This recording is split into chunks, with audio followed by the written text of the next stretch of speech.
Center Point. We were in Hunt. So much has happened over the last couple hours. We did have a presser that was released at 10 when we got some new numbers in. At this time, at least 59 people are dead, 38 of them adults, 21, unfortunately, are children. And we have an unknown number of people still remaining unaccounted for.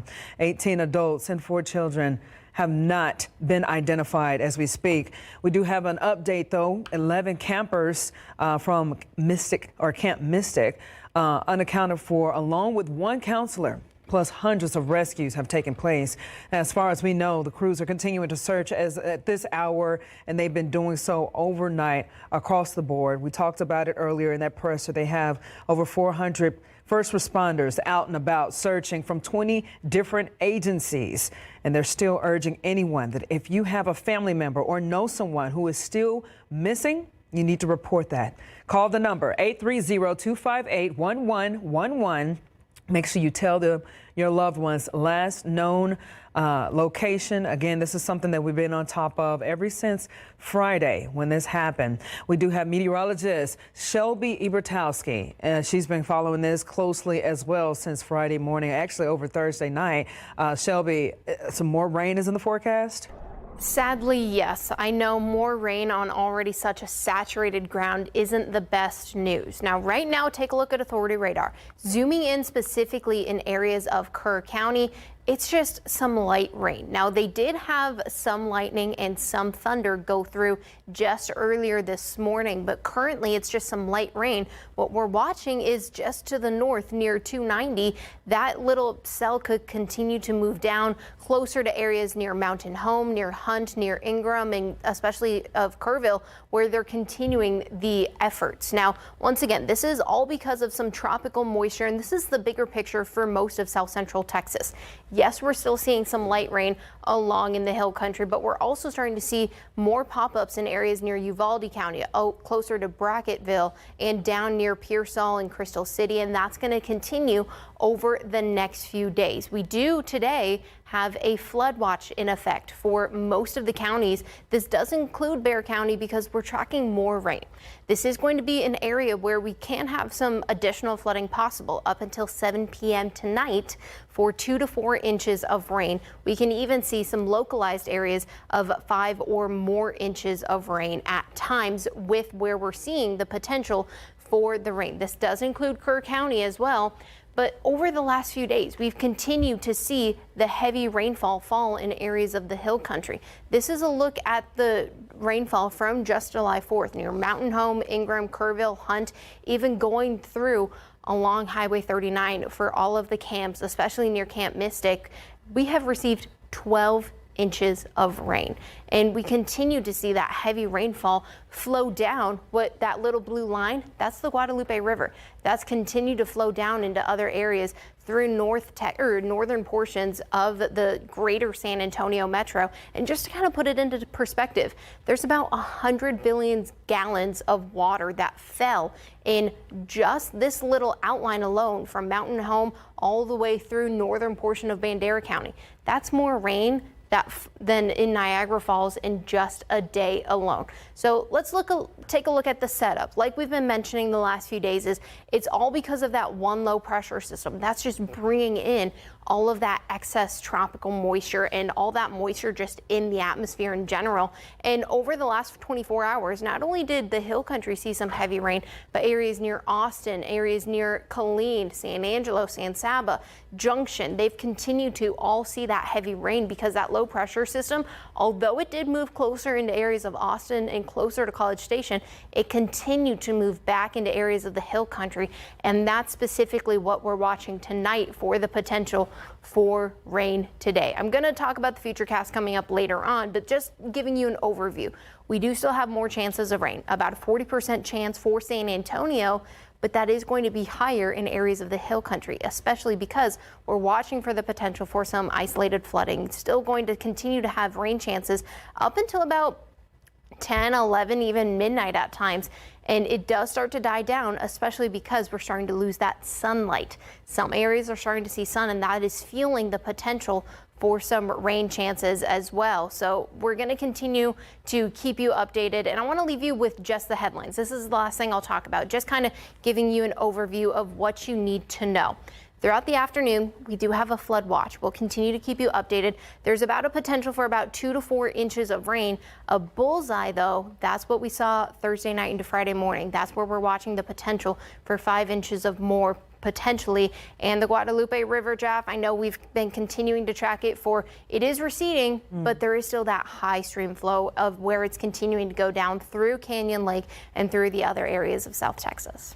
All right. Thank you so much, Shelby. Of course, we're going to be checking in throughout this with that up-to-date information. And those of you who are needing to get that information, make sure you download the KSAT Weather Authority app. As we mentioned earlier, we do have crews all across the board. Our very own Patty Santos has been doing a fantastic job. She's been out there in Hunt and then Kerrville, and right now I believe she's at the Salvation Army. Patty, I know leaders are saying they're being very strategic as far as the way they're getting donations and volunteer help.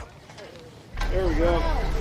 Yeah, a lot of you viewers out there are watching this and you're thinking, I need to do something. I want to do something. I met a lady who drove in from San Antonio to bring in some cleaning supplies because she just could not sit back and only watch. She needed to do something. But take a look at the piles.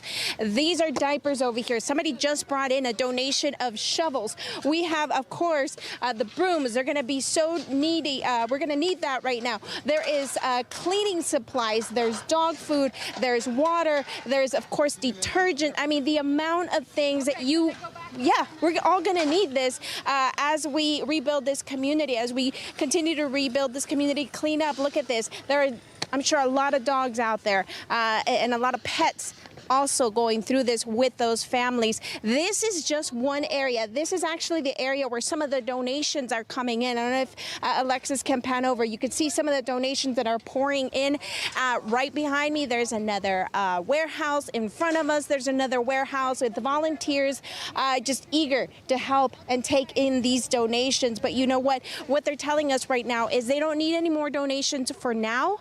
They are good. What they need is volunteers that are going to be able to drive these items, all of these items in these 3 warehouses out to the communities where they are needed. And look, this is the kind of thing that we're looking at right here. Shovels that are needed, the shovels that are going to be taken over to the other warehouse there where there is another pile.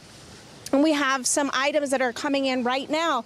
Let's see what they have coming in. Of course, all of this is needed. We met a lady who said she needed gloves, and she also needed cleaning supplies, and just the amount of people. Some of the volunteers here telling me they just saw the need, they showed up, but they're asking people to please sign up. And it is not just a today thing. It is a ongoing process. They're going to need these volunteers to take some of these items. They're going to need some of these items, but not right now. They have too many, and they need help getting them out. We've had people contact us from the San Antonio area. They're doing their own supply drive and then bringing them in here.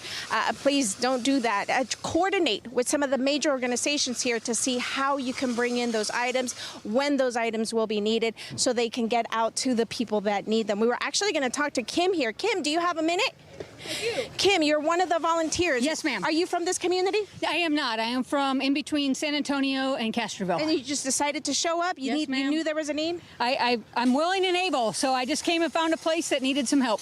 You saw what was happening and you said, I can't sit back. Absolutely, 100%. They're saying they don't need any more supplies. The amount of people that are coming in today, right? It is unbelievable, the amount of community that's supporting and bringing donations and bringing supplies and bringing cleaning material. Yeah. Thank you so much for being a volunteer. Thank you to all the volunteers. Absolutely. We cannot thank you enough. Thank you for watching and listening to this community's needs. But please, if you're listening, they need you to sign up to take some of these things out to these communities that need them right now. But that is the situation that we're seeing right now. Please continue to stay with KSAT as we try to direct you through this process of helping rebuild our community. We'll send it back to you. Thank you so much, you, dear. Patty. Been the greatest boots on the ground out there, just showing from the community standpoint what's needed and what things are looking like. Now, we know that this system came in on the 4th of July in the dark hours. And as the sun rises, the water recedes, you see the damage and destruction still very extensive to where the cleanup efforts will last a long time. Again, more of our crews are out and about. We have our very own Avery Everett in Center Point right now. Avery, you are still seeing some of that destruction in the sunlight hours. That is intense behind you. Japhanie, it's really overwhelming to be out here, talking to the property owners, talking to neighbors, talking to people who have just been passing by, who had families staying in these different RVs across town. I mean, this was the 4th of July, just like you said.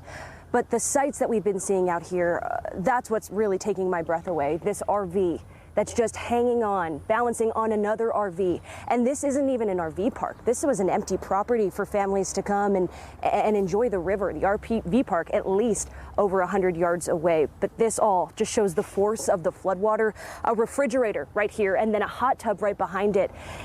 And one of the most jarring scenes, I mean, we have to remember that this isn't just numbers that we're talking about. These are people, these are lives. There's, Azian, if you can show that vest, it's a vest balancing on top of this tree, a flotation vest that people may have been using, or if they were just trying to use the river for the weekend. There's so much to look at, and it's not just that on the ground. We saw a dead deer balancing at the top of a tree, just right behind me. We're not going to show you that image, but we were talking to the property owner who said that just shows how long this search is going to take. I mean, we walked by it, and then he turned around and he saw that deer hanging from the top of a tree. I want to show you around the bend, Azian, if you want to follow me, just to show you the magnitude of the trees that were knocked down here. I mean, it stretches all the way to the river. You can see the river across the distance. We were told even that the property owners across that hill have been here for more than 100 years. No one had ever seen anything like this, just how fast the water came. Take a look. Those 3 people, one of them being the property owner, are just looking across the hill of the devastation that's here. I mean, those are RVs, those are roofs and trees balancing on tree limbs. But they are continuing the search out here. I mean, it's the property owners, it's community members, it's businesses in the area that have all come here. They're combing through this area. They're searching through trees. They've checked all of these RVs and all of these trailers to see if anyone's inside, and they haven't found anyone as of this morning.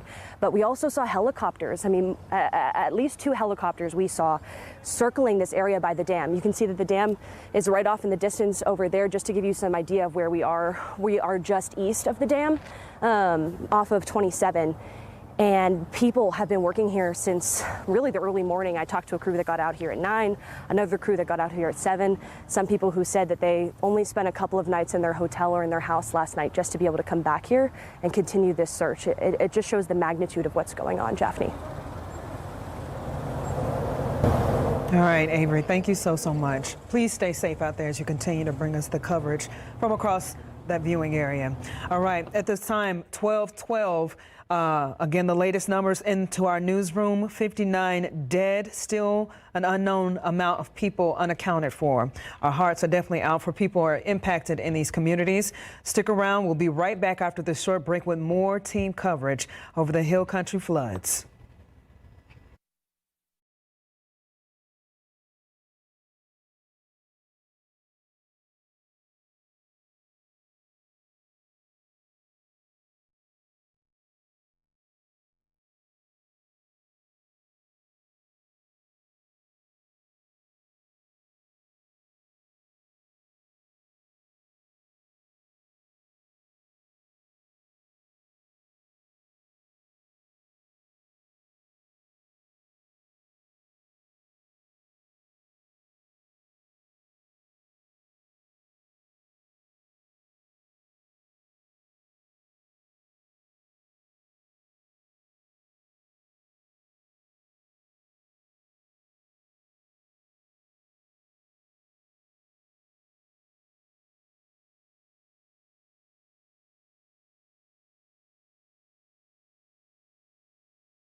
All right, welcome back. It is 12:14 as we speak again. We've been doing team coverage over the Hill Country floods. Earlier this morning at 10 a.m., we got an update on the numbers and the update on the destruction of what's happening and the efforts that are going into these rescuing operations. Right now, if you missed that presser, we're bringing it to you live right here. Good morning, everyone. This is the 10 a.m. briefing from the Kerrville County Response Management for the flood disaster. First up today, we have Sheriff Larry Letha.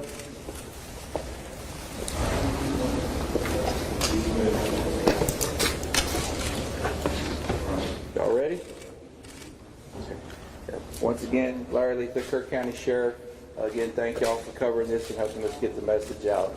I'll start first, and then our city manager will go next and give you some information, and then we'll finish with our Kerrville mayor. Okay, what I'm here to do, like I said, is give you all the most current updated information. Please bear in mind these numbers will continue to change. As I'm walking in the door, I'm getting texts. It's going to be like yesterday. I think these numbers will continue to change and increase as time goes on, but like I said, we'll do a good job on keeping you updated. Search and rescue operations continue with a full response from local, state, and national first responders. At present, there's over 400 first responders for more than 20 agencies that are working in Kerr County. We have more than a dozen canine working in and near the river. More than 100 air, water, and ground vehicles are in the field right now working on this search and rescue. As of 9 a.m. this morning, we've recorded 59 deceased in Kerr County. Among those who are deceased, we have 38 adults and 21 children. 18 adults pending identification, and 4 children are also pending identification. At present, there are 11 Camp Mystic campers unaccounted for, along with 1 counselor. We extend our sincerest condolences and prayers for every single family affected by this tragedy. And we continue to work around the clock and reunite these families. We will continue to search efforts until everybody is found. Our missing person call center is open, and those reporting missing loved ones can call the number 830-258-1111. I'll repeat one more time, 830-258-1111. Please follow the Kerr County Sheriff's Office and City of Kerrville Facebook for your latest information. At this time, I'll turn it over to our City Manager, Dalton Rice. Thank you, Sheriff. Thank you all for being here today. Everyone in the community is hurting, and we know many of you are locals or have some local connections here, so please keep everybody in your thoughts as we continue to navigate this very challenging time for our community. Search operations continue. Starting about 0600 this morning, we started putting boots on the ground. We have increased our number of personnel that are navigating the really challenging shores along the bank line, but we are continuing to make progress from west to east as we continue operations. What we really need from y'all is to really help us get the word out. We know that people want to volunteer, but what we're starting to see is personal drones that are flying. With these personal drones that are flying, that is a danger to aircraft, which risks then further operations. So if you could, please pass the communication along that we need to keep these personal drones out of the sky. We have drones and assets flying. We want to continue to do that. For volunteers and donations, we do have a phone number, 830-465-4794.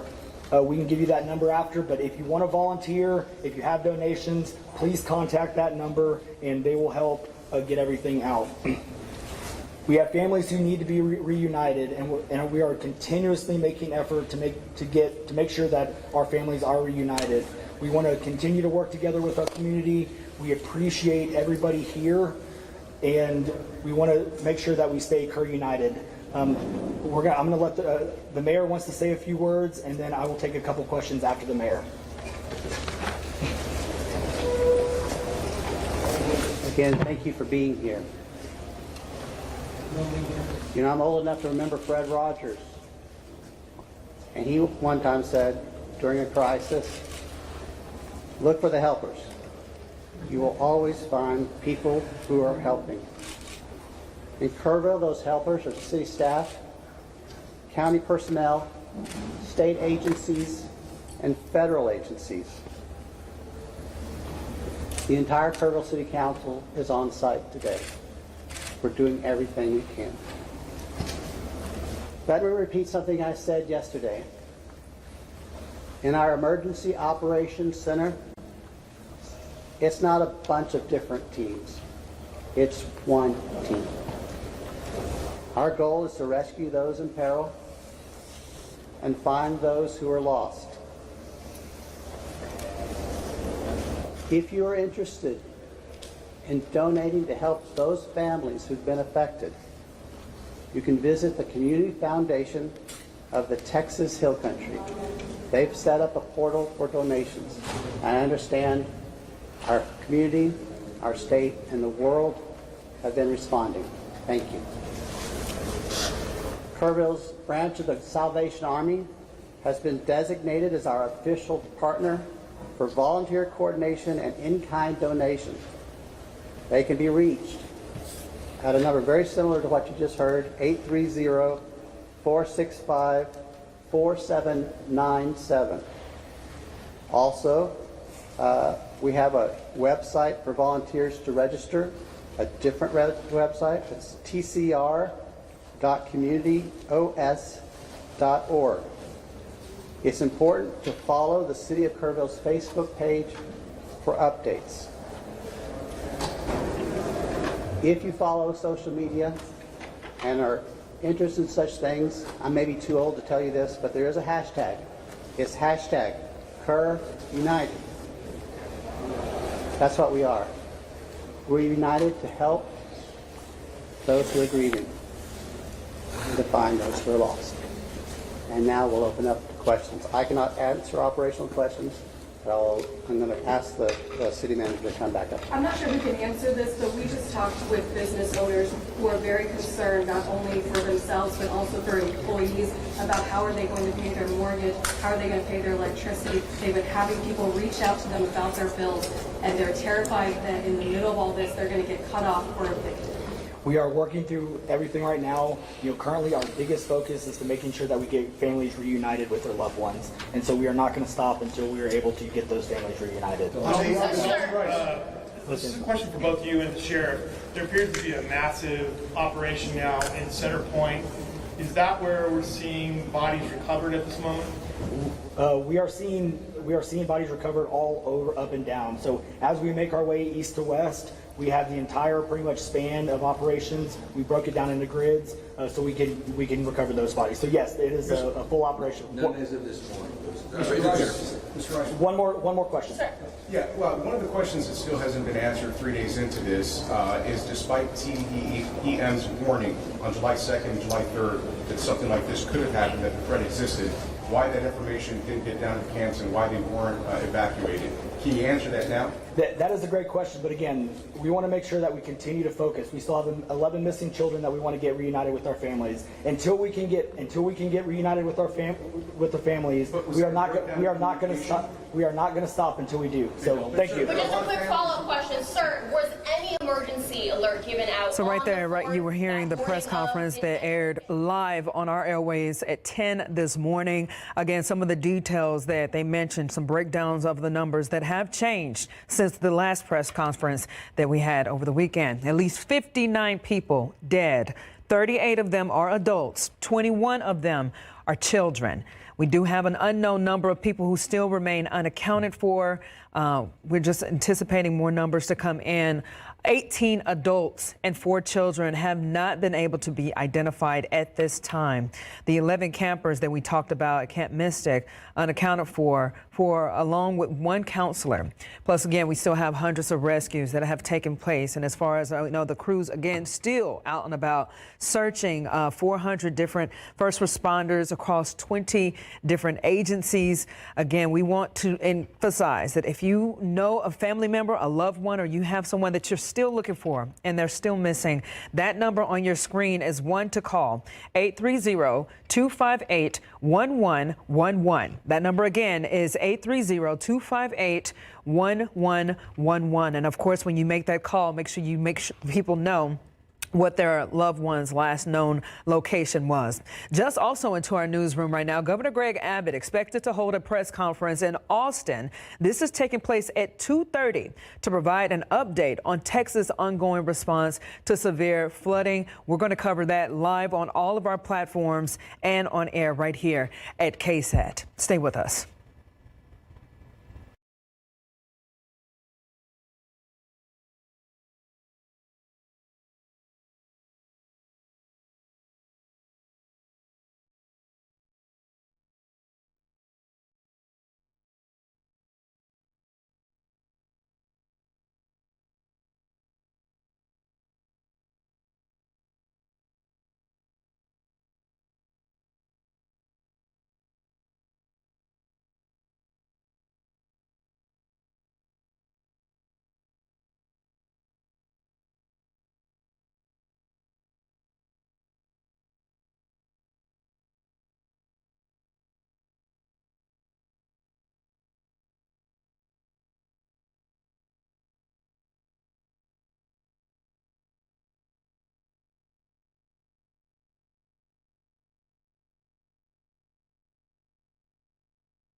(12:26) right now. The Texas Hill Country still recovering from the deadly July 4th floods. Destruction happening in an instant, but it's along the road ahead and a long road ahead to rebuild. KPRC's 2's Paige Hubbard is in Center Point, where even now the search for survivors continues. A search and recovery efforts are the biggest priority out here in Kerr County, as there are still dozens missing and unaccounted for. Governor Greg Abbott calling this search and rescue process a 24/7 mission and says, in quote, this will be a marathon. Today out along near the Guadalupe, there are still volunteers and search crews hoping to find those who were missing. We just never have seen this much devastation. Searching through debris along the Guadalupe River. Volunteers like Kristen Spivak traveling near and far to Kerr County as the death toll continues to rise from the devastating floods. I understand they collected 6 bodies in the same area yesterday, but we have not seen anything today. Spivak says she was compelled to help because her kids went to a camp not too far from where the devastation took place. They were 8 and 10 years old, so kind of spoke to me in reference to that. And I hate, the situation for some of the mothers that have lost their kids. So I wanted to kind of try to help out. So my husband and I came down here with a group of people from Bernie to assist. There are still dozens of girls missing from Camp Mystic, a Christian camp that has been a part of the Kerrville community for decades, operating for nearly 100 years. Oh, just the devastation. I mean, just seeing all this happen. Volunteer Joe Stolarski shared he's no stranger to flooding and has lived in the area for 30 years, but this flood hit different. This is probably the biggest one. Despite the devastation, there's a compassion you can feel in Center Point. People speaking with us with tears in their eyes as they look forward to recovery. Prayers, just Jesus help us, help these people that have lost kids, grandkids, parents, and God has a way of turning this around for good. Reporting in Kerr County, Paige Hubbard, KPRC 2 News. All right. We got more boots on the ground as we speak. We went to Patty Santos earlier today, who's been doing a fantastic job keeping our viewers up to date and informed on how to give back. I believe Patty is still out there as so many people are pouring support into that community. Patty, how's it going? I know, one of the biggest things that I noticed when you were talking to, I think her name was Mrs. Kim, she was smiling and hopeful that they would rebuild. Are you feeling that? Carrie. come over here. Yeah, actually, I got Lynn here, Lynn King, who just drove in 5 hours, and look at that smile. You are a Texan. You drove 5 hours, and you said, I cannot just sit back and watch this. You needed to be here. Yes. Yes, actually, our whole community came together to allow us to be able to do this. And not just a little bit of donations. They rented out this van. Take a look. They're getting it ready right now. They already unloaded about half of it. But you got, you know, everybody working together to try and empty this out. You said you have a connection to this community. You're not just watching from afar. You love Texas, but you also have a connection. Yes, my granddaughter attended Schreiner University, and my niece graduated from Schreiner. So, yeah, we've been to Kerrville many times, and it just broke our hearts. And you called your friend and you said, hey, let's do something, and they responded? Yes, yes. Like, we have a community of givers. They were very generous. They were like, tell us what you need. They trusted us with their generosity, and this is the fruit. Yeah. Now, it's very busy right now. We did want to show you there's still a lot of stuff inside the van that needs to be unloaded, but as you can see, there is a lot of chaos out here, Jaffney. One of the things that the Salvation Army is asking is that they're so grateful for all of you Texans, that everybody that's watching the Hill Country right now, and they want to help. But please, what they need right now is volunteers to physically drive some of these items out to Kerr County communities that need them. That is a call that they're making right now. There is still a line of people right now waiting to unload, but please sign up right now to become a volunteer to drive some of these items, not just today, but probably throughout the next few weeks. Stay with KSAT, of course. We're going to give you the very latest on where the drop-off sites are, because they continue to change. Of course, this is a very fluid situation, as we have been saying, and this is just one example, guys, of how much Texans love the Hill Country. We'll send it back to you, Jaffney. All right, thank you so much, Patty. And I know they're out there being hopeful and inspiring. And again, as these kind of events bring people together. The sad thing about it is, yes, we got lives lost and devastation, but a community is stronger than ever after the fact. So we're going to continue to stay with this. You guys stick around. Do not go anywhere. It's 12:31 right now on KSAT. Be back. These are common tests that you're going to go through. He's already gone through 3 of them. Each one he passed. Every time Daniel passes a test, he gets promoted. Remember, he starts out as a 15-year-old prisoner of war in a foreign nation, and by the time he's 85, 70 years later, he's the second most important man in the entire empire, and the Babylonian Empire was the #1 empire in the world at that time. Enormous power, enormous influence. And he gets promoted every time he passes a test. And this is the test of when you're asked to do the impossible. Now, the story starts out in chapter 2 of Daniel, and it goes like this. Look up here on the screen. In the second year of King Nebuchadnezzar's reign, now that means Daniel at this point is like 17 years old. He's been in his program, we talked about it last week, for 2 years, this training program of the king that he brought some POWs in. In the second year of King Nebuchadnezzar's reign, he had a recurring dream that frightened him so badly he couldn't sleep.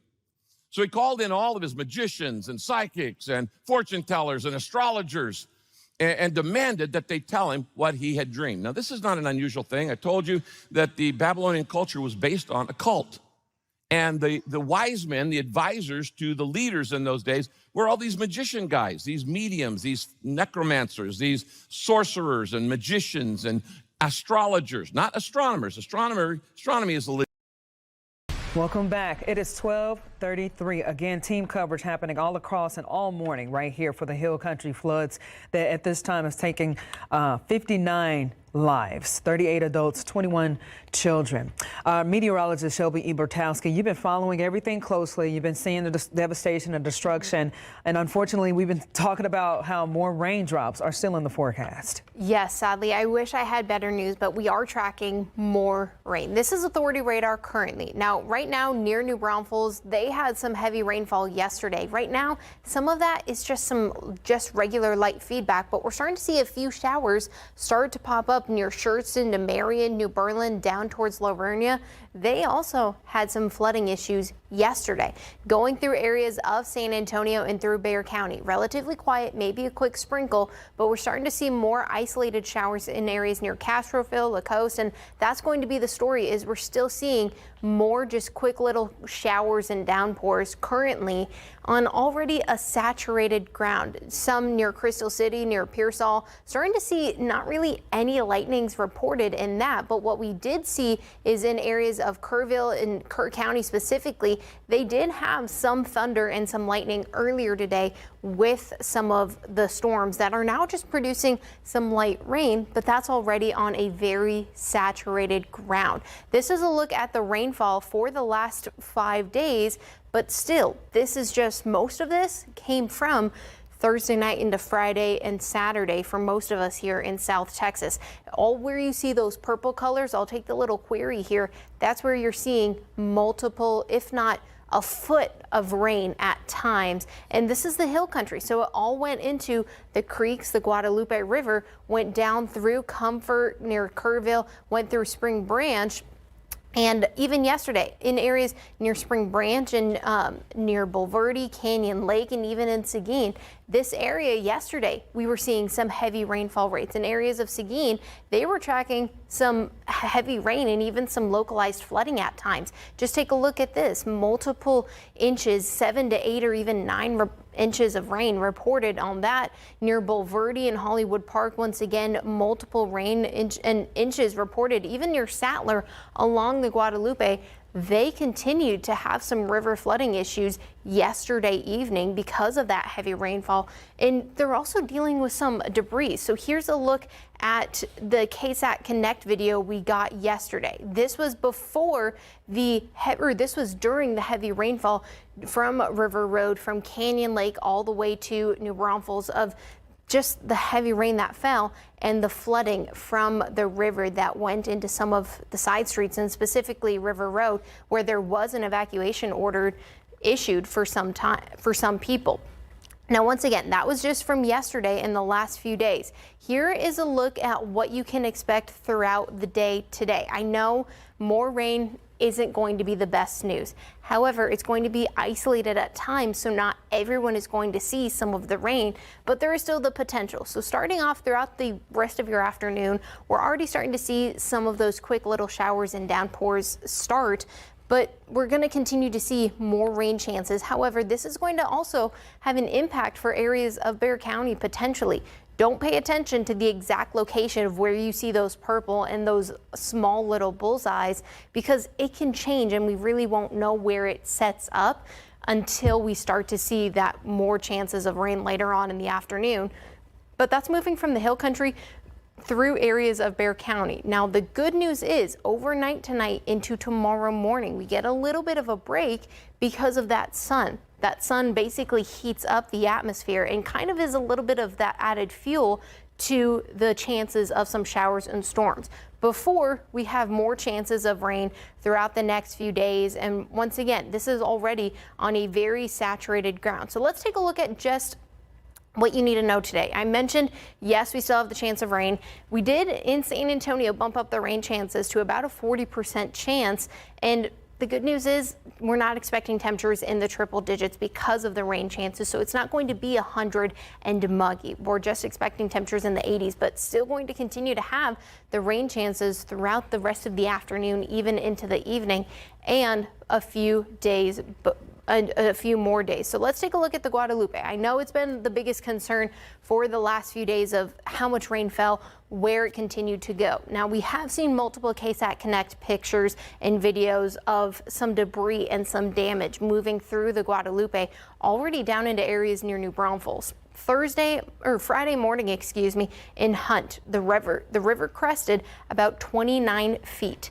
Kerrville, 37, Friday on July 4th. In Center Point, where they're still continuing recovery efforts, about 21 feet, but then it continued to have some more curves in the river.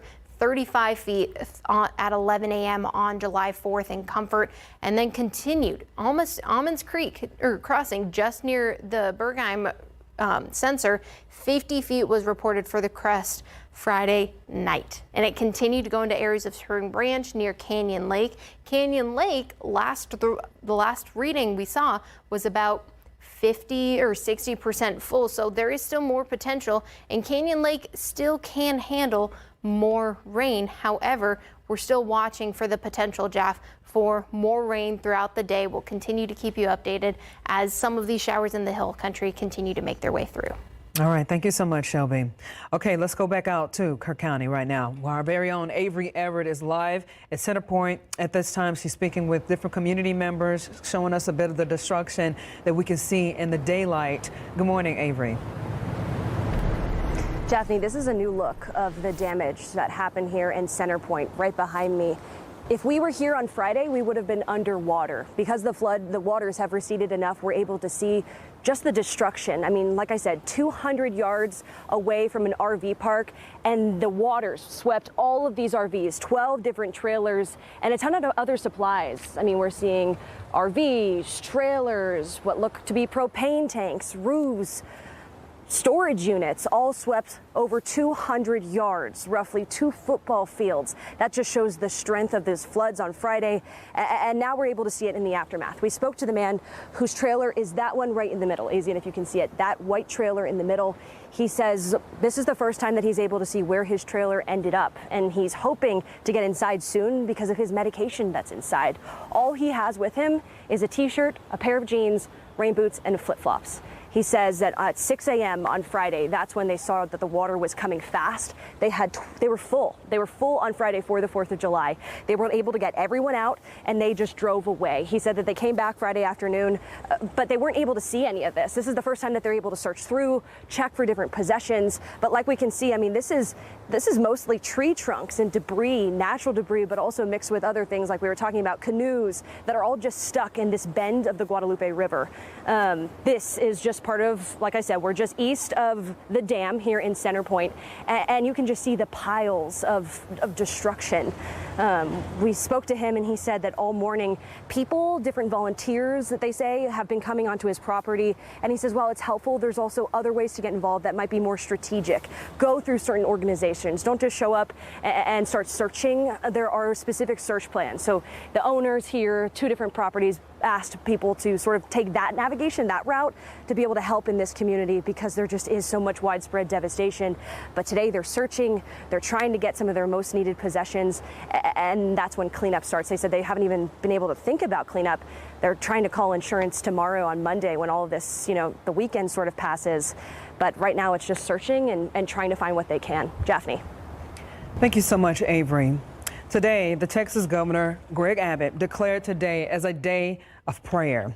At the end of the day, you guys have been seeing us go wall to wall since these events happened on the 4th of July. And if those of you out there are wondering, even if you're here in San Antonio, we're staying on air. We get repeated information over and over. This is that life-saving information that can just may save someone's life out there. That's what our job is to do here. Again, at the end of the day, even though things are not impacting San Antonio directly, we are all in this together. We got more coverage coming your way after this short break. Stay tuned.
Welcome back. It is 12:44. Again, obviously, the Hill Country is dealing with a lot of devastation, but that devastation is being felt right here in the city of San Antonio.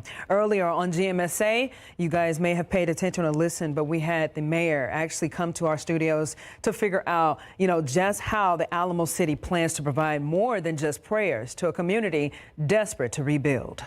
Well, thank you for having me on. What I wanted to do is come on and really talk about how our city has stepped up to help. The devastation is just so widespread. And so at the governor's request, San Antonio, we have sent a contingent of firefighters, 17 in particular, those that are technical rescue, as well as medics and medical officers. And then, of course, the equipment necessary to help, a boat and as well as an ambulance bus. Also very thankful how quickly our city staff has frankly jumped into gear. I myself have been in contact with the mayor. We were actually just texting this morning about resources we can amplify to make sure people have, again, the right partners if they wanted to help. And then I know Eric Walsh and the entire city team has also been in contact with the Kerrville city manager and so forth. Obviously, when I spoke to the mayor, I expressed my condolences for what their community is going through, and that we will be there with them every step of the way. We've been with them for 17 days. Our firefighters are rotating. Again, that's heavy work, and we want to make sure that we've got the right folks doing it. But we'll be there as long as we need to. In times like this, these county boundaries they don't really matter, right? We're going to step up and we're going to help and do all that is necessary. Let me just note what we are not doing, though, and what we are leaving to the local folks as well as to the camp officials. It's really those folks that are overseeing the reunification efforts, right? So I know you highlighted the numbers that folks should continue to call. That is what they are doing. I will highlight, though, when I was talking to the mayor, their partner for volunteer coordination and for in-kind contributions is the Salvation Army there in Kerrville. So if folks want to help in that way, please go to that website to identify additional information. If folks want to make a monetary contribution, their trusted partner is the Community Foundation of the Texas Hill Country, and they have set up the Kerr County Flood Relief Fund. So those are the two partners that are trusted, have been vetted, and folks can go to if they'd like to be helpful. As a city leader, we asked you earlier, one of the things that you guys are doing is watching closely from a distance. There's a reason you're doing that, and you'll notice on their first responders pages, they are constantly telling people, please do not get in the way. That's right. That's right. Yeah. I mean, again, the officials on the ground, they have it under control. Again, at the governor's request, we have submitted we've provided these resources. We have done our own assessment, and that is, in fact, the maximum that we can send and still cover home base. So again, we've done all that we can do, and those resources for the community, in particular Salvation Army in Kerrville, as well as the Kerrville Flood Relief Fund, those are the best ways that folks can be helpful. I think Governor Abbott talked about it a little bit yesterday. Texas is a special place when it comes to these disasters. We're a family. We come together. How does it make you feel that you're seeing not just, the area of Kerrville come together, but it's, San Antonio and all of our neighbors across the state working together, putting our differences aside to continue to rescue and recover these victims? Look, first and foremost, right, we have to focus on those folks that continue to need our help, those that need to be rescued, those that need to be recovered. So that is what everybody is focused on. And then again, making sure that those that want to be helpful have the appropriate resources to do so. There will be lots of time to figure out kind of how we got to where we are to ensure the notification and resources were sufficient. Obviously, this was a 100-year flood, but we also know that there is technology available that may have been helpful. So that is for another day. Right now is focusing on helping those that need our help right now. I know that, last Thursday, on the 3rd of July, we were actually together at the naturalization ceremony that happened at Council Chambers. Everybody was excited and gearing up for the 4th of July. For the 4th, now moving forward, it's not going to be the same for these families impacted and for us, everybody in our area impacted. If you had any words that you can tell, reach out to the family and express to them, that we got you no matter what moving forward, what would you say? And that's exactly the message. We are all in this together. Again, I've been in constant contact with the mayor of Kerrville. And again, I know our city staff is also just, hey, what do you need? Don't hesitate to ask. Even before I came on here, I wanted to make sure I had the most accurate resources that they want to use. So we're doing all that we can do, and I told them don't hesitate to ask. We're just a call or a text away. And again, we'll continue to support as needed. All right, that was just Gina Ortiz-Jones, or Mayor Gina Ortiz-Jones, speaking with us earlier today, giving us an insight of just how we are helping as much as we possibly can, even if we're just from the Alamo City. I want you to check this video out real quick before we go to break.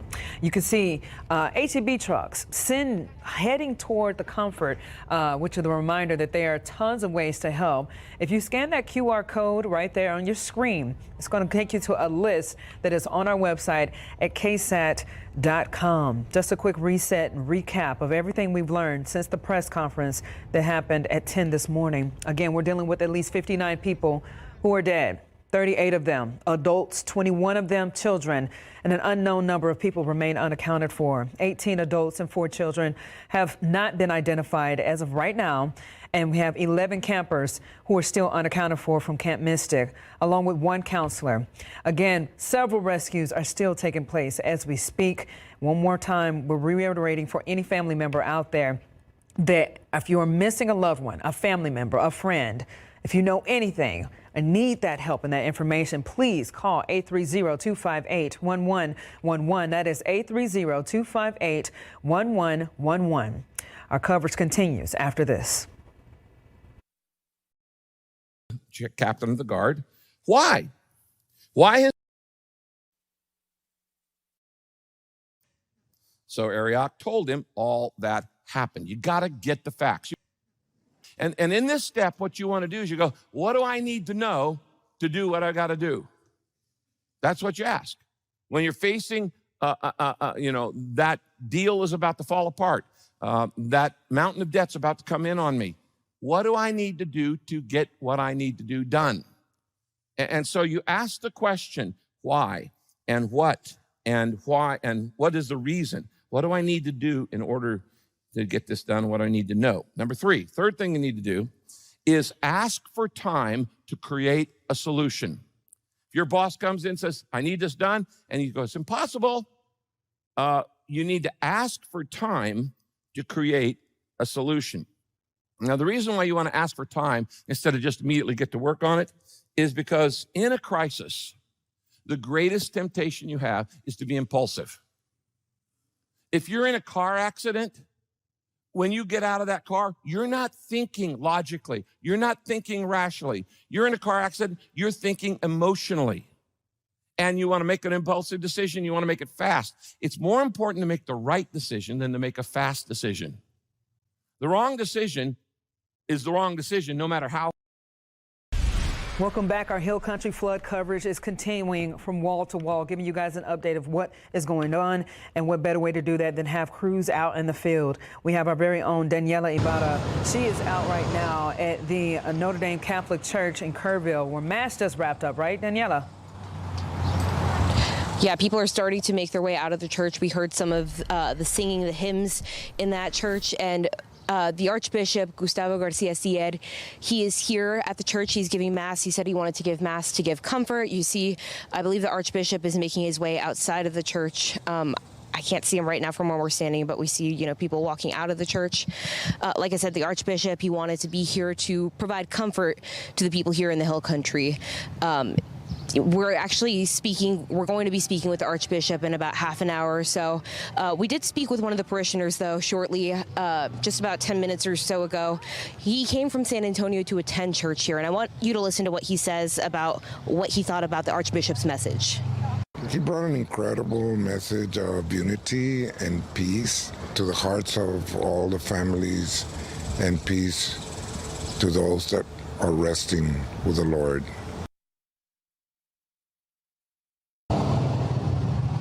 Yeah, so that message is definitely something that resonated with that parishioner that came all the way from San Antonio. He said he wanted to come to Kerrville with his wife to donate water, to donate food. He said he wanted to be here for his Hill Country neighbors. He says he's been watching our coverage, and it's just broken his heart to see everything that's gone on here in the Hill Country. The Archbishop, before he made his way inside the church, he spoke with us. He thanked us for being here.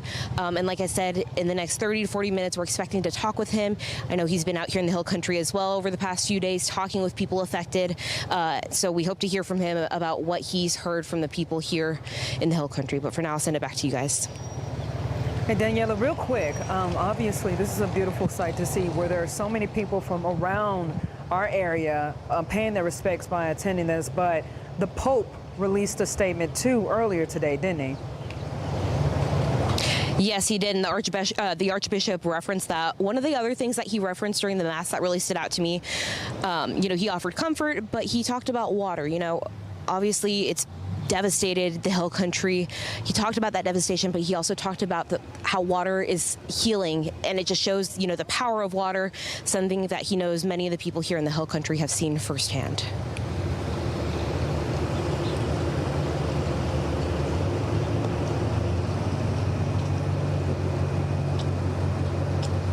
All right, that was our Daniela Ibarra reporting in Kerrville.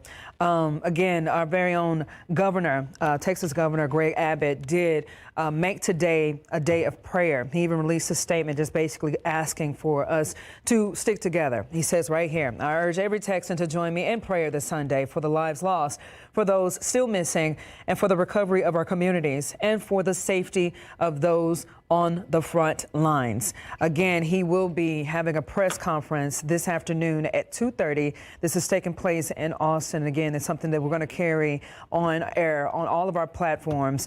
Do not turn the channel. Again, we're giving you everything that you need to know. Governor Greg Abbott holding his update as well, providing the update on the ongoing response across Texas in general. And then we have another presser that's taking place at 3 p.m. From Kerrville. So, yeah, this is just something that has rocked the entire world at this point, Shelby. And you guys are seeing this firsthand in our forecast, giving us that reminder that do not let your guards down just yet. Yes, and I wish I had better news. Like we've been talking about the last few days, it's already a saturated ground, let alone from the last just few days of rain. But we received multiple rounds of rain, what seems like the last little while. So I'm watching a few areas of concern. One, the first one, of course, in the Hill Country, but I'm also watching this one just in areas just to the east of San Antonio, near New Berlin, Marion, down towards St. Hedwig and Lavernia, and then also a little bit of just those pop-ups in between Stockdale and Smiley. That's what I'm kind of watching. That's going to be the potential for some heavy rain. And I'll put this into play, just over the last hour or so, we've continued to see it really be nothing. And then it started to spark into that almost that linear line, and almost what we saw just the other day with that kind of bit of training. So here's the rainfall rates just to kind of show you we are in between radar scans. So the one just to the eastern side of Bexar County on that county line has continued to be in between, but we're still watching more rain in areas of Castroville, near Hondo, and then also once again in the Hill Country. This is another area of concern I've been watching. Right now it's just a light rain stretching from Mountain Home through just to the west of Kerrville down to Los Maples and areas of northern portion of Bandera County, but this is the last 30 minutes with radar. It's continued that little bit to be light, but we're starting to see just near Medina, near Tarpley, Bandera, down through Hondo, just those little isolated pop-ups. That's going to be the concern today, is those little pop-ups are going to have the potential for just more rain, especially because just to the north, further up on 10, we're watching more thunderstorms move down through Junction. They've already had some issues with that, and they do have a flood advisory issued. It's not a warning, but it is an advisory, and that's continuing to move to the south through the Hill Country, through already a very saturated ground. So we're continuing to watch the potential for just these little pop-ups throughout the next few hours in South Texas. We'll be right back.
Hey, it's David Elder, and today on Texas East.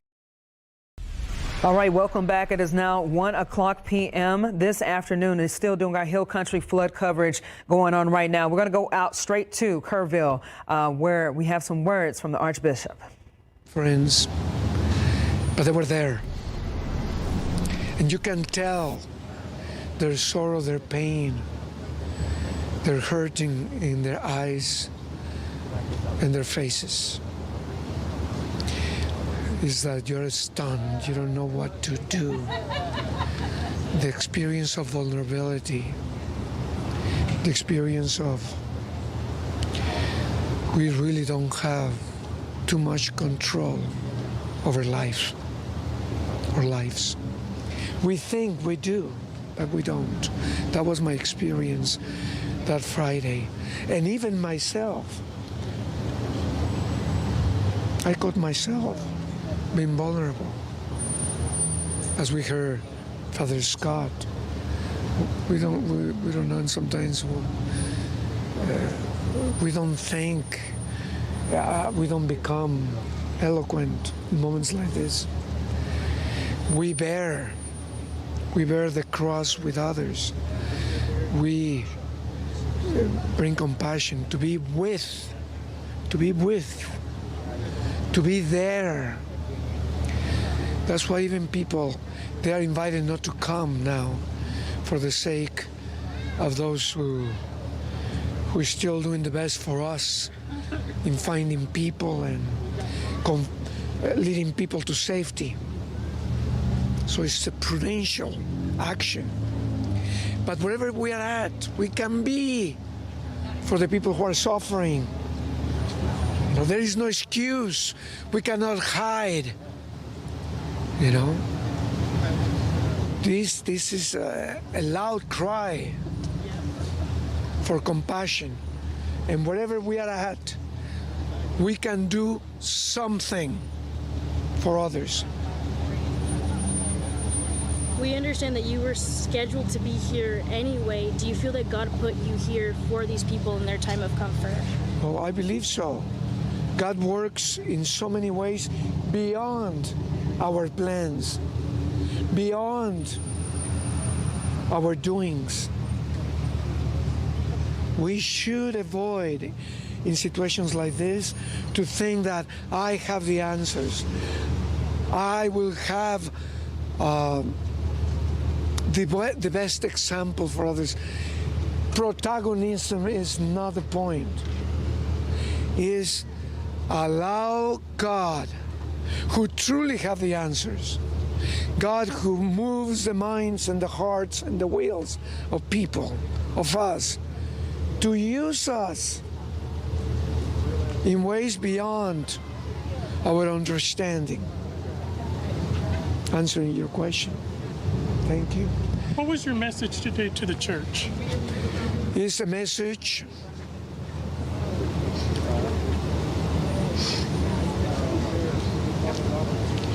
that wants to convey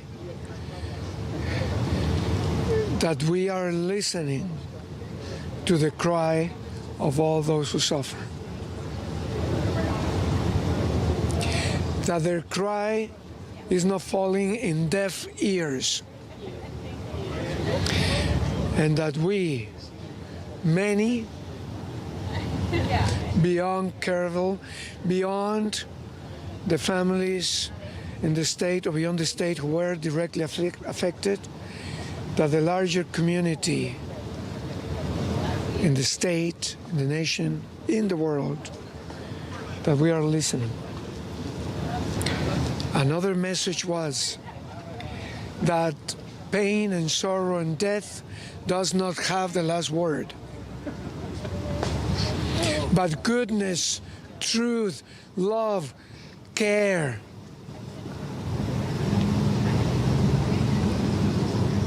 hope never dies.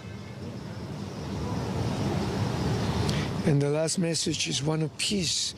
That was the message of Pope Leo XIV.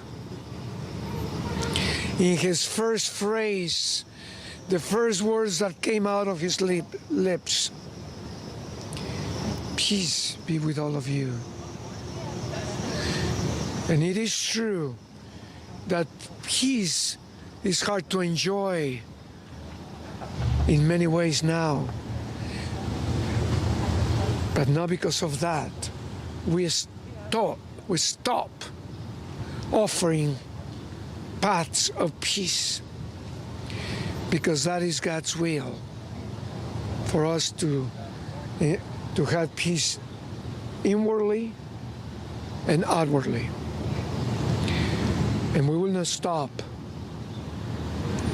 building up paths of peace for people who long for it at this time.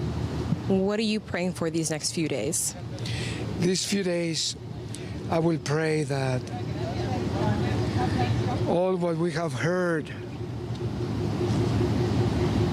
all what we have heard, what we have heard, what we have seen, what we have felt after these days and days to come, may we say, we have learned. Because these circumstances are going to be written in the minds and hearts of people. They are going to be written in books. May we don't dare to erase what has happened, because embraces lives, embraces people, and many consequences in the present and the future. May we don't dare to erase what has been happening and will happen in years to come. That will include the fruits of endurance, patient endurance, the fruits of mature love, the future of a tremendous work of individuals, communities, families. May we be proud of who we are and what we have, including moments of disgrace, pain, and sorrow like this. May they will not be erased like this was in vain. People are giving their lives right now for other people to enjoy more in the future. And I want to honor all of that through my prayer and my actions in days to come. Those who erase history don't grow, don't work, don't serve, don't allow new things to happen. And we want new things to happen. We don't want to stay only with this, but we need to embrace it and take steps forward. What do you say to those people who are growing up, who don't understand the pain that everyone is going through? What do you tell them? We don't force people to love. Don't force people to endure pain. In time and with the witness of those who understand pain, sorrow, and love, with the witness of all those,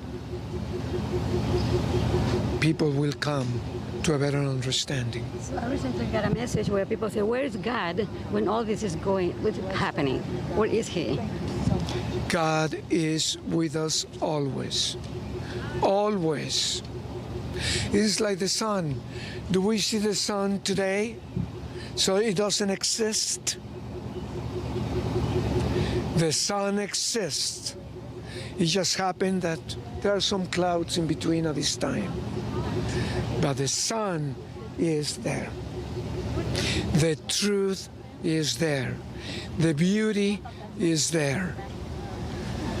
Joy is there. And we sang a psalm of joy today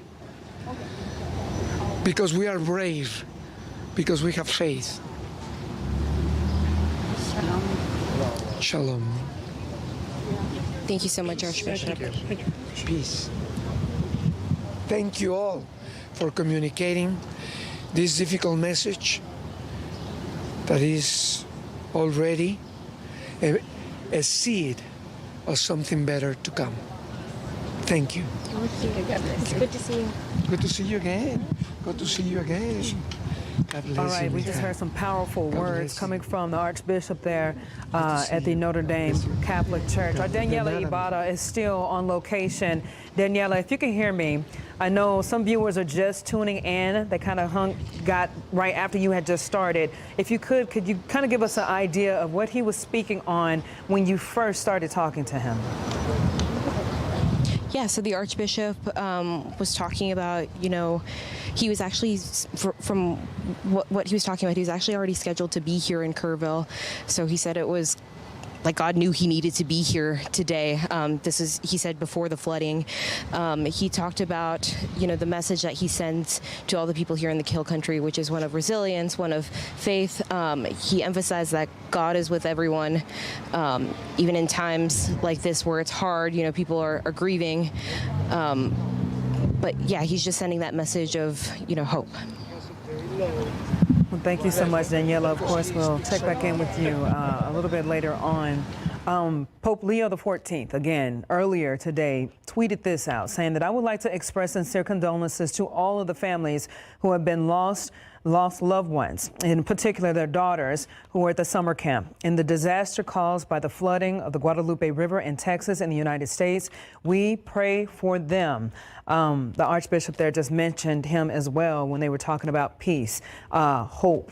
Not erasing history, remembering this day, not a day in vain, but knowing that, again, God is with everyone. So, again, we're going to continue to follow this. Our coverage on this is not stopping whatsoever. That life-saving information, we are here to put that out there for anybody who may be tuning in here and there. I know lives are kind of hectic and chaotic right now, especially for those over there in Kerr County. But after this short break, we're going to break down, again, a recap of everything that we have learned since that 10 o'clock presser, ways that you can help, ways that you can donate. You stick around, do not go anywhere. Stay tuned to KSAT.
$1:14 right now. Let's break down some of the numbers that we got from the press conference that happened at 10 a.m. this morning. Again, these numbers can and will more than likely change, as the city leaders mentioned during that presser. Now, we got so far at least 59 people have died. Of those 59 people that are dead, 38 of them are adults. 21 of them are children.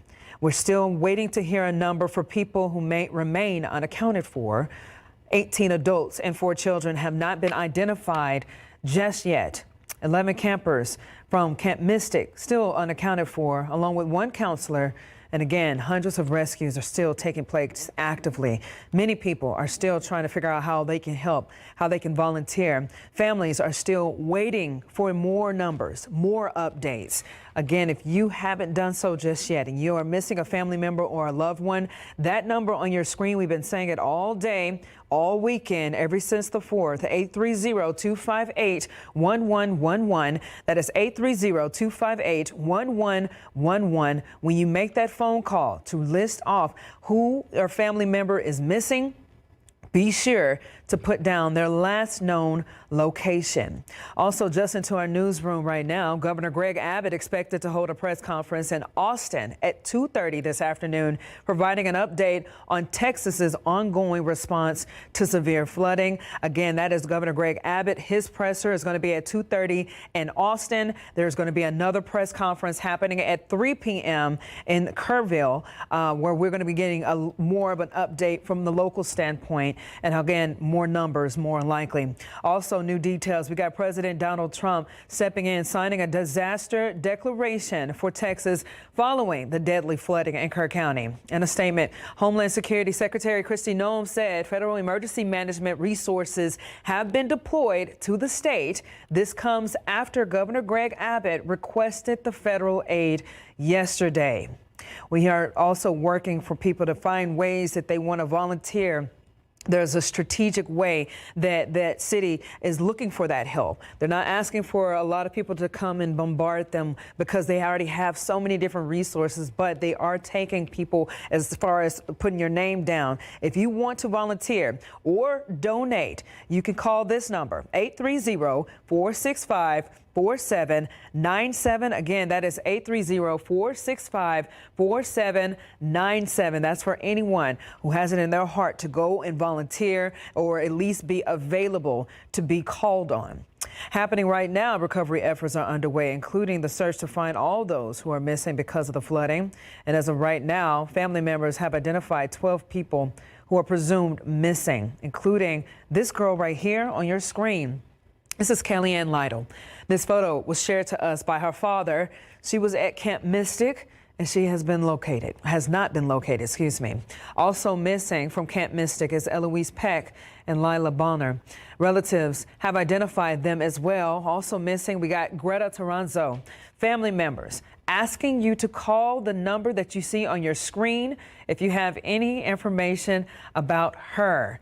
Again, we have another one, 5th girl. We know missing from Camp Mystic is Blakely McCrory. On your screen right now, again, a phone number for you to call on that missing person. Again, it is 830-258-1111. You see these pictures on your TV screen right now, but they are also on our website at ksat.com. Also, we got to talk about this real quick. Families want to know if anyone has seen them coming right now from Beaumont. They are Kelly High School graduates, all of them about 22 years old. Their names are Ella Cahill, Aiden Hartfield, Joyce Baden, and Reese Menchaca. They were in a house in a hut that got swept away. This was off of Highway 39. Again, we are just constantly putting our prayers out there. And of course, we got QR codes all over the board for different places and lists of people that if you are dealing with a list of missing people, you want to see who, scan that QR code for more information. And again, if you are missing a loved one, that number on your screen, please call it 830-258-1111. Let's go over to meteorologist Shelby Ebertowski, keeping us updated as far as how our weather conditions are looking, especially as these search efforts continue. Yes, exactly correct. Areas are already so saturated, so any additional rain isn't necessarily going to help. Right now, take a look at Authority Radar. We are tracking multiple areas of just little quick pop-ups, and that's going to continue throughout the rest of your afternoon. Right now, we're tracking one just to the east of San Antonio near Santa Clara, Marion, New Berlin, and even just to the south of Seguin.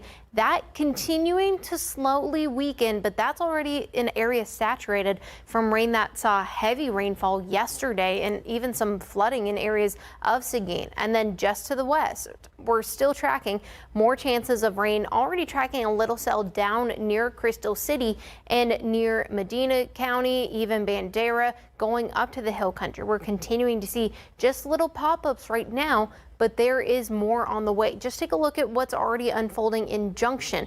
Heavy rainfall and even multiple thunder and lightning strikes in that area. And I want to show you the reason. The reason we're going to have the chance of some showers and even some thunderstorms is because of this. Just back here, we're starting to even see, just even in areas of the hill country, a clearer picture. We're starting to see some pockets of sun, not only in the hill country, but also closer to areas of San Antonio. Those little light right here where my finger is, that is San Antonio. So stretching up, we're seeing a little bit of a break in the cloud coverage, and that poses the threat because the sunlight, that's going to help fuel the chances of some showers and thunderstorms later today. Now, once again, later today, we do have that flood watch in effect for areas of the hill country. This does include Bexar County, but also it includes Bexar County because of the potential for some runoffs. All these counties in the green, going from Junction, Kerrville, down into Bandera and Medina County. That's the potential for 2 to 4 inches of rain in localized areas, depending on where we see the heavier bands. 5, 6, even isolated 7 or more inches of rain. And that's until 7 p.m. for the flood watch. But the stream flow, even if you don't see heavy rain later today, you're still going to, especially if you're along the Guadalupe River, you still have the potential to see some of the impacts. Although we're not seeing some heavy rainfall to see that flooding, we're still seeing the Guadalupe going very, very fast. In areas of Comfort, it's going at about 634 for the cubic feet per second, even going through Spring Branch, over 2,000, near Seguin, over 1,000. And with the Guadalupe going so fast, that's going to have the potential for any sort of debris, any sort of anything in the water really to continue to move through. Just take a look at this. This is the boat ramp 7 in Canyon Lake. This was a picture through KSAT Connect about yesterday evening of all of that debris, all of those logs, and we're going to continue to see that. So I can stress this enough. Please do not go out to the tubing, especially near New Braunfels. They had their own issues yesterday with the rain. And once again, just take a look at Authority radar. It's very isolated at times, but that's not going to stay consistent. We're still expecting multiple chances of rain throughout the rest of your afternoon. Starting to see a few more start to pop up in areas near Medina, Bandera, and even slowly but surely into Los Maples. That's where the rain started Thursday night into Friday morning. Right in here is where it really started to pick up before it moved into Kerr County. Now, I'll show you this and I'll leave you on this. This is the rainfall of the last 5 days. Any rainfall we see, especially along the Guadalupe River, especially along I-10 going into Bandera in Medina County, going through areas of I-10 near Guadalupe County, any rainfall we can get today, that's going to pose a threat for isolated flooding, street flooding. The ground is so saturated because of that. And not only in areas of near the hill country, areas just to the north, just in areas near Burnett in just to the west near Georgetown. They also saw some heavy rainfall the last few days because of this system just continued to dump multiple rounds of rain. So once again, do not let your guard down. We are still tracking the potential for more rain chances later today. I'll break all that down coming up later on, Japhanie. All right, thank you so much, Shelby. I also want to once again send just another respectful reminder to people out there, some of you who may be a little frustrated or upset of our wall-to-wall coverage over the devastation that hit Hill Country floods. We want you to know that we understand, and get this is our job, is to provide that life-saving information. No matter how long it may last, just because it's not directly impacting you on a local level, this catastrophic event has impacted thousands of lives, and we're still dealing with a huge number of families who've just lost loved ones, and that number is more likely to increase. We gotta just be straight up and for real. I know a lot of people want to see the tennis match with Wimbledon, but at this time, our job right now is to provide whatever hope, whatever chance, whatever opportunity people can have to report their missing loved ones, to volunteer, to see what we can do to help that community rebuild again. We'll be right back after this short break with more of our coverage to help those who are impacted by these floods.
126 right now. Welcome back. Hill Country Floods. We've been doing that wall-to-wall team coverage since this event took place, which was in the dark hours on the 4th of July. With that, destruction brings a community together. Those of you who are wanting to help support each other, whether it be donations or volunteer work, and our very own Patty Santos, she's been in Kerrville at the Salvation Army all morning long, just getting that firsthand view of just how special this community is.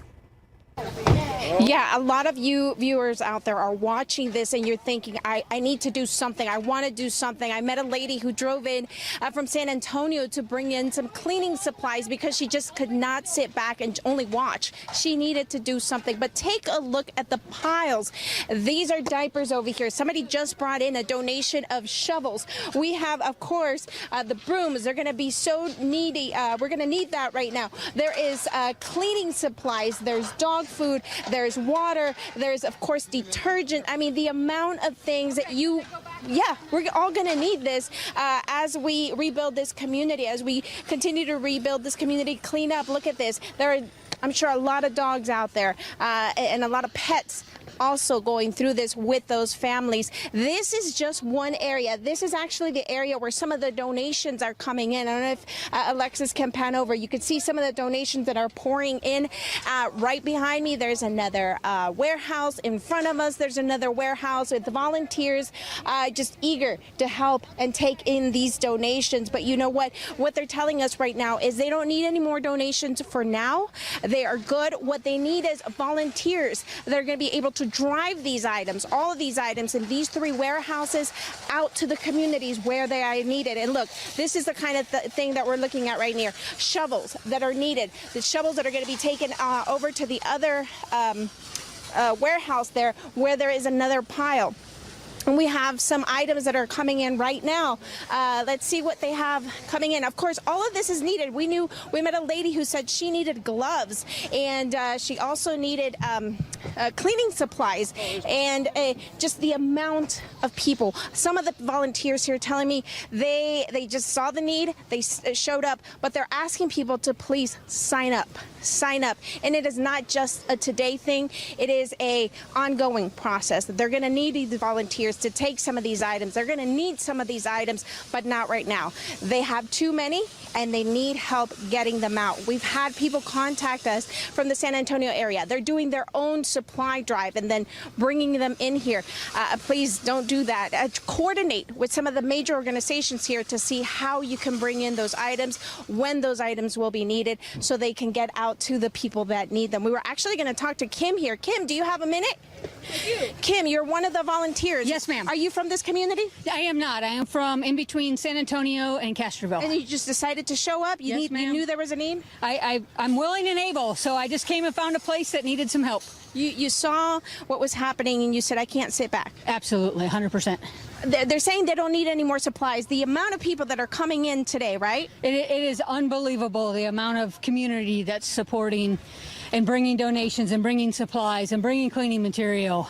You are a Texan. You drove 5 hours and you said, I cannot just sit back and watch this. You needed to be here. Yes. Yes, actually, our whole community came together to allow us to be able to do this. And not just a little bit of donations. They rented out this van. Take a look. They're getting it ready right now. They already unloaded about half of it. But you got, everybody working together to try and empty this out. You said you have a connection to this community. You're not just watching from afar. You love Texas, but you also have a connection. Yes, my granddaughter attended Schreiner University, and my niece graduated from Schreiner. So, yeah, we've been to Kerrville many times, and it just broke our hearts. And you called your friend and you said, hey, let's do something, and they responded? Yes. Like, we have a community of givers. They were very generous. They were like, tell us what you need. They trusted us with their generosity, and this is the fruit. Yeah. Now, it's very busy right now. We did want to show you there's still a lot of stuff inside the van that needs to be unloaded, but as you can see, there is a lot of chaos out here at Jaffney. One of the things that the Salvation Army is asking asking is they're so grateful for all of you Texans, that everybody that's watching the Hill Country right now, and they want to help. But please, what they need right now is volunteers to physically drive some of these items out to Kerr County communities that need them. That is a call that they're making right now. There is still a line of people right now waiting to unload, but please sign up right now to become a volunteer to drive some of these items, not just today, but probably throughout the next few weeks. Stay with KSAT, of course. We're going to give you the very latest on where the drop-off sites are, because they continue to change. Of course, this is a very fluid situation, as we have been saying, and this is just one example, guys, of how much Texans love the Hill Country. All right. Thank you so much again, Patty Santos, out there reporting for us, our boots on the ground for sure. And as she mentioned, just another reminder, those of you out there, I'm still getting emails and messages. If you are listening to this, if you are watching us, whether that be on our platforms, on air as we speak now, if you want to volunteer or donate, the number to call right there on your screen, 830-465-4797. One more time. 830-465-4797. And again, that number is for anyone who has it in their heart to even be put on the list to volunteer and have your name called to come on out and serve the Hill Country. We'll be back after this short break.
Welcome back. At 1:33, again, we've been talking about ways that you can give back and volunteer. We've been giving you guys that number. Again, if you want to volunteer, you can go 830-465-4797. But also, Texans doing what they do best, coming together to help those in need. Happening now, we got a disaster recovery supply drive taking place in Hemisphere Park. Items that are needed include hygiene products, clothes, food, medical gear, and cleaning supplies. And we stopped by and spoke to someone helping out.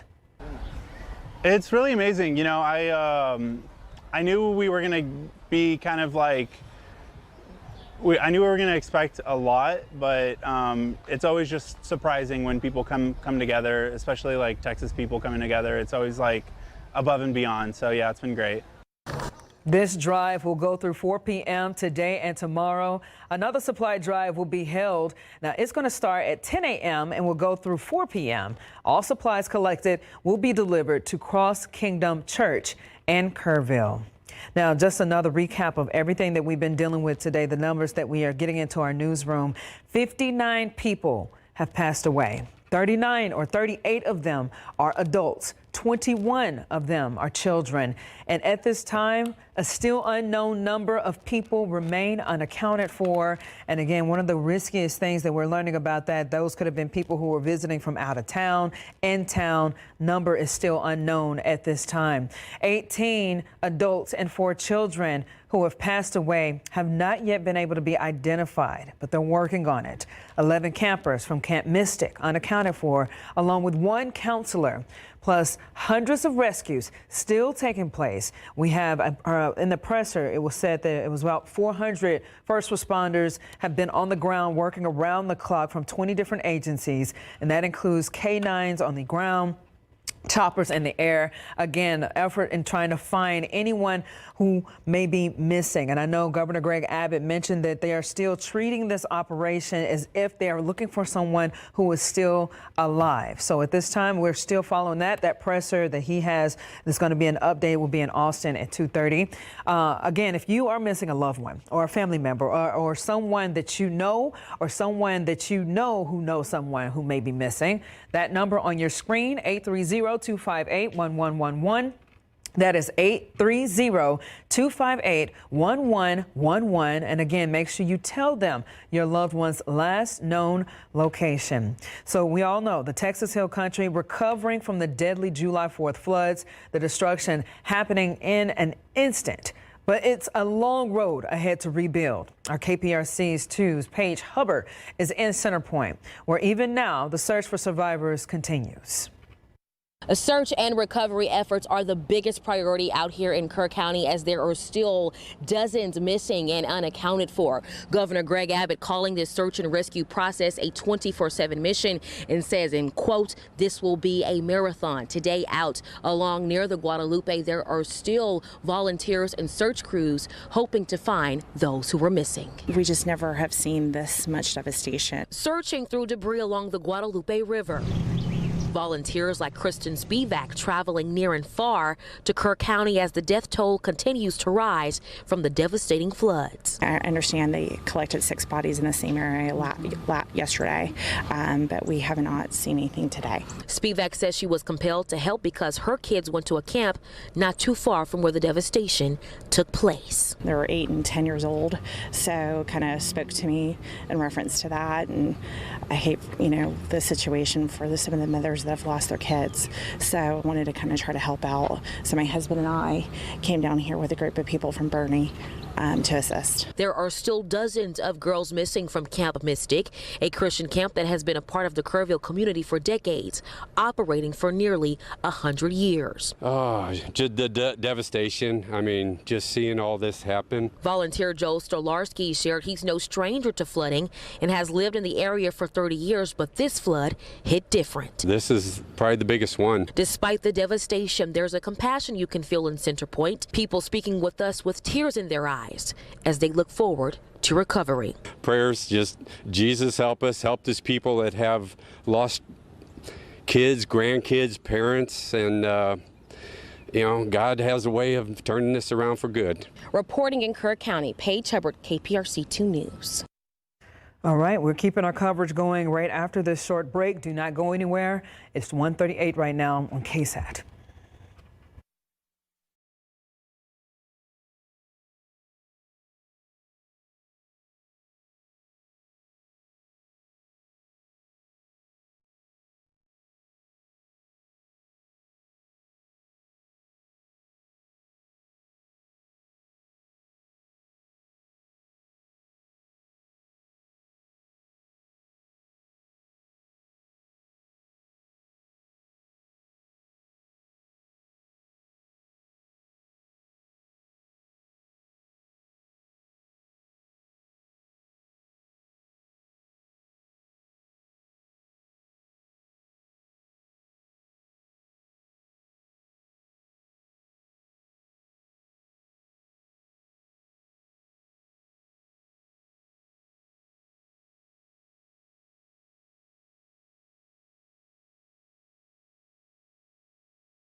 Welcome back. It is 1 Right now, again, we're continuing our coverage, the Hill Country floods. I did just get this email coming into our newsroom where Governor Greg Abbott announced that President Donald J. Trump approved federal disaster assistance as part of a major disaster declaration following the deadly and destructive flooding that impacted Texas this past week. Part of his statement says, in part, quote, President Donald Trump stands strong with Texas in our time of need, and I thank him for swiftly approving Texas's disaster declaration request. And of course, this federal support is going to ensure local officials, emergency management personnel, and first responders have the critical resources they need to help Texans rebuild and recover from these devastating floods. Again, that was coming in directly from Governor Greg Abbott, who will be holding a press conference in Austin at 2:30 this afternoon. For now, let's head it over to meteorologist Shelby Ebertowski. Again, those floods that we saw. Yes, exactly. The ground is so saturated in that any sort of rain isn't going to be good. And sadly, we're tracking more potential throughout the day today. This is just currently for Authority Radar. Just take a look to the east in areas of Seguin. They had some minor street flooding and some minor flooding yesterday. The few cells that were there as we zoom in are continuing to slowly diminish as it passes over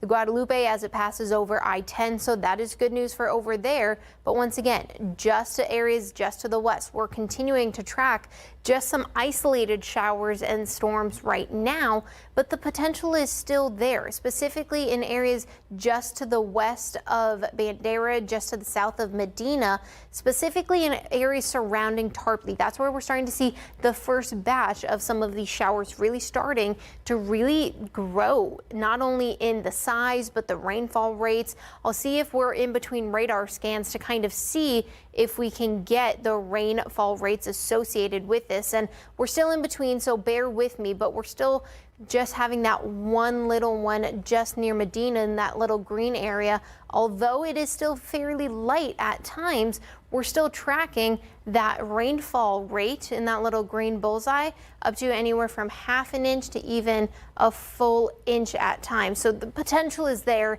and that's going to be the story throughout the day. And once again, we're tracking that little bit. We're tracking the little bit of some showers and storms in areas of Castroville. And I'm going to go back just to the radar just to kind of show you what we're watching. This is all due to that tropical moisture we've seen the last few days and that area of low pressure just moving in between the Hill Country and Austin and just bouncing back and forth. Right now, just to the south, they're continuing to have some heavy rainfall in areas near Crystal City, Pearsall, just to the south of areas near Sabinal and Uvalde, stretching up to Hondo. But just to the north, where they're continuing recovery efforts, we're tracking some heavier rain through Junction. This is right along I-10 going from Junction to Sonora. That's still some heavy rainfall rates. Just take a look at the rate associated with this just to the north. That purple just to the northwest of Junction. That's what we've been talking about for the potential for some heavy rainfall rates, up to 3, almost 4 inches or over 4 inches of rain associated just with this little system. And they're seeing some clearer skies over there, and that's going to continue to move down to Kerrville. And I'll show you where we're seeing those clear skies at the moment. Now, right around here, just wait till right there. That's where San Antonio is. Up here, right around where the mouse is, that's where Austin is. We're starting to see in the Texas Hill Country a little bit of a clearing in the skies. That just means that when the sun shines on the ground, that gives the atmosphere and more energy to form and to create the potential for some heavier downpours. And not only is there a little bit of a break in the cloud cover in the Hill Country, but just behind it, we're seeing a bunch of the clearing potentially interacting with the ground for the potential for more thunderstorms later today. I'll show you the futurecast. That hasn't been updated in a while, so I'm so sorry, but over the next few hours, this is about 3 p.m. Don't pay attention to the exact location of where these storms and these showers are going to set up, especially the bullseye up near Junction. Those can change just slightly, ever so slightly, but we're still tracking the potential for heavy rainfall starting off this afternoon in areas of the Hill Country. Remember, it's already so saturated. They are trying to do some recovery efforts, so that's going to have an impact for the Hill Country. throughout the next few hours. That will continue to go through the hill country by around 9 o'clock. Once again, we're still tracking some heavier rainfall through areas of the hill country, but it's now entering through areas of Bexar County. It's now having the potential to impact the Guadalupe further downstream near the New Braunfels area, near Spring Branch, near Canyon Lake. And we're still expecting some heavier rainfall up until that point. Overnight tonight, by around midnight, even getting to about 4 or 5 a.m. That's when we're going to see a little bit of relief, still having a potential though for some slight leftover showers. But overnight tonight is when we're going to see relief. The sun is going to set. Yes, there's still going to be cloud coverage. So all these little factors have the potential to help us with any sort of rain. But don't forget, there is more chances of rain tomorrow. I am going to show you the 7-day just so you can see what we're expecting today and over the next few days with the rain chances. Today, still about a 40% chance of rain for San Antonio, but over the next few hours, depending on if you're closer to the hill country, that chance is going to be higher. Over the next few days, in areas of, or on Monday, Tuesday, Wednesday, still daily rain chances as we're still tracking extratropical moisture. But I can tell you a little bit of good news.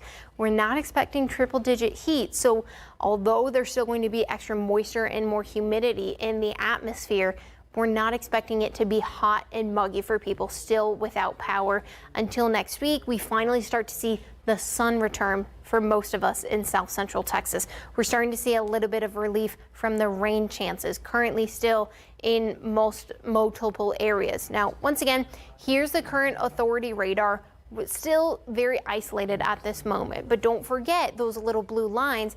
Those are all the rivers, specifically one just to the north, the Guadalupe, from Kerrville, Kerr County, all the way through Comfort. That's where we've been watching for just any sort of, we've had flooding in that the last few days. We've continued to have that heavy stream flow and even bringing damage up into areas of Canyon Lake. We've seen multiple pictures of Canyon Lake up closer to Sattler where we've seen some debris through the entire lake. Last time I checked, it was about 60% full in Canyon Lake. So any sort of flow or any sort of rain still can have the ability to just sit in areas of Canyon Lake.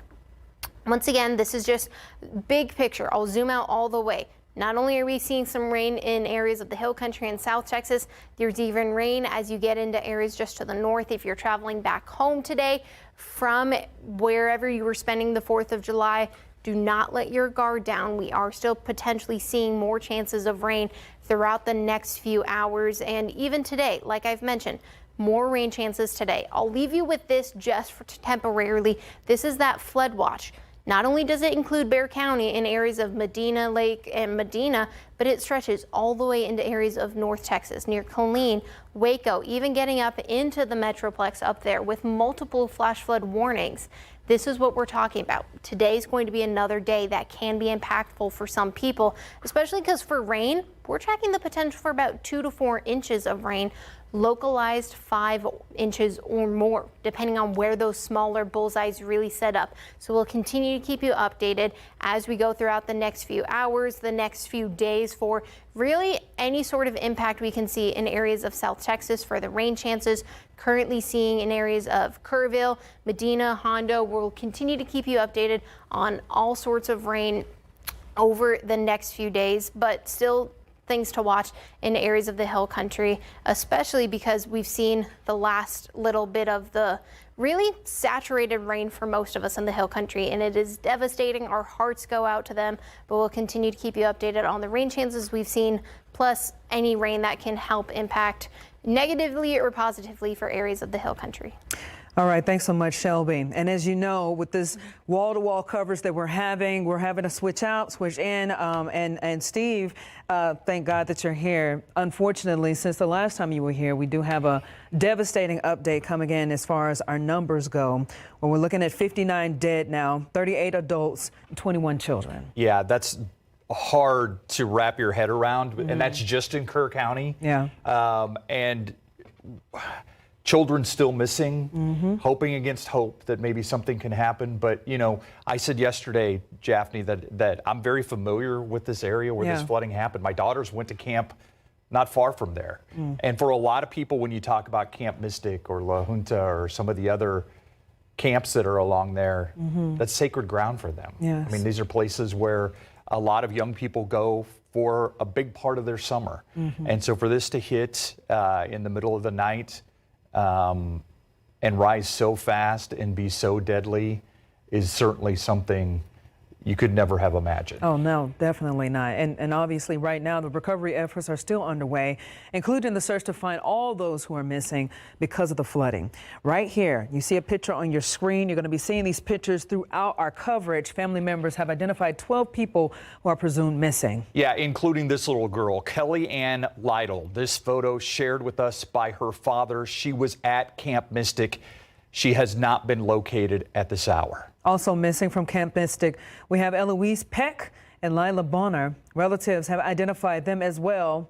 And then also missing, we got Greta Toranzo. Family members asking you to call that number there on your screen if you have any information about her. The fifth girl we know is missing from Camp Mystic is Blakely McCrory.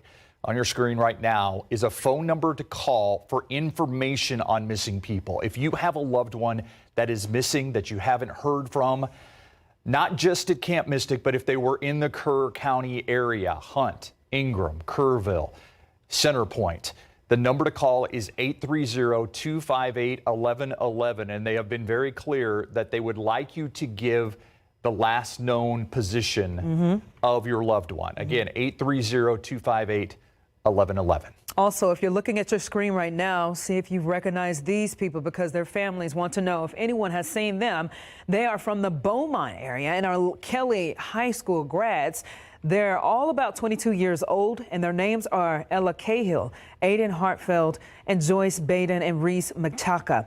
They were in the house in Hunt. They got swept away off of Highway 39. So, yeah, some very sad situations right there. And again, that QR code on your screen, you can scan it right now. I've got the list of several other missing people that have been confirmed and in our system. I know there are several others out there that they're still looking for that haven't been reported into our newsroom just yet. But the pictures that you do see and the information that we do have and can confirm is on our website, where their families are asking anyone with any information to reach out. Again, if you are missing a friend or family member as a part of the floods, the number to call on your screen is 830-258-1111. That is 830-258-1111. You know, you mentioned those high school friends from Beaumont. We saw a police officer from Odessa that's missing. We have reported on people from Corpus Christi that are unaccounted for. Yeah. And this is something that the entire state, the entire country is focused on the Hill Country and what is happening, hoping against hope that some more recoveries will happen. And like you said just a minute ago, the governor has been very focused on saying this is a recovery. This is a rescue effort. It is not a recovery effort at this point. And so it'll be interesting to see as we hear from the governor expected around 2:30 and as we hear from Kerr County officials around 3 o'clock, what they have to say about the operation. There are also, I want to caution people, there are a lot of rumors on social media all over the place about what's happening in Kerr County. We're going to err on the side of caution. Yeah. We are not going to play with some of those rumors and some of that that's out there. Our focus is on the people that are lost, unaccounted for, and the people that we have unfortunately lost in this tragedy. And that's something that we're not playing about either. Again, for those out there, the very few people out there that may be upset of our coverage right now. Some people want to watch the tennis, you know, but that's understandable. But at this time, when you are having deaths being reported and this situation being fluid all day and for weeks to come, we have to give people that life-saving information as soon as possible, as soon as it gets into our newsroom. You know, I was struck, I'm on X here and some of the social media, and the Texas Tribune just put out a tweet moments ago that said 59 people killed in the flooding in Kerr County. We've been reporting that. 11 deaths confirmed in surrounding counties, pushing the overall toll to at least 70 people. And that surpasses the estimated 68 deaths directly caused by Hurricane Harvey in southeast Texas in 2017. Yes. So with numbers like that, we have to be on air and we Yeah. have to give people the latest information. I do know we do have boots on the ground out there. Our very own Avery Everett. I believe she's been in Comfort all day long. Avery, obviously you've been showing a lot of destruction, everything that's in your area. What can you tell us? Well, right now, Japhanie, Steve, we're between Comfort and Centerpoint. We saw posts on social media saying that girls were being rescued from this road. Homulus, I might be mispronouncing that, but we're standing on the road and Kerr County Sheriff's deputies just cleared out. I spoke to one of them before they left asking, is it true? Were people found here? And he said they were still trying to verify that tip, that social media post themselves. They have since cleared out of this area, trying to find out more about what happened. But that's what Steve and Japhanie, you mentioned it. That's why we're taking so much caution with what we report. This is what some of the searches happening out here. You can see a DPS official right there, but most of the boots that we're seeing out here are just people. There's a group of people in that neon yellow color. They're from Kerrville. We've spoken to people that came in from Victoria, all trying to help with that search. You can see that group of guys on that truck right now on that bridge.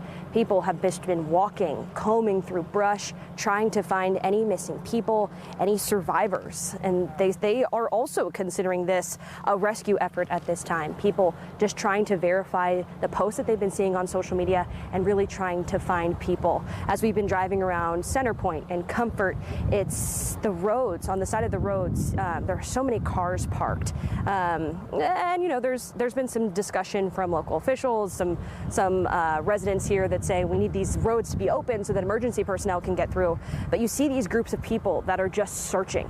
People say that I spoke to this one woman, Shannon, like I said, she just said that, you know, she couldn't just sit at home anymore. She had to be out here searching. So again, we're trying to verify posts as we see them come in. We'll continue to keep you updated as soon as we learn more about missing people, who they are, and their stories. So we're out here in Centerpoint and Comfort right now. We're going to continue to search out here, but for now, Steve and Japhanie, I'll send it back to you. Hey, Avery, stay with me for a second here as we near the top of the hour.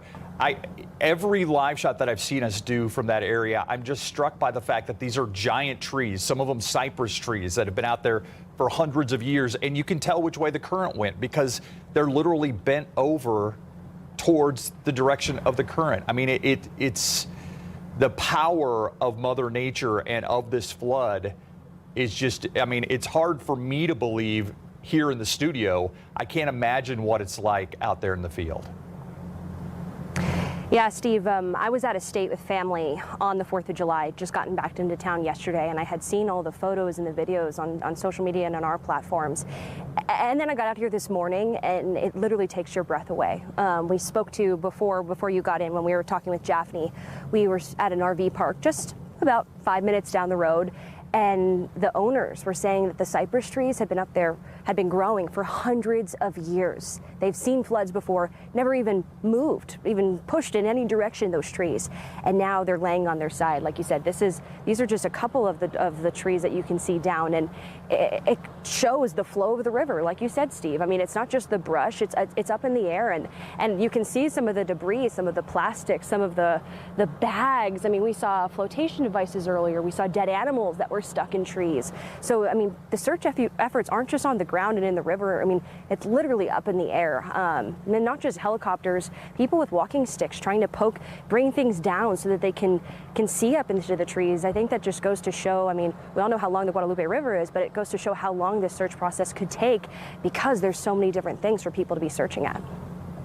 Avery Everett live in Comfort. Thank you, Avery, for that report. And of course, we'll check in throughout the afternoon. We're keeping our coverage going. I'm going to transition out because we have to be up in the morning. I'll be going home to take a nap real quick and try to get some rest so that we can get back up and continue our coverage of the Hill Country floods. Steve, you're taking over. I got it. All right, my man. Thank you, Japhanie. I appreciate it. You guys stay tuned. Have a blessed one, and our coverage is going to continue after this short break.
Welcome back to our continuing coverage of the Hill Country floods. I'm Steve Spriester. Thank you for joining us this afternoon. The latest death toll in this flooding is devastating, heartbreaking for so many of us. At least 59 people are dead. This is just in Kerr County. 38 adults, 21 of them children, 18 adults and 4 children are still pending identification. 11 campers unaccounted for, along with 1 counselor that is believed to be from Camp Mystic, which seems to be the hardest hit camp of the 18 that seem to dot the banks of the Guadalupe River. And of course, to report missing family members, you can call 830-258-1111. And I want to repeat what the Texas Tribune tweeted out moments ago. Along with the 59 people dead in Kerr County, there are another 11 deaths confirmed in surrounding counties. That brings the total to 70 in the state of Texas after these devastating floods. And they point out that that surpasses the estimated 68 deaths directly caused by Hurricane Harvey, which hit southeast Texas in 2017. Sobering numbers on this Sunday, a Sunday that was dedicated to be Prayer Sunday by Governor Greg Abbott. We saw the Archbishop of San Antonio, Gustavo Garcia Sierra, with Mass this morning in the city of Kerrville. Prayers are still going up that there will be more people found alive in the debris that's on both sides of the banks of the Guadalupe River. And we're going to continue to follow the very latest. I want to give you a little bit of an idea as we're at the top of the hour what we have coming up. In less than 30 minutes, we're expected to go to Austin, where Governor Greg Abbott will give the very latest update from there. And about 30 minutes after that, at 3 o'clock, we are going to go to Kerrville, to Kerr County, where Kerr County officials will be giving their latest update on what they have seen, where their efforts are right now, and if this is still a rescue operation or if it's sadly turning to a recovery operation. Governor Abbott, NIMKID, Texas Emergency Response, Kerr County Sheriff officials have been very clear about this still being a rescue effort, them still believing that people could be found alive amid all of this devastation from the Guadalupe River. Our Patty Santos has been out in Kerrville as well at the Salvation Army and other places talking to volunteers, people that have just shown up, some in U-Hauls with water, some who just felt like that is where they needed to be on this Sunday. Here's Patty's report. Right now with me is Richard McAllister. You're one of the members of the church. You guys decided to put these together. In these bags is food. You don't need electricity to put this food to use, and already some people have been coming in to put them to use. That's right. It's shelf-stable food. You don't need refrigeration. You don't need a stove to fix it. Just come down, pick it up, and the meals are ready to eat. And they have already started coming in. Some of the victims have already said, we're not going to have water. We're not going to have electricity for weeks. Even people that have not lost their home may not have utilities in their home. They may not be able to get back into their home. So we're trying to reach everyone that has been displaced by the storm. And this is one of the many organizations, one of the many churches that is doing something here for their community. You have had groups reach out to you saying, how can we help? Yes, we've had a number of churches across the nation reach out to us last night and today, offering to get on a bus and come down and help us, or to provide financial support, or just to pray for the people of Kerrville. It's very heartwarming, the outpouring of support nationwide. And one of the things that they want to let you know right now is they don't need any more food. They don't need any more donations. They got this. They just need to get it out to the folks and continue to support this community. That's right. Our biggest need right now is to know who needs help. So if you are in need of any of this, please get in contact with us. You can visit rscoc.org on the internet and make contact with us, or you can just drop by the church during those scheduled hours on the website. And we have all that information as well on ksat.com. This is one of the locations we're going to stop at. We're going to go look at some of the other places that are giving back to their community. That is happening throughout the Hill Country right now. People showing up with food, with water, also showing up with heavy equipment to try and clean up after what the Guadalupe River has left behind. We know that there are so many people out there are wondering, what can I do? Well, HEB answering the call earlier today. This is a disaster relief convoy.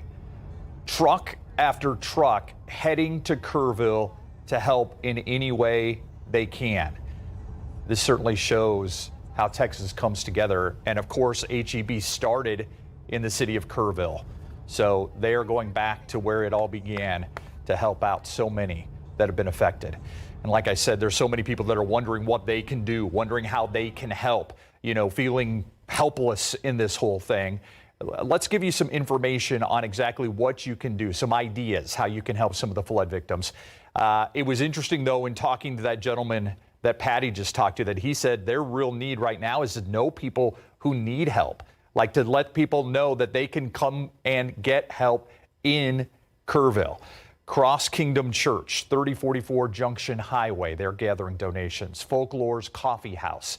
The Salvation Army, 855 Hay Street is a big one in Kerrville. They are taking all kinds of donations there. And in San Antonio, they are also answering the call to help flood victims at Hemisphere, 630 East Nueva Street. That's happening today and tomorrow at Hemisphere. They have set up an area where people can make donations, because I know so many people in San Antonio want to help out in Kerrville, in Ingram, in Hunt, in the Center Point Comfort area, help those people who are recovering. But again, if you need help, if you're watching our broadcast right now and you don't have food, you don't have electricity, maybe you don't have water, these are the places you can also go to get some of that help. To maybe, if you need a hot meal, if you need something, there is help out there. Please reach out. Don't suffer in silence. Earlier, we had a KPRC reporter, Paige Hubbard, who was out talking about helping those in need. Here's her report. Search and recovery efforts are the biggest priority out here in Kerr County, as there are still dozens missing and unaccounted for. Governor Greg Abbott calling this search and rescue process a 24/7 mission, and says, in quote, "This will be a marathon." Today out along near the Guadalupe, there are still volunteers and search crews hoping to find those who were missing. We just never have seen this much devastation. Searching through debris along the Guadalupe River. Volunteers like Kristen Spivak traveling near and far to Kerr County as the death toll continues to rise from the devastating floods. I understand they collected 6 bodies in the same area yesterday, but we have not seen anything today. Spivak says she was compelled to help because her kids went to a camp not too far from where the devastation took place. They were 8 and 10 years old, so kind of spoke to me in reference to that. And I hate, the situation for some of the mothers that have lost their kids. So I wanted to kind of try to help out. So my husband and I came down here with a group of people from Bernie to assist. There are still dozens of girls missing from Camp Mystic, a Christian camp that has been a part of the Kerrville community for decades, operating for nearly 100 years. Oh, just the devastation. I mean, just seeing all this happen. Volunteer Joe Stolarski shared he's no stranger to flooding and has lived in the area for 30 years, but this flood hit different. This is probably the biggest one. Despite the devastation, there's a compassion you can feel in Center Point. People speaking with us with tears in their eyes as they look forward to recovery. Prayers, just Jesus help us, help these people that have lost kids, grandkids, parents, and God has a way of turning this around for good. Reporting in Kerr County, Paige Hubbard, KPRC 2 News. Yeah, KPRC, our sister station from Houston, they have been helping us out with our coverage here at KSAT and up in the Hill Country, and reporting back to us and Houston. Like I said, this is really a statewide, countrywide story that we're talking about right now, with so many people missing, loved ones. You see the pictures of family members putting up their loved ones that are missing all over the state. I was in Dallas for the 4th of July, and the TV stations there were putting up local TV station, or local people from the Dallas area who were missing in the flooding in the Texas Hill Country. I have a grim piece of news that I want to pass along right now. A source of mine is telling me that they just found 6 bodies at the bridge on Herman Sons Road. I'm told that that is confirmed by somebody out there. Not the news that you want to hear, but that is confirmed by a source of mine right now. We continue to hear a lot of these reports on social media. Be wary, not all of them are correct, not all of them are true. That's what we try to sift through here at KSAT, get things confirmed by sources that we trust. And again, we are waiting for a 2:30 news conference with Governor Greg Abbott and then a 3 o'clock news conference from Kerr County officials. But right now, like we've been saying, we're at 59 confirmed deaths just in Kerr County, 11 from surrounding counties, bringing the total to 70 right now who have lost their lives directly from the Hill Country floods. I think we also have some video from the Comal River.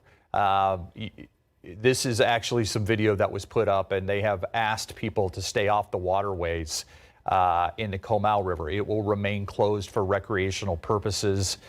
You know, they got a lot of rain yesterday. The Guadalupe River in New Braunfels in the Green area, they had to evacuate River Road for a while. Some of the houses there, I believe they've been allowed back in, but the Comal River is remaining closed for recreational purposes.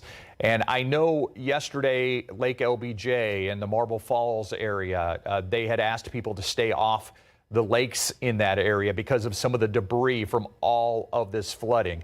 And so it really, this is affecting so many of us in the KSAT viewing area. And again, that latest that the Comal River is closed today for recreational purposes. Like I said, we're trying to give you as much information as we can about what is happening in the Kerrville area, but also how you can help here in San Antonio. As a matter of fact, Mayor Gina Ortiz-Jones was on our morning show this morning talking about just that. Take a listen. Well, thank you for having me on.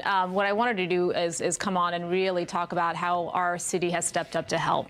You know, the devastation is just so widespread. And so at the governor's request, San Antonio, we have sent a contingent of firefighters, 17 in particular, those that are technical rescue, as well as medics and medical officers. And then, of course, the equipment necessary to help, a boat and as well as an ambulance bus. Also very thankful how quickly our city staff has frankly jumped into gear. I myself have been in contact with the mayor. We were actually just texting this morning about resources we can amplify to make sure people have, again, the right partners if they wanted to help. And then I know Eric Walsh and the entire city team has also been in contact with the Kerrville city manager and so forth. Obviously, when I spoke to the mayor, I expressed my condolences for what their community is going through, and that we will be there with them every step of the way. We've been with them for 17 days. Our firefighters are rotating. Again, that's heavy work, and we want to make sure that we've got the right folks doing it. But we'll be there as long as we need to. You know, in times like this, these county boundaries they don't really matter, right? We're going to step up and we're going to help and do all that is necessary. Let me just note what we are not doing, though, and what we are leaving to the local folks as well as to the camp officials. It's really those folks that are overseeing the reunification efforts, right? So I know you highlighted the numbers that folks should continue to call. That is what they are doing. I will highlight, though, when I was talking to the mayor, their partner for volunteer coordination and for in-kind contributions is the Salvation Army there in Kerrville. So if folks want to help in that way, please go to that website to identify additional information. If folks want to make a monetary contribution, their trusted partner is the Community Foundation of the Texas Hill Country, and they have set up the Kerr County Flood Relief Fund. So those are the two partners that are trusted, have been vetted, and folks can go to if they'd like to be helpful. As a city leader, we asked you earlier, you know, one of the things that you guys are doing is watching closely from a distance. There's a reason you're doing that, and you'll notice on their first responders pages, they are constantly telling people, please do not get in the way. That's right. That's right. Yeah. I mean, again, the officials on the ground, you know, they have it under control. Again, at the governor's request, we have submitted we've provided these resources.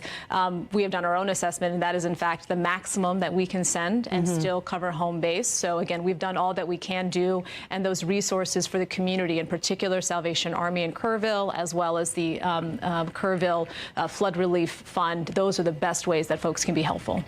You know, I think Governor Abbott talked about it a little bit yesterday. Texas is a special place when it comes to these disasters. We're a family. We come together. How does it make you feel that you're seeing not just, you know, the area of Kerrville come together, but it's, you know, San Antonio and all of our neighbors across the state working together, putting our differences aside to continue to rescue and recover these victims? Look, first and foremost, right, we have to focus on those folks that continue to need our help, those that need to be rescued, those that need to be recovered. So that is what everybody is focused on. And then again, making sure that those that want to be helpful have the appropriate resources to do so. There will be lots of time to figure out kind of how we got to where we are to ensure the notification and resources were sufficient. Obviously, this was a 100-year flood, but we also know that there is technology available that may have been helpful. So that is for another day. Right now is focusing on helping those that need our help right now. I know that, you know, last Thursday, on the 3rd of July, we were actually together at the naturalization ceremony that happened at Council Chambers. You know, everybody was excited and gearing up for the 4th of July. For the 4th, now moving forward, it's not going to be the same for these families impacted and for us, everybody in our area impacted. If you had any words that you can tell, reach out to the family and express to them, you know, that we got you no matter what moving forward, what would you say? And that's exactly the message. We are all in this together. Again, I've been in constant contact with the mayor of Kerrville. And again, I know our city staff is also just, hey, what do you need? Don't hesitate to ask. Even before I came on here, I wanted to make sure I had the most accurate resources that they want to use. So we're doing all that we can do. And I told them, don't hesitate to ask. We're just a call or a text away. And again, we'll continue to support as needed.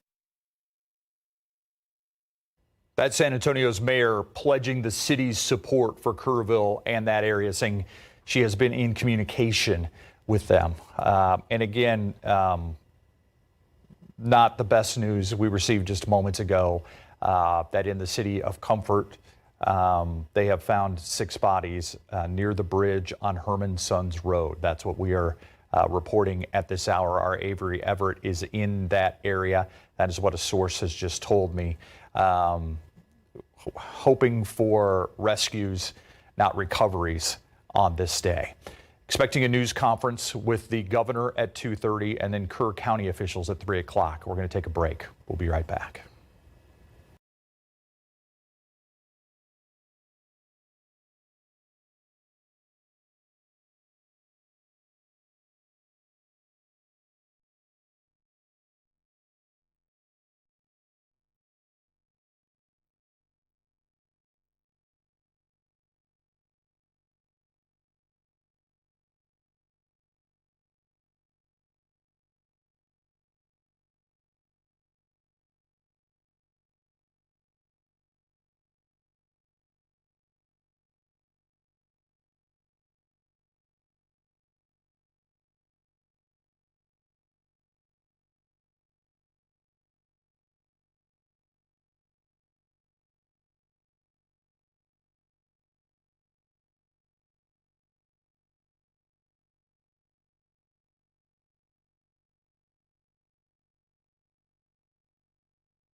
Welcome back to KSAT's continuing coverage of the Hill Country floods. What has been a devastating day as far as the death toll rising in all of this, confirmed right now at 59 people killed in Kerr County, 11 in surrounding counties is what Texas Tribune is reporting. 70 people killed in these floods in the Texas Hill Country. And again, we mentioned just moments ago that 6 bodies were apparently found near Comfort on Herman and Sons Road. That's not part, we don't believe, of the confirmed total right now, but those bodies apparently have been recovered in the Comfort area. Shelby Ebertowski joins me now, and Shelby, obviously any rain is not welcome right now, especially in the areas where they are sifting through the trees and the debris, the cars, all that stuff that is kind of floated downriver in the Guadalupe area. And I know you've got the radar on. There are some showers out there. What will be the impact, do you think? So any rain at this point is not good rain. Yes, we're still in that drought. Yes, we still need the aquifer to go up, but the ground is so saturated that any rain we see currently at this point causes a risk for some more flooding, and especially the rivers. We have so much debris up in the hill country that any debris that is in any of these creeks, these rivers, can go downstream, and we've seen it down in Canyon Lake, and I'll show that in just a second.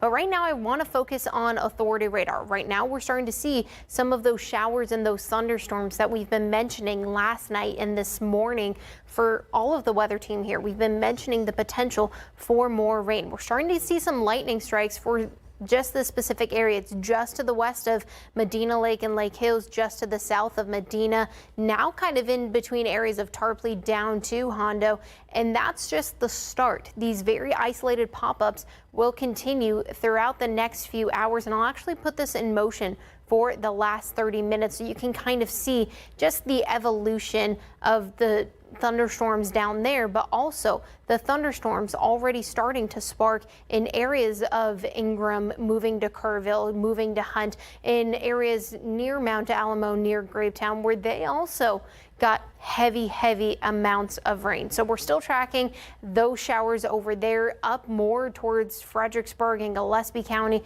up some near Marble Falls, but we're still also tracking some closer to home, closer to Bexar County, just on the Bexar and Atascosa County line. We're tracking these showers and storms moving up 35 just between Lemming and just past through Pleasanton. That's where we're tracking, and it's going to be very isolated at times. So we're stressing the caution. Please be careful if you do go out today. But I wanted to show you this.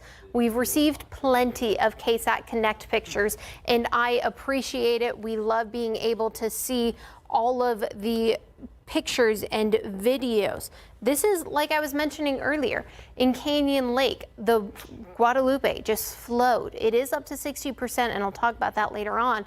But just the fact that the water just moving from upstream to downstream has also been able to bring the debris. This was boat ramp 7 in Canyon Lake last night, and those are all just trees, and there's mud. There's multiple things and items in the rivers and creeks, so please do not go out along. Don't go tubing. I know some areas are closing their tubing centers today, but please stay away from any of the creeks if at all possible. Once again, we're continuing to see the heavy flow of the water, not only in the Guadalupe closer to areas of Comfort and Kerrville. This video was the Guadalupe River in Seguin yesterday. Not only did they have the heavy flow coming from the hill country, but they also in Seguin yesterday had their own issues with the flooding and own issues with heavy rainfall, to the point where the water was rising and they were having people survey areas because of the heavy waters in areas of Seguin.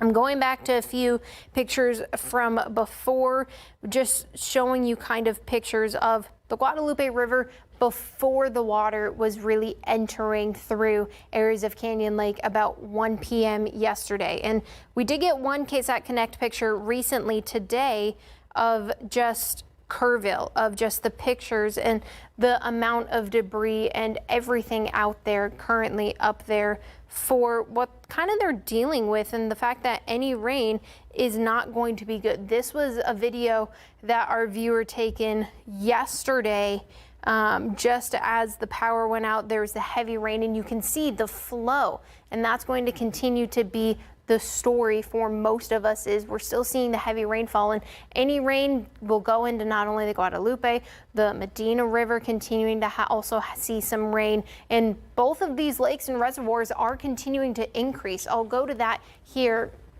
in a second just to show you the reservoirs, the lakes, all of that. Every sort of area near South Texas is starting to feel the impact. Canyon Lake is up to 70% full. It is up since July 4th, 10 feet. Medina, yes, it's still under 5% full, but it's continuing to rise as well. And this is a number of a few just a little while ago, so it's not necessarily updated, but the stream flow for the Guadalupe River up from Comfort down through Spring Branch, New Braunfels, and Seguin. This is the reading for the river above the Comal River.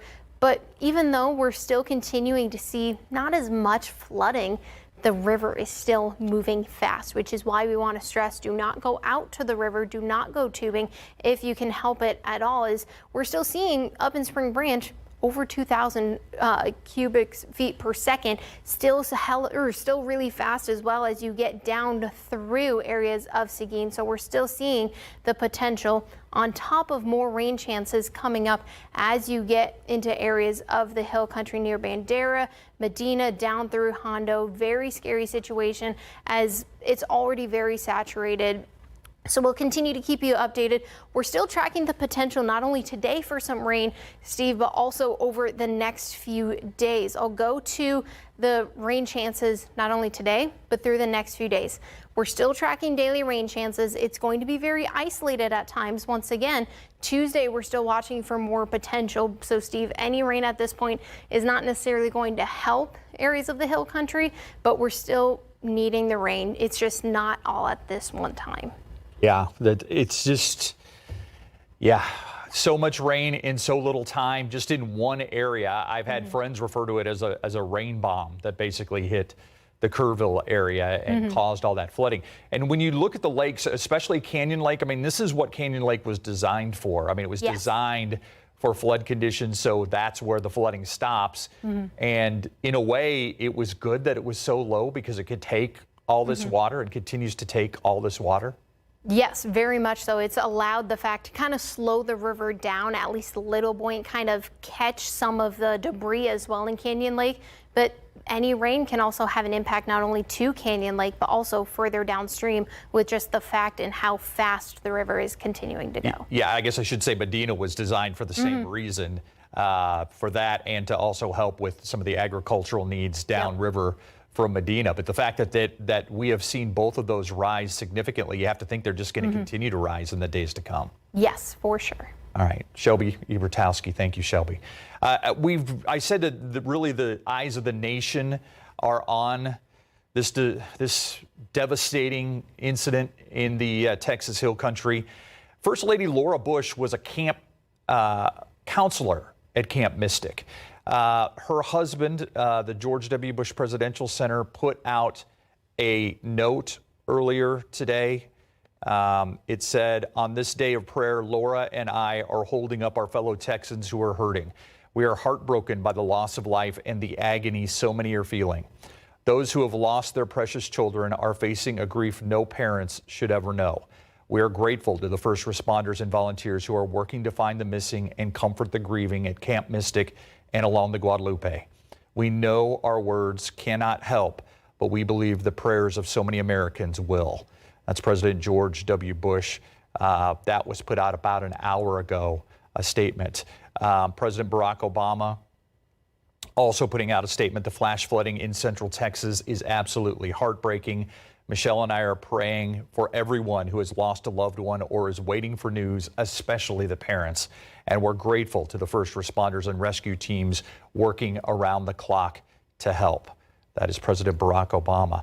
Also, the game wardens put out a notice a few hours ago, basically asking people not to fly drones over the impacted areas and search operations because those drones can interfere with the drones that are being used for search efforts. They're also a safety risk to the other emergency service aircraft.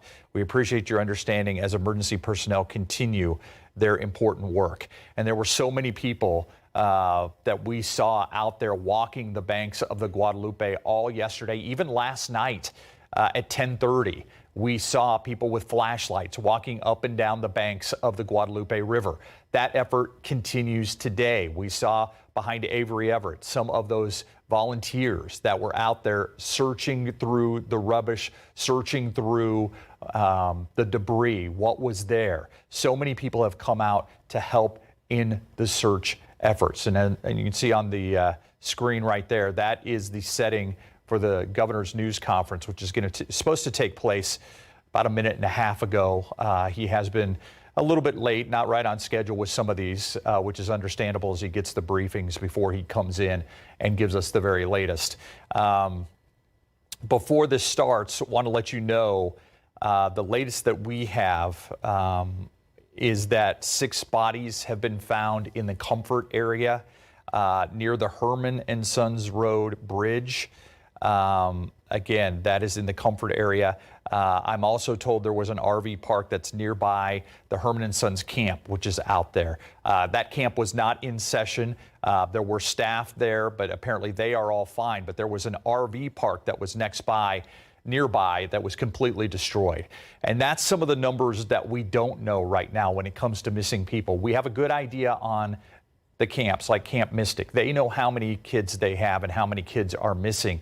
But for people who were camping, who were staying in homes, who were in tents along the Guadalupe River on the 4th of July weekend, which is, you have to think, a lot of people, we don't know how many people are missing in those circumstances right now. And that's where we get the reports from Odessa and the reports from Beaumont of people who came to hang out at the river on the 4th of July. These are some of the cars that are in the Guadalupe River as we fly over it. I have to think this is in the Kerrville, Ingram, Hunt area.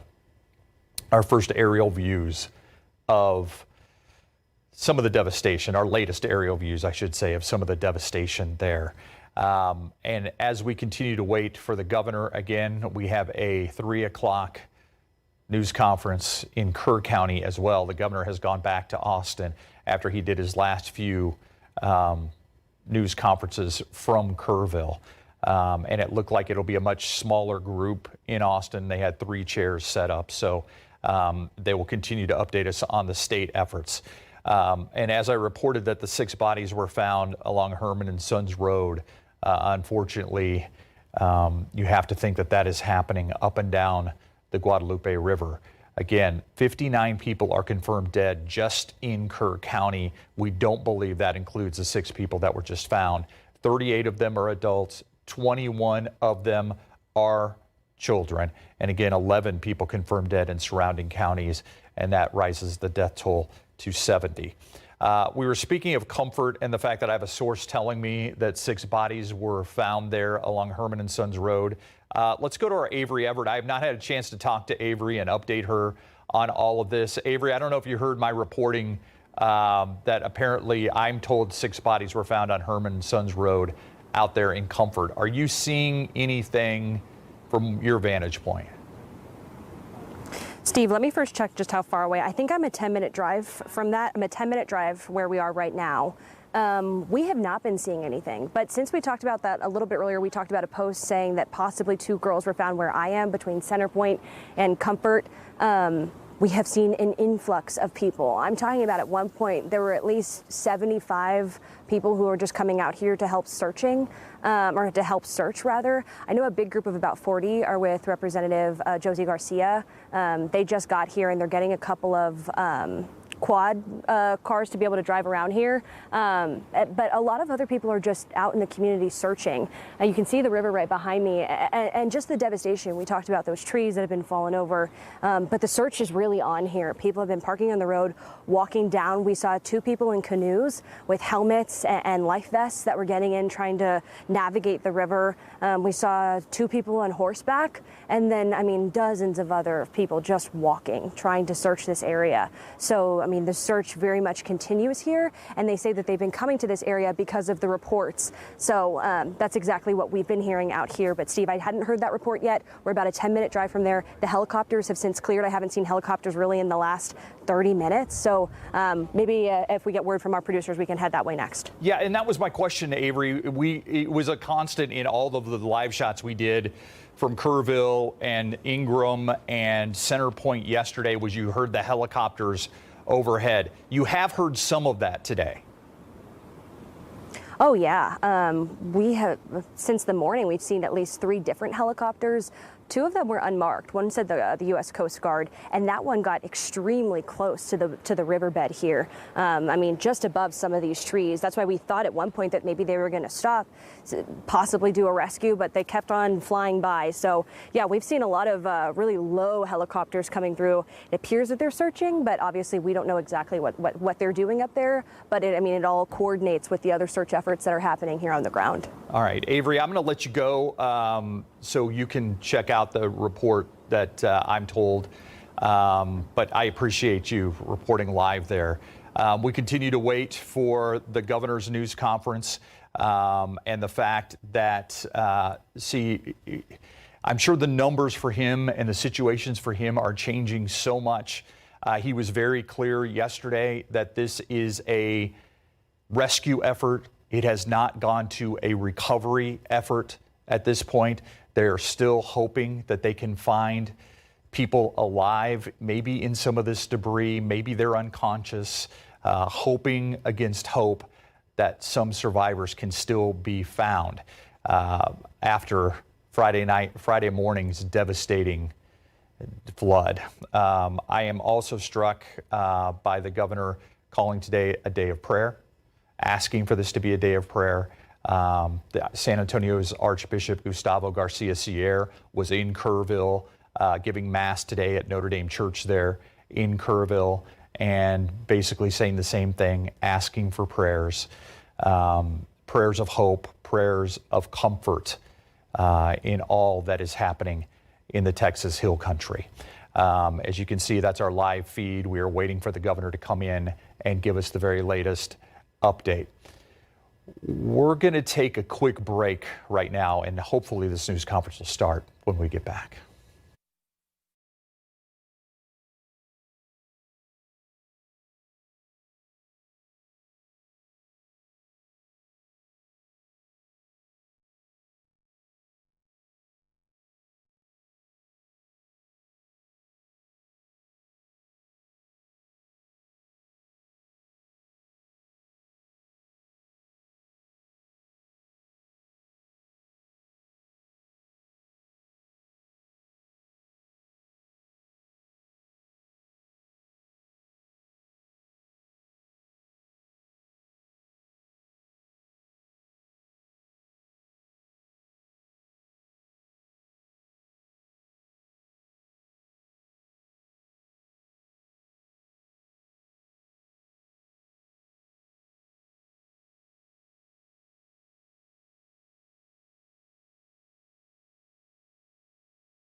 Welcome back to KSAT's continuing coverage of the Hill Country floods. This is what we know right now at this hour. We are waiting for a news conference with Governor Abbott and state officials that is expected to start any second now. Of course, we'll go right there as soon as it starts. At 3 o'clock, we are waiting for an update from Kerr County officials. We don't know if that will change depending on what time the governor starts, but that's what we're expecting to start at 3 o'clock. If they go simultaneously, we're going to go to Kerr County so we can get the very latest on the situation there. Hopefully one will end and the other will begin and it can be timed out. But if not, I just want to give you a heads up on what we're going to do. At least 59 people are confirmed dead. The last report that we had, This is just in Kerr County. 38 adults, 21 children. 18 adults, 4 children pending identification. 11 campers are unaccounted for, along with 1 camp counselor. Believed many of those are from Camp Mystic. To report missing family members, if you are out there and you have a family member that is missing, call 830-258-1111. 830-258-1111. They are asking people to give the last known location of a family member or a loved one when you call in. That also helps them know how many people are still missing from the Kerr County area. And again, we are reporting that at least 11 people have been found dead in surrounding counties, bringing the death toll to 70. Again, this is from the last update we got. We are not compiling our own numbers. I don't think that would do anybody any good. We were going to go with the official numbers. And right now, that is 70 people who have perished in the state of Texas as a direct result of the Hill Country floods. We are also getting updates from our Daniela Ibarra, who is in Kerrville right now, waiting for that news conference. Our Avery Everett is in Comfort.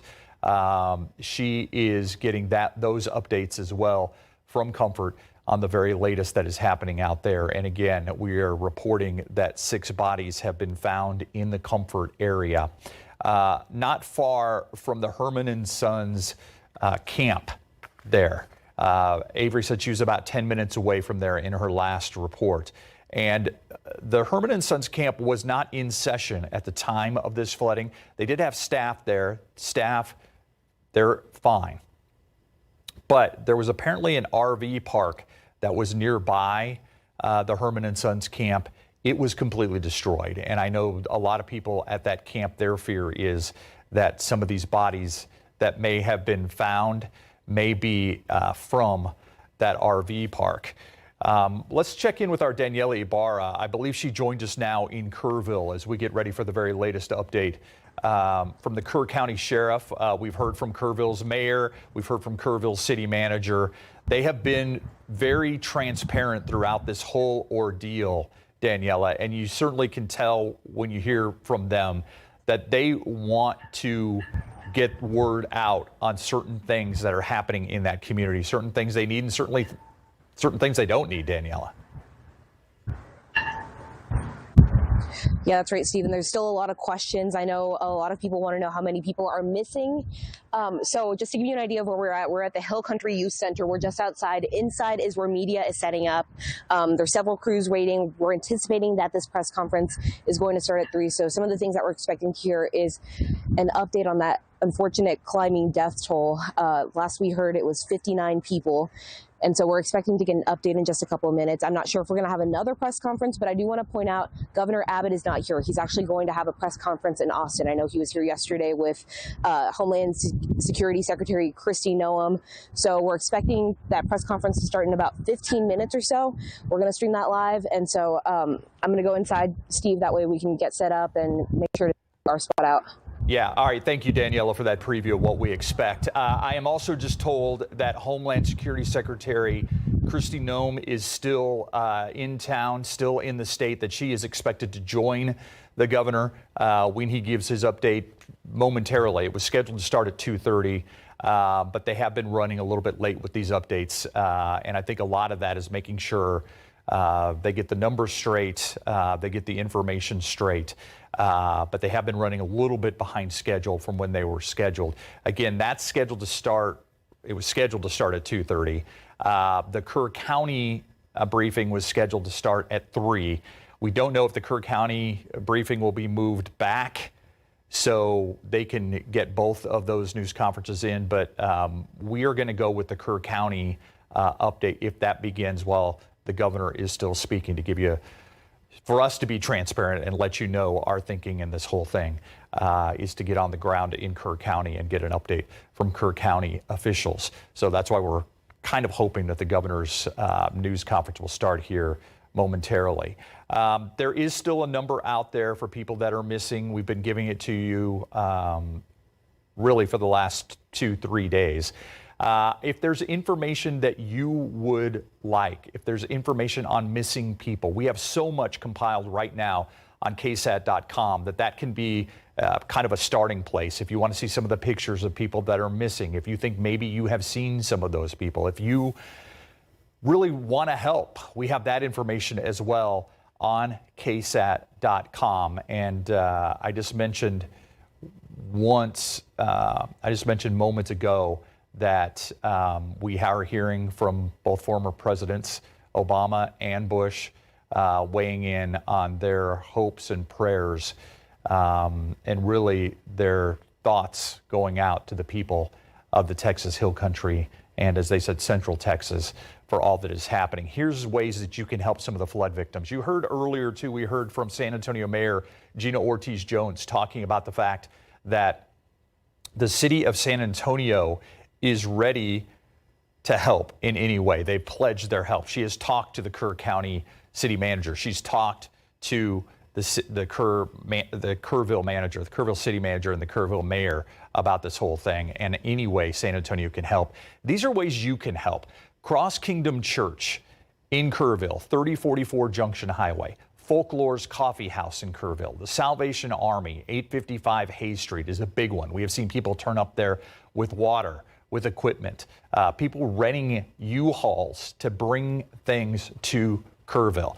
Well, there's also ways you can help in San Antonio as well at the Hemisphere, 630 East Nueva Street, you know where the tower is and all of that downtown. They are taking donations both today and on Monday. It says tomorrow and Monday. I think that should say today and Monday at Hemisphere. And this is also a full list at ksat.com of how you can help. This is a little more information on the supply drive at Hemisphere that we were telling you about. A supply drive at disaster recovery, 10 a.m. to 4 p.m. So it's still open at Hemisphere Park. Items needed, hygiene products, clothes, food, medical gear, and cleaning supplies. There are so many people. Look at this, so many people who have shown up to help in the recovery. We talked to one of the volunteers. Here's what they had to say.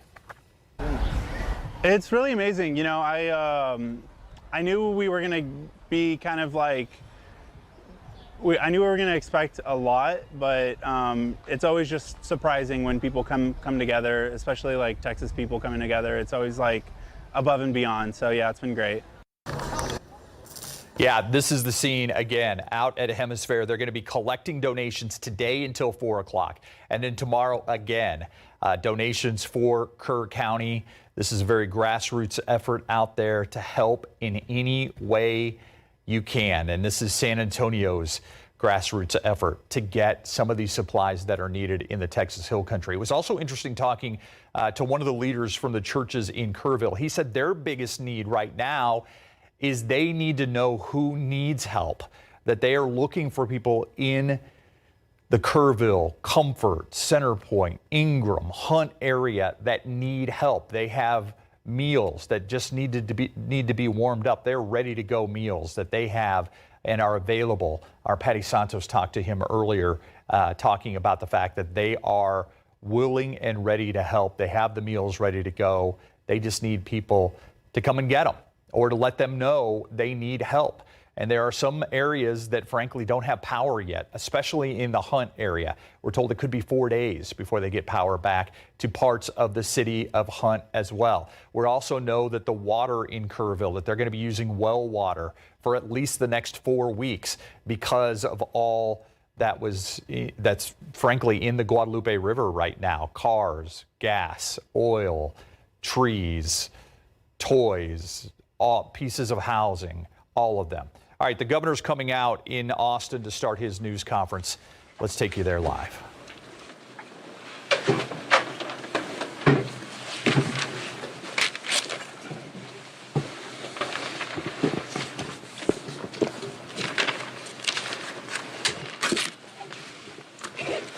I want to thank everybody for being with us here today. We are in Austin today as opposed to Kerrville because of deadly storms that have swept across central Texas and areas outside of the Kerrville area, and because of more expected storms that will pose life threatening danger over the next 24 to 48 hours. I want to emphasize, however, even though we now are broadening the area that we're focused on, we are not at all reducing our focus on Kerrville. They remain a key focus in so many different ways. We continue 24/7 operations to search for anybody who was affected by that deadly storm. We still have our Department of Public Safety assets, the National Guard, Texas Task Force 1 and 2, and game wardens, all fully engaged in responding to the disaster in Kerrville. We also intensify our focus on the families affected by this. They're going through horrific events that have turned their lives upside down. We're working to aid them, assist them with regard to counseling, grief, all kinds of things we can do to assist those families. One of the most important things that we can do is to address their greatest concern, and that is there are so many families that are still waiting to learn about their loved one. And we are working 24/7 to get the information that will be able to answer their question. What I can tell you is several things. I had the opportunity yesterday to visit Camp Mystic and get to see firsthand what happened there, as well as all the way downstream after that. And it was nothing short of horrific to see what those young children went through. And we will remain 100% dedicated, searching for every single one of the children who were at Camp Mystic, as well as anybody else in the entire riverbed, to make sure that they're going to be recovered. We know that parents and families, they want information, they want closure, and we want them to know that we are working as swiftly as possible to get them accurate information that will provide that closure. I do want to thank the local officials, city and county and otherwise, who also are working around the clock to make sure they are addressing those concerns. The information I'm going to give you is as of this current moment in time, knowing that this information will constantly change throughout the remainder of today as well as in the coming days. In Kerrville, in Kerr County, there are 59 confirmed deceased. There's still 11 missing from Camp Mystic. Separate from there, in the Central Texas area, there are confirmed 10 deceased. And across the state, in all the areas affected by flooding, there are 41 known missing. So important to emphasize this, especially in the Kerrville area. There were so many people who were just camping out, not children in camps, but adults camping out near the river, people in RVs and things like that. There are people who are missing who are not on the known confirmed missing because we don't yet know who they are. We will maintain our ongoing search throughout the entire river system to find anybody who may be missing. One thing that could help this is if you are a relative or friend of someone that you think was in Kerrville or Kerr County that you think is missing, please contact the local officials in Kerr County and let them know that you have the name, identification, and other information about a person who is suspected to be missing. If, however, you don't have confirmed information about that and you're making phone calls, you are slowing down the process of the first responders being able to respond to those who are clearly identified as missing. If you're doing that, you're interrupting official business, and that could be potentially illegal. Call only if you have specific information. While we continue the search process in Kerr County, we are now also beginning the process of responding to the disaster that took place. Includes things like debris removal. Anybody who's seen any images whatsoever in the Kerr County area, you know there's debris all over the place that makes roads impassable, that makes reconstruction projects unachievable, that makes search process more difficult.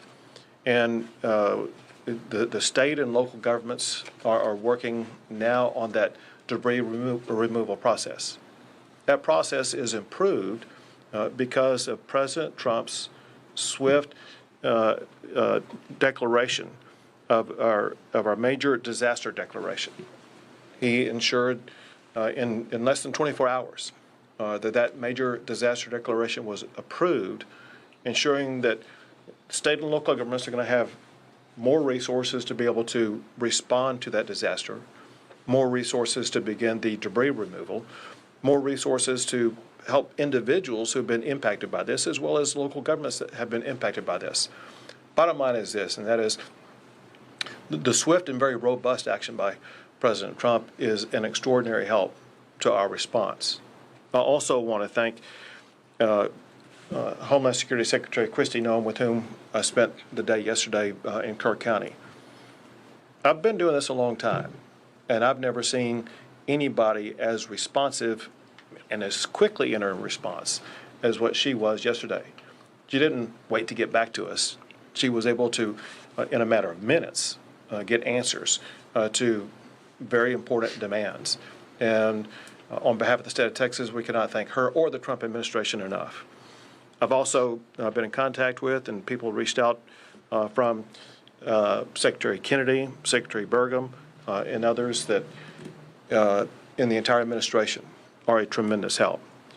I also want to add that there are governors across the country that have been in contact with either myself or with Chief Nim Kidd or state agencies offering their assistance, including Sarah Huckabee Sanders, the governor of Arkansas, Kim Reynolds, the governor of Iowa, Jim Pillen, the governor of Nebraska, Bill Lee, the governor of Tennessee, Glenn Youngkin, the governor of Virginia, Josh Shapiro, the governor of Pennsylvania, the governor of the state of Oklahoma, and Governor Landry in Louisiana. And again, I'm sorry if I missed some. I know there's others that are constantly reaching out. We're here, as I mentioned, in Austin today because there have been lives lost in this greater region. And importantly, there are dangers over the next 24 to 48 hours that could pose public safety threats to people in these regions. There is heavy rainfall that's already occurred, and there's more heavy rainfall that's expected that will lead to potential flash flooding broadly in these regions: the Big Country, Concho Valley, Central Texas, and once again, Kerrville. The point is this: if you're in any of those regions, you need to realize, for one, you're in an area with land that's already saturated with water. But for another, when more water comes down, it could lead to rapid flash flooding events. Now, there's nothing expected at this time to the magnitude of what was seen in Kerrville. That said, flash flooding can occur at lower levels of water than what happened in Kerrville. It's a particular threat for people who are driving on roadways. Some of the lives lost in Central Texas were people who were swept away in vehicles or in similar crossing type situations. Know that rising water on roads can occur very rapidly. You may think you can drive through it only to find out when you're in there that it's too late and that you're getting swept away. And so we urge everybody to be extraordinarily cautious for the next 24 to 48 hours. If there's any water on the road, you got to be safe. There's an old saying for a reason, because it's true, and that is, turn around, don't drown. You don't need to get from point A to point B if it's going to risk your life. Your job, the most important thing you can do, is to protect your lives. And taking a step back, for all of us up here, that's our number one job. We put public safety first, and we'll worry about the physical damage second. There are still public safety issues and lives to be saved in Kerr County. There are lives to be saved in all these regions that I just mentioned here. We want our fellow Texans to be safe and secure, and you can do more about that yourself than anybody else can. With that, I will, pass it to you, Colonel. Yes, sir. Colonel Freeman Martin of the Texas Department of Public Safety. It's been a tough 3 days for Texans, and I can assure you here at this table today that everything that can be done is being done. Currently, we have operations going on in several different counties. Williamson County had 3 people missing. They recovered 1, 2 are still missing. Ongoing searching. Burnett County is missing, 2 people missing. The fire chief and a 17-year-old female. The Department of Public Safety is offering any and every resource that we have to help with those searches, whether it be boat teams, rescue, divers, helicopters, drone operators, drones. So there's a lot of work being done. The governor's very accurate. The ground is saturated, so now a little bit of rainfall and watershed can cause issues. Williamson County is well aware of that. The ground was saturated. They knew that it had issues, and they evacuated neighborhoods, which saved lives. All that being done, they still have 3 that were washed away. I'll touch on Kerr County. We have about 230 DPS personnel assigned to Kerr County, and everybody thinks about search and rescue and what we're doing. There's a lot of stuff going on. We're filling every gap, and first off, this is nothing negative about Kerr County. They've got a very good sheriff. Their fire chief is exceptional. Their police chief is exceptional. Everybody's working together. The outpouring of support, there's a lot of volunteers. There's a lot of good stuff going on, but there's a lot of there's just a huge need, and it's a large area. So we're providing 18 tactical marine units with boats. We've got 65 CID personnel assigned, over 230 in total, 11 Texas Rangers, 28 from our Special Operations Group, our SWAT guys. In addition to that, we've got 9 helicopters with tactical flight officers. We're providing cell towers and trying to solve the issues with the radio communications and their cell phone communications. We've provided communications operators to embed with them to handle 911 calls and handle calls with concerned family members. Dealing with the families of these missing individuals, there's no higher priority for us than finding those children. We've assigned commissioned personnel and victim service personnel to the family that are working. They're with them 24/7, can answer or address any needs that they have and get them any information they have. This is tough work, recovering them. So we have victim service personnel there to work with officers that are conducting the search operations additionally. We have some unidentified individuals at the funeral home, adults and juveniles. The Texas Rangers are collecting DNA from family members and from the deceased victims, and we're flying those to the University of North Texas in Dallas, and we will have answers with rapid DNA in hours, not days, to get some closure and information back to these families. We have, in the last couple of days, an outpouring of support from our federal partners, DEA, HSI, and FBI. We've embedded them with our search and rescue teams. This is tough work. It's hot. They're in the mud. They're removing debris. There's snakes. There's water moccasins. This is God's work that they're doing. So, you know, the top priority is the family and the victims. Pray for them, but throw our first responders in there because there's a lot of good work going on.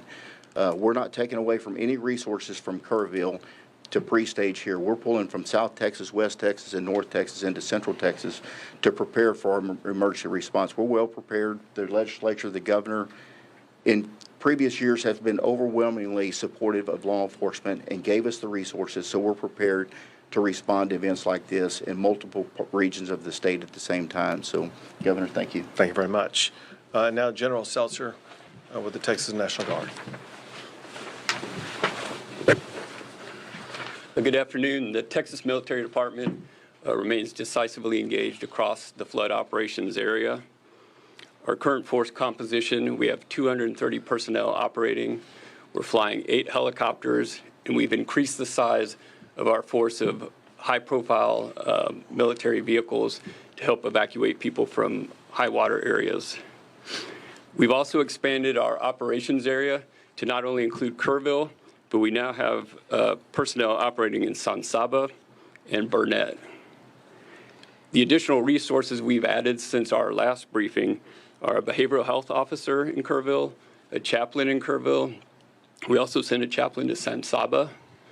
We've expanded the state's Air Operations Center, which is a multi-agency air coordination center hosted by TMD, but it includes every agency that operates across the interagency in Texas. So inside that operations center, we can ensure that the right asset is going to the right location to do the right job. Additionally, today we have launched the MQ-9 Reaper remotely piloted aircraft out of Houston. That aircraft departs Houston, goes out over the Gulf of America, and climbs to 18,000 feet, and then along a special FAA corridor, traverses over to the Kerrville area to conduct persistent SAR, persistent incident awareness and assessment operations. It's truly an eye in the sky for our search and rescue people. I'd like to thank the Federal Aviation Administration today. Due to weather at 18,000 feet, we could not transit from the Gulf of America to the Kerrville area. The FAA granted a temporary flight restricted area through a lower altitude, which allowed our aircraft to safely transit across Texas and operate in the Kerr County area. In terms of rescues and evacuations for the Texas Military Department, we have a total of 525 rescues or evacuations. 366 have been by air and 159 by ground. Of those count, 20 ground evacuations occurred in San Saba and 5 air evacuations occurred in Burnett. And that concludes my briefing. Thank you, Governor. Thank you. Now with the LCRA, there it is, Phil. Yes, sir. Good afternoon. I'm Phil Wilson, General Manager of the Lower Colorado River Authority. I think the most significant message we have in the general area right now is that if and when we get more rain, please stay off the lakes. The lakes have a lot of debris right now. It's not safe to be boating. It's not safe to be out there. We'll let you know when it is, but critically, stay off the lakes. It's July. People are used to summer, and this is not a good time to be out there. To echo, we're working very closely with law enforcement. We have our rangers deployed to Burnett County right now with our mobile command center trying to support the activities up there. It's a partnership working all together with law enforcement, TDM, and everyone that's showing up to help assist. It's a very critical time for us. Next, what the governor said, we have a lot of saturation. We opened gates up at Wirtz and Starkey the last couple of days. Those are closed right now. We're ready just in case we need to. We've added more than 350,000 acre feet to the Highland Lakes of Buchanan and Lake Travis. We're 67% full. We have a lot of room in headroom in case more water does come in to make sure those reservoirs do what they're supposed to do, which is to capture the water for the future and protect against flooding. Thank you, Governor. Very good. Now, Chief Nemkit. Thank you, Governor. And I want to remind everyone, life safety is still our #1 priority. And what I mean by that is, and Colonel Martin said it very well, Kerrville and Kerr County have great local emergency managers and responders. They really do. But they're a community of about 55,000 people. And they had a lot of people there that were not from that area visiting, vacationing. And their resources, and this is what the state government does when a local community gets overwhelmed, is we send in additional resources. So our hats are still off to all of those local responders that live and work in that community, and that their homes and families were also impacted, and they're still there on the job. We owe them a great amount of gratitude. Second, we continue with our search, not only in Kerr County, but everywhere that we know we have missing people. And I need your help in being very cautious. Let's not get wrapped around the axle on the word recovery. You're going to start hearing the word recovery used in a lot of different contexts. Be very careful how you use that word, because I'm going to be careful how I use that word as well. We are going to begin recovery operations. That is debris cleanup. That is opening roads. That does not mean we are no longer doing search for live victims, because we still are. We are still out there in very much hopes, very much fueled by the compassion that we show for these families, that we're doing everything we can to find their missing loved ones. So please help me in making sure that we're not wasting our time and efforts on debating over the meanings of words. Let's get clarity when we ask those questions. Second, I'm asking, we've driven around Kerr County and the other areas a lot.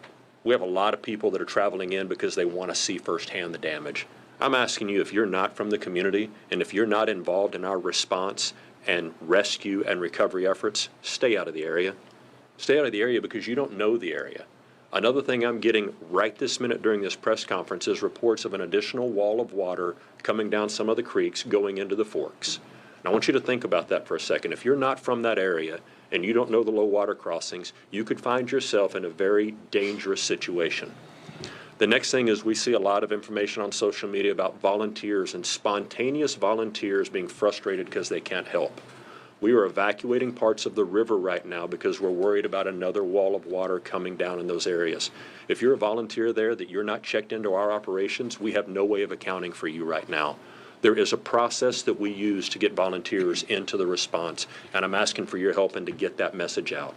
It's not that we think we don't need any help. It's that we want to make sure everyone helping is doing the job that we need, where we need it, and when we need it, and we have the ability to communicate with them. And then finally, I want to talk a little bit about the word recovery as it relates to the President's disaster declaration. We are very excited to begin those recovery operations with our federal partners who have been here with us in the Emergency Operations Center since last Thursday, since before all of the actual flooding and disaster started. And we're going to work very close with those partners to help our local communities and our families that are impacted by this recover from this disaster as fast as possible. Thank you, Governor. Thank you. We'll take a few questions. Go ahead. Isabel, I know that you mentioned 10 deaths in Central Texas. Is there any way you could give us a breakdown of the cities? We sure can. Chief Kidd has it.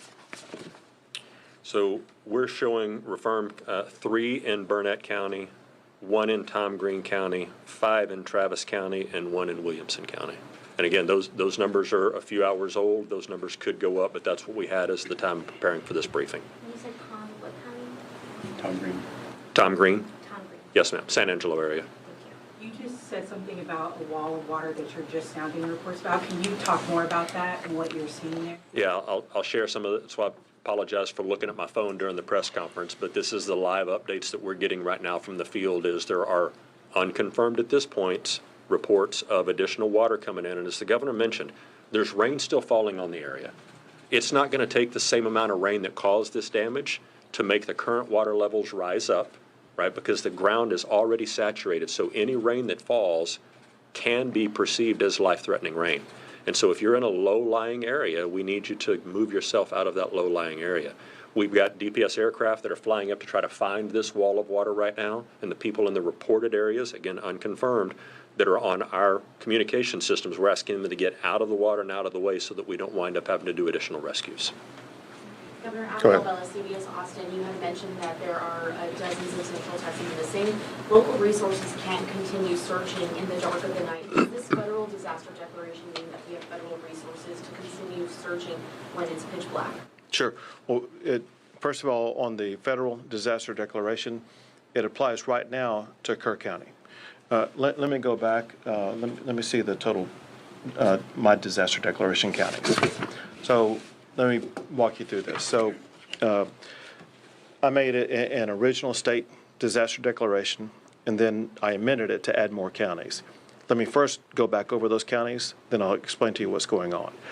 Under the state disaster declaration includes the following counties: Bandera, Bexar, Burnett, Caldwell, Koch, Comal, Concho, Gillespie, Guadalupe, Kendall, Kerr, Kimball, Llano, Mason, McCullough, Menard, Reeves, San Saba, Tom Green, Travis, and Williamson.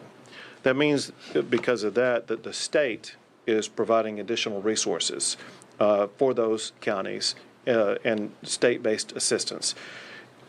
On the federal disaster declaration, for the time being, that includes only Kerr County.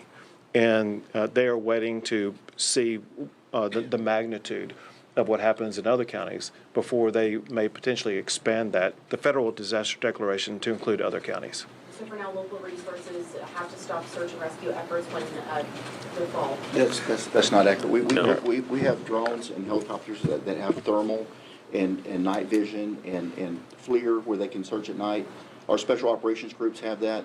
And, you know, at the law enforcement level, we don't really wait for a federal declaration. The feds come. They're there. They're helping. They offer assets and resources.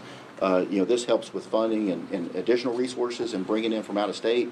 But our local federal partners they're very involved. So we've, of course, we're a lot more productive during the day. But we search at night, and and we're seeing some really good results, which is good, but the bad news is you will see the death toll rise today and tomorrow. One other thing to add to that is the U.S. Coast Guard, part of the federal government, was here working long before the declaration was granted based on our partnership and relationship. So we still have Coast Guard assets here, and they will operate at night as well. Thank you for the question. Go ahead. Bayless Wagner, Austin American Statesman. Could you talk a little bit more about the warnings that local officials got, the way that the state and the federal government communicated with local officials, and whether you believe that these deaths were preventable? So there were multiple steps taken by the state that I'll let Chief Kidd talk about, but the state began setting up operations in preparation for what could happen in Kerr County. It happened in the early morning hours of the 4th, which is Friday, and the state had pre-positioned assets and resources in and around that area beginning on Wednesday before the storm on Friday. As we learned more on Thursday, more assets were provided in various regions. We knew, based upon predicted weather, certain regions where the rain may fall. There was an inability to know precisely where that rain was going to fall and how much was going to fall where it did fall. And as far as what the locals may have done, Chief Kidd may know more than I, but I would leave it up to them to let you know. And listen, thank you for the question. We need to spend a lot of time trying to answer this question because from a technical perspective, there are multiple warning systems that are out there. And all of us can choose to sign up for warning systems in certain areas depending on the local government that we're in and the way that their system works. There's a lot of talk about a program called WEA, the Wireless Emergency Alert, and IPAWS, the Integrated Public Alert and Warning System, and how they work or sometimes don't work. And then you have areas where there is no cell phone coverage. And if there's no cell phone coverage, it doesn't matter how many alert systems you sign up for, you're not going to get that. And then there's the NOAA weather radios from the National Weather Service. I'll ask you, how many of you have a NOAA weather radio by your bed at home? And so there can be all kinds of alert systems that are sent, and we know that some were sent, some general messaging was sent early, some urgent warnings were sent at various times, but just sending the message is not the same as receiving the message, having a plan to do something when you receive the message, and then the ability to implement that plan. And so I really would love to have a separate conversation with all of you about how we can continue to get the message to the public about what they need to do when they get a message, what they should do when that message is received, and how they communicate that back to their loved ones and family members. Let me add this also. I don't know if you guys saw this, but the city manager for Kerrville explained that on the morning of the 4th, he was out jogging at about 3:30 in the morning, and it just then began to rain a little bit. He got home and saw that it rained a little bit more, and he saw after that the torrent of water that was coming down the river. And the point that he made was that by the moment in time when they knew the magnitude of the water, it's a difficult decision whether or not to begin evacuating people or not, because if you have a warning telling everybody to evacuate, you could actually lead them to their death. We know that some deaths in Kerrville were people who died who got swept away who were trying to evacuate. And so local officials know the best about the terrain, about the danger spots and things like that, about who might be able to evacuate, those that would just be getting into a more dangerous situation. You talked in what you just said kind of about expertise and about just knowing the area, and that extends also to the National Weather Service folks who are in those offices and have years and years of experience. There are currently 6 vacancies in the local National Weather Service office that cover Kerr County. What is your perspective on how that could have impacted the warnings that you all were able to get and how accurate the information you all were able to get? So I know nothing about the staffing. What I do know is what they put out. And it's my understanding that what they put out was kind of the information that the state was operating off of, and that is that there were alerts or warnings about heavy rain, potential for flash flooding in certain areas. A problem with that is that to most people in the area, flash flooding would mean one thing, not what it turned out to be, because they deal with flash floods all the time. All right, we're going to there's a lot of talk about warning systems, and that's important. But right now, there are evacuations, as you just heard them say in that state briefing, that are taking place in the Kerrville area along the Guadalupe River. They are very concerned. You heard Chief Nim Kidd there talk about the fact they are very concerned about water coming downstream into the Guadalupe River at particularly the North Fork of the Guadalupe. We're actually under a flood warning right now. So that's why we're going to break away from this. We're going to take you to Kerrville once they start that news conference. But Shelby, really quick, give us the situation, because this is something that we were worried about the last time we talked. Yes, and it's all because of those small little storms continuing to build. Some folks up in Kerr County might have gotten the evacuation notice. The National Weather Service just issued a flood warning for parts of Gillespie County and now into areas of Kerr County, zooming in specifically along I-10 near Ingram, just north, going to along the Guadalupe because of the heavy rain. We've continued to track this one little band moving from areas of Junction through. This flash flood warning is in effect until 6:30 for areas of Kerr County and Gillespie County. Let's take a look at the rainfall rates just within this system alone. Once again, I'm zooming in on the Ingram Hunt area specifically because they've been hit hardest for some areas lately. Now 7 inches, 7.5, over 7 inches of rain just associated with this heavy downpour. This is already on top of a very saturated ground for most of us. We're tracking one just to the north in Gillespie County as we go up to Harper, continuing along this little stretch of purple. You're seeing more than 4 or 5 inches of rain. Going over to Mountain Home, I'll get rid of that. Zooming in just to the south of 41.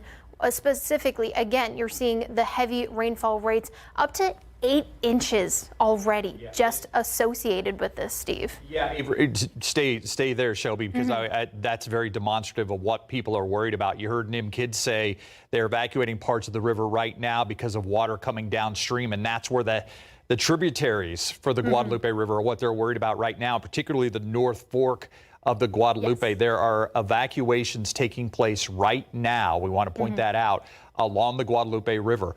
Our crews that are in Kerrville and in Comfort, they have been told by authorities to move to higher ground. So this is a very real concern out there in the hill country. I just wanted to continue, Shelby. I just wanted to add that to the fact that when you see that rain up in Junction, you may think it's not affecting the Guadalupe, but it is because of all those tributaries that are just coming downstream. Yes, all the creeks, everything up here, most of them flow into the Guadalupe. So especially because that one system just through Ingram, that's about to enter Ingram. But even then, just to the west of Hunt, just to the southwest of Mountain Home, that system is continuing to build, and we're expecting it to impact areas that have already been hit hard, especially further down, closer to Center Point and Comfort.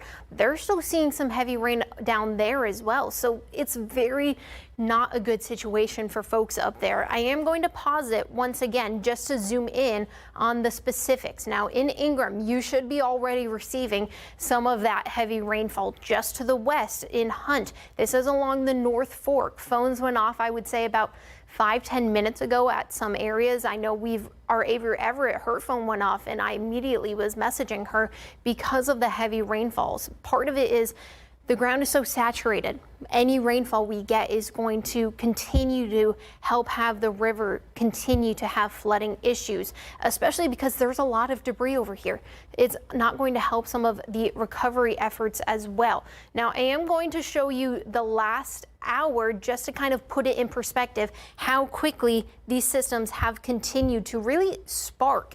And it's kind of stayed stagnant once you got to just north of I-10, just to the north of Ingram, but even just within the last 30 minutes or so, it's continued to go down closer to Ingram and closer to Hunt, especially along all the recovery efforts. This isn't going to be necessarily the best for that, but once again, zooming out, it's going to areas of Fredericksburg. They're expected to still have some of that heavy flooding and heavy rain over there. I'm just going to pause it to just take a look at the rainfall rates for just this area in general, going from Mountain Home, including Hunt, Ingram. Kerrville hasn't gotten any rain yet, but we are still expecting the rain to make its way to Kerrville. Just to the east, all those purple areas. I'll zoom in up closer to Fredericksburg just to show you if you're headed out there or if you are there.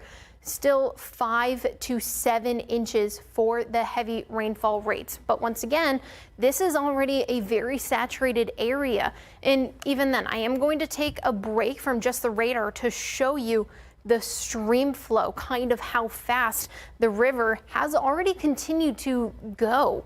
This is the stream flow rate at which, even further downstream, how fast it's continuing to go. And there is more chances of rain throughout the rest of your afternoon. Once again, going back to the radar, this is an active flash flood warning in effect until 6:30 p.m. for Gillespie County and Kerr County. This does include areas, does not include all of Kerrville, but it is just to the north of Kerrville. So you are still wanting to take caution, especially because of the river. That is the main concern. There is still heavy stream flow rates. Ingram, you are included in this flash flood warning as of now. Hunt, you are not, but you still need to be aware. All of these areas along the river need to be prepared for the potential for the heavy rainfall rate. Now, once again, just zooming out, this is a bigger picture. Not only is the Hill Country seeing rain, we're still seeing rain across South Texas. So what the Hill Country is currently seeing with that flash flood warning, we're continuing to have just smaller areas of the heavy rainfall. Even in areas of Bexar County, we're starting to see some just now enter in areas of San Antonio. I am going to step off my screen just to see if I am missing any information from the National Weather Service, as this is very much an ongoing situation for the heavy rainfall rates. Yeah, and while you do that, I'll throw some questions at you here. And I want to read a quote from the governor who explained why he's in Austin today and not back in Kerrville. He said they continue to focus on Kerrville, but they are worried about future flash flooding across the state. He said there are dangers. This is a quote directly from Governor Greg Abbott. Quote, there are dangers over the next 24 hours. He's urging people to be extraordinarily cautious about driving on roads. And that is really, I mean, he's obviously right now we have a flash flood warning for that box that you see. And a lot of that is Kerrville, Ingram, Hunt area that already has so much rain. But he's also worried about Travis County, Williamson County, Burnett County, where there are also missing people. And, you know, even San Antonio's ground is so saturated right now that if one of these storms pops up, where obviously the environment is ripe for this to happen, for these storms to just pop up and just rain continuously, huge rain rates that you were seeing there, as much as 6 inches an hour in some of these areas. So that is the concern for the governor right now. And we're continuing to wait for a news conference out of Kerrville where we expect to get more numbers. But I'm guessing that has been delayed because of the evacuations that are taking place in Kerr County right now, according to the State of Texas Emergency Management Director, Chief Nim Kidd. And you can see just how that rain has again popped up over the Hill Country in a lot of areas that right now do not need any more rain. And that's obviously for flooding concerns. It's also for the rescue and recovery efforts that are continuing. I'm wondering if those have been halted for now as far as, you know, leading this whole thing. So what we do know is there is that flash flood warning in effect for areas of Kerr County going into areas of Gillespie County because of this one system we're watching. And I want to jump back on the screen here just to kind of give you guys an... Hey, Shelby, let me interrupt you real quick. Oh, yes. The news conference in Kerr County has begun. Okay. So the signal's frozen, so we've got audio, we don't have video, so we're going to go to that eventually. Okay. Yes. Once they start, and we're going to, just to explain to people at home, you may not see it, but we're going to take the Kerr County news conference coming up here momentarily. But sorry to interrupt you, Shelby. We've got all this breaking stuff happening. Yes. I want to make sure we let our people at home know that we're still waiting for that Kerr County news conference to begin. Yep, and thank you so much, Steve, for interrupting me for that little bit. And in case you're just joining us, this is the area we're watching, Kerr County and Gillespie County. You are seeing that flash flood warning in effect currently because of that heavy rainfall rates. Take a look at just the rainfall rate associated with this. Now, we are in between radar scans, but just a little bit ago, we were seeing 5, 6, even 7 inches for the rainfall rates just with this system alone. And that can be dangerous, especially because it's continuing to just over the last 15 minutes, just kind of sit in areas just to the north of Ingram. Now, we are seeing rumors like we've been hearing of a unconfirmed report of a small wall of water. That is why in areas near Kerrville, we think this is all, we just believe that areas reported just that evacuation notice for the potential, and because of these reports of the wall of water, because of this heavy rainfall. Now that rain is now entering in areas of Ingram,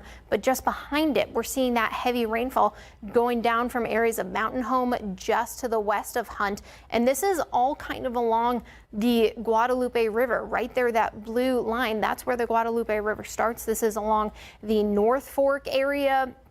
So it is definitely a dangerous situation, especially because we're also starting to see some rain up just to the east of Kerrville as well. So even a little bit downstream, closer to Center Point, we're still seeing the heavy rainfall as well. So as of now, it is still continuing to show that flash flood warning. And I am going to put some or at least give you a little information. This is the Guadalupe River sensor at Hunt. Granted, they have not received any of the heavy rainfall yet, but it doesn't show a jump just yet. However, the flash flood warning is further downstream. So even then, Kerrville hasn't showed any sort of jump in the river gauge, but that is subject to change over the next little while because of this area we're watching for that flash flood warning. Now, once again, bigger picture, we're seeing some heavy rain hill country, but we're still seeing some just to the south in areas of Bandera and Medina County.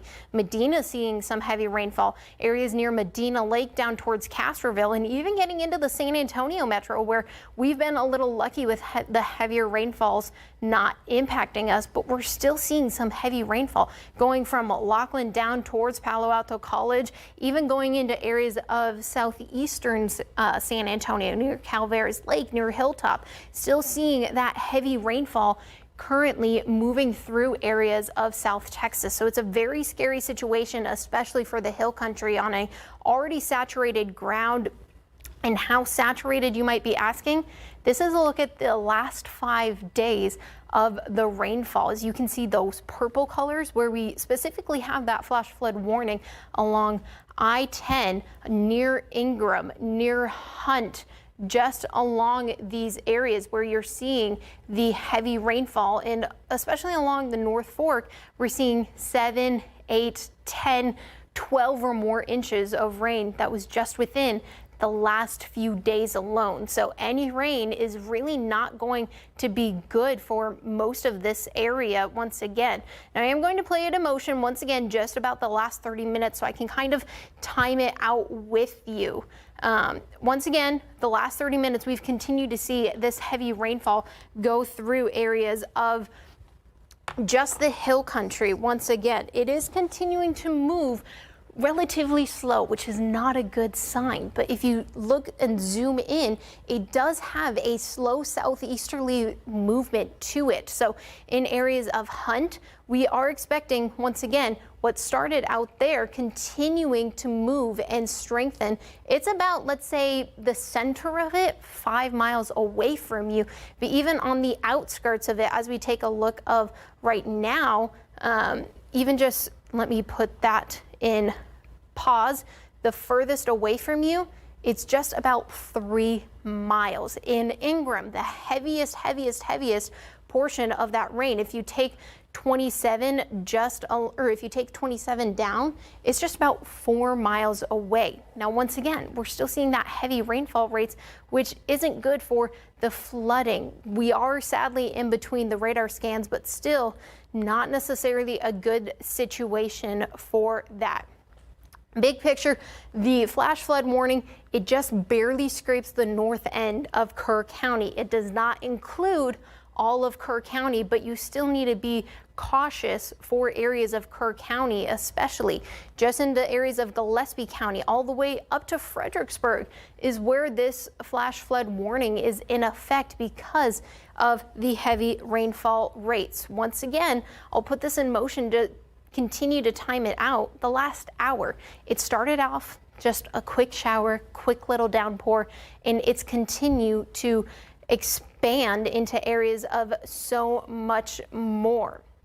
Now I am going to move this and kind of orient myself just a little bit to kind of get a better glance. Now, specifically on areas of Kerr County, from 83 all on the western side of the county just to Kerrville, we're continuing to see the back end near Mountain Home. That's what I'm particularly watching, is not only the band just to the north along that 27 in Ingram and Hunt. I'm watching the rain stretching from Mountain Home all the way down to just really connecting to 39, because it appears that those two areas of rain are moving closer and closer, and that is going to not be good, especially for areas along the heavy rainfall rates. Now I am going to once again put this into play the last 15 minutes to just show you that it is moving to the southeast. Very, very slowly, but it is moving to the southeast, specifically kind of splitting along I-10. We have the area just to the north of Kerrville that should be there soon. Kerrville, you're about a little while away from the rain. I will kind of put this into perspective for areas of Kerrville. You should be receiving the rain here within the next little while, specifically within the next 30-ish minutes, you should be receiving rain. Areas of Ingram, you should already be receiving rain. Areas just to the north of I-10 along what appears to be 16, we're tracking that little band of some heavier rainfalls.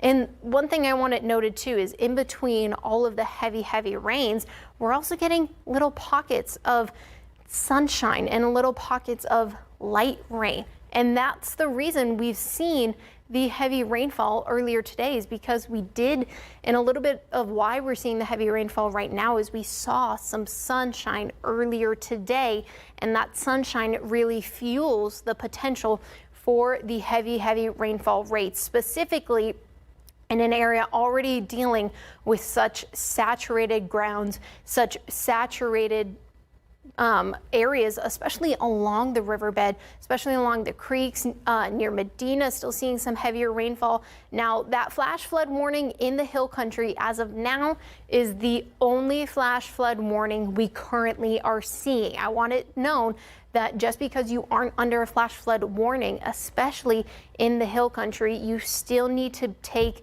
the warnings especially well. If you do see an evacuation notice, please leave. Please get to higher ground, especially because it's a very scary and very dangerous situation along the Hill Country. I am going to step off my screen once again to see if we see anything via our river gauges specifically. I see something that's more up by Round Rock. I think that's probably, that box there. Is that also a flood warning there? So yes, this is another situation is the moisture we've seen in the Hill Country. There is a flash flood warning for areas of Round Rock, specifically in Williamson County near Burnett. They've continued to have the heavy rainfall that the Hill Country saw Friday morning. Areas of near Marble Falls, near Llano, near Burnett, they saw the heavy rainfall Friday night into Saturday morning. That's why they are also included in part of the declaration that the governor said for areas of most of the central Texas, for most of the Hill Country. The Llano River, I know, was already out of its banks, I think, before the day even began. So obviously they have to be concerned about that. I know also that they said the fire chief is missing in Burnett. And so, that's some of the other people that are missing around the state. And even when you look at San Antonio, I mean, we're getting some heavy rain in parts of the city right now, correct? Correct, and it's going to be very isolated throughout the rest of the afternoon, Steve. It's all this tropical moisture. We can't exactly pinpoint from before, even yesterday we've been talking about, we can't exactly pinpoint the exact location of where these heavier bands are set, but we're still tracking some even in San Antonio. It looks like we're just about to start seeing some rain here in downtown. It's moving from Laughlin, John F. Kennedy High School, Columbia Heights, San Jose into areas of downtown San Antonio. And once again, it's moving to the northeast. So I'll time this out for you. Going from, let's say, the leading edge to this, the Pearl, it's about 3 miles away. Alamo Heights, it's about 6 miles. Let's do the ETA. Near downtown, we're already seeing it. The Pearl, you should be receiving it within the next 10 minutes or so. In areas of Alamo Heights, you should be receiving it 10 minutes later. Now, China Grove and Lone Oak, this is just to the eastern portion of areas of Bexar County. I'll time that out for folks over there before I move into areas of Helotes. Once again, moving just to the north in areas on the eastern side of the city. In China Grove, you're continuing to see the rain. Kirby, you should see it within the next 15-20 minutes or so. In near East Central High School, just to the west of Lone Oak along 87, we're continuing to see the rain, and that's continuing to move to the north. So if you're kind of parallel to Martinez, you should receive it in the next 10 minutes. It should finally cross into areas of I-10 right after. We're seeing more rain just to the west in areas of Helotes, Leon Springs, continuing to move to the north near San Geronimo. Now we're tracking one heavier bit just to the west of Helotes. That I'm expecting to eventually meet up and kind of intertwined with the band in San Geronimo. But Medina Lake, Lake Hills, another area of heavy rainfall. And I'll go over to the rainfall rates just so you can see kind of how heavy all of this area and all of these individual bands are, because it's not widespread, at least closer to San Antonio. It's very isolated depending on where we're seeing the heavier bands of rain. And even between Dunley and just to the west of Rio Medina, almost 6 inches of rain. In areas of Helotes, we're tracking that little band to have 5.5 inches for the rainfall rate just near areas of Lake Hills. Continuing to see, once again, heavy rainfall rates with there. To the storm just to the east of San Antonio, going through areas of China Grove, we're tracking a little heavy quick downpour, about 5 inches and 7 inches of rainfall rate per hour. And this is now getting into the San Antonio metro, where we know especially 35 downtown is already prone to flooding at times. So this is a very dangerous situation in the cities as well. You need to know where areas are prone to flooding as these scattered showers continue to enter in areas of the city. Going back to the Hill Country once again, where we had a flash flood warning in effect until 6:30 tonight for Ingram, not including Hunt, but areas of Kerrville just to the north. And I am going to put it back to radar just for now, so you can kind of see, like how I mentioned those two rain bands, how I was expecting the two bands to meet between Mountain Home and Hunt just to the north. They now have combined. And that's what I was anticipating just moments ago. Like I was mentioning, we're still seeing some lightning associated with this as well. Rainfall rates for this system, as we now have a clearer picture in between the radar scans. I'll take a look up here on the purple, 4.5, and this flash flood warning goes into areas of Gillespie County that also saw multiple inches of rain. In areas just along 27, we're seeing the 7 inches of rain, 5 in areas of Ingram currently falling, not seeing anything. But Steve, it's a very dangerous situation with these heavy rainfall rates up there. Yeah, and we've actually been having some signal problems out of this Kerr County news conference, just to be absolutely transparent. Let's go there now. We at least have audio that we can hear. This is the briefing taking place in Kerrville with the Kerr County authorities. So please understand that, and please pass that message. We have a ton of resources here. I can make a phone call and get a ton more here. We have all the resources, all the equipment, all manpower, all the food we need, okay? Please help me pass that message on. We do have it under control.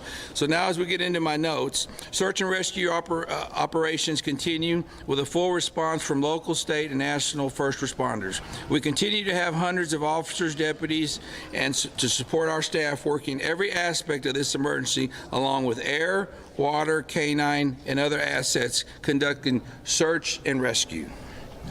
As of 1:30, we have recorded 68 deceased in Kerr County.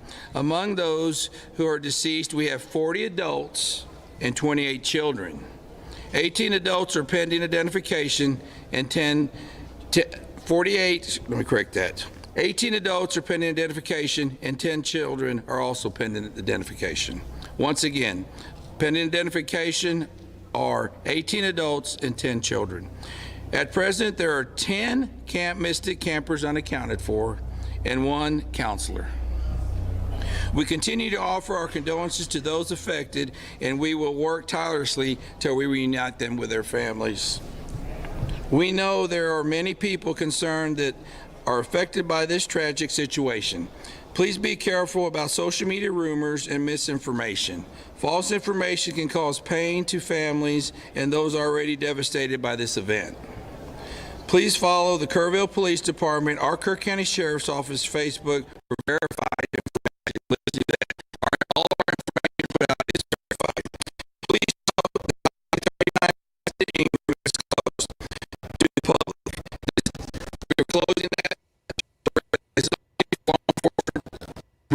right now we have some issues. They're parked on the road. We can't get by going through stuff. Highway 39 is closed. Let's see if we get the audio better here. Our missing phone call center is open to those reporting missing loved ones. The phone number for that is 830-258-1111.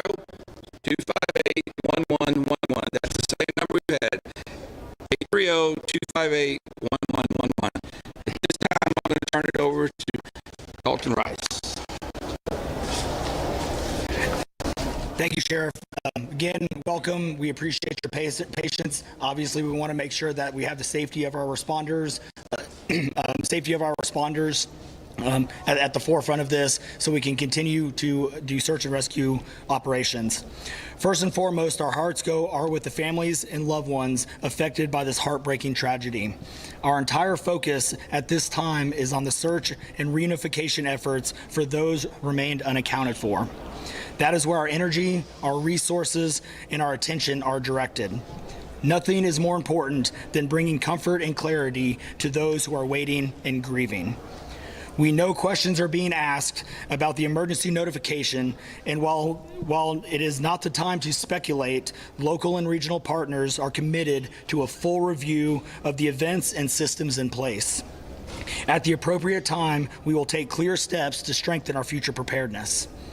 We owe that commitment to the families who are suffering and to every member of our community. We know many in our community are beginning the cleanup process and figuring out what's needed, whether it's clothes, toothbrushes, other essentials, or cleaning supplies. The City of Kerrville is coordinating with our regional and state partners, State Health and Human Services Commission, the Department of State Health Services Public Health Region 8, and Texas Division of Emergency Management are working to set up a family assistance care center where flood survivors can have the ability to access these supplies. We'll share more details as soon as they're available, and with that, I'll bring up Mayor Herring for information on how you can donate now.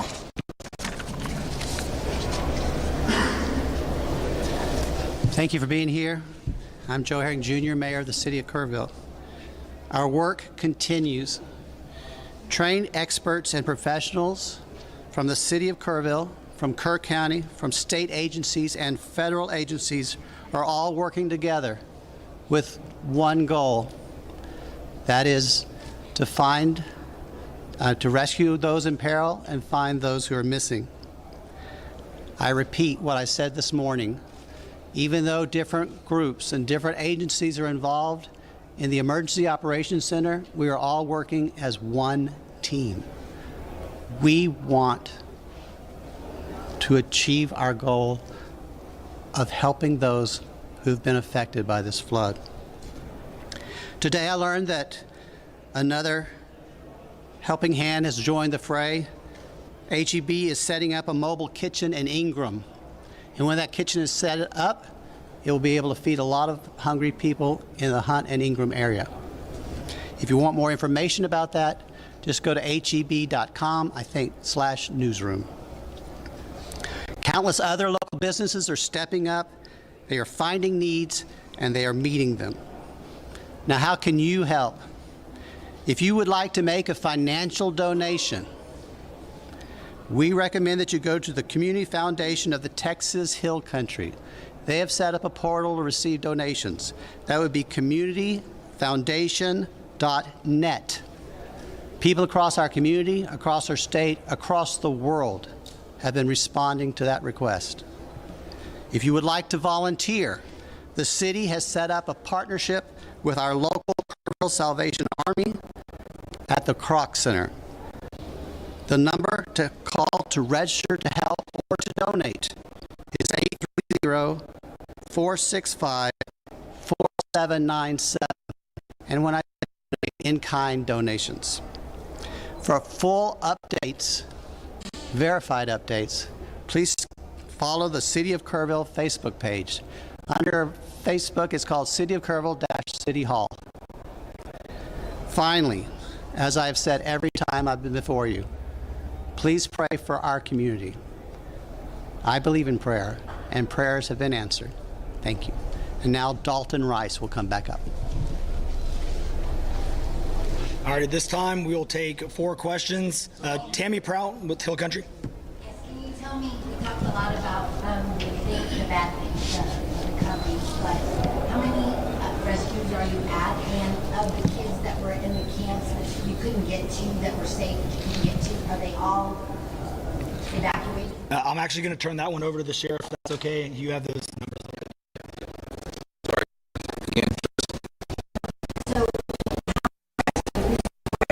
A couple days ago, and then we have the camps that you couldn't get to the campers, and they were going to be evacuated. I suspect they're all gone, but have you gotten them all out? Yeah, included in that 850 that we put out is the campers. All the campers are out and safe. A lot of them have been reunited at this time. Yes, ma'am. Sorry. No. Leslie McClure. Ingram Dam. You guys got any updates on Ingram Dam? We have no updates on Ingram Dam at this time. Amanda Henderson, KHOU. I'm with CBS News, and she stepped up for a story, but we talked to several people in this community who say they got no emergency alerts whatsoever. Governor Abbott, in his press release, just placed the responsibility onto local agencies. So just, I know you're focusing on victims right now, but yes or no, did local agencies send out any emergency alerts, flares, sirens of any kind?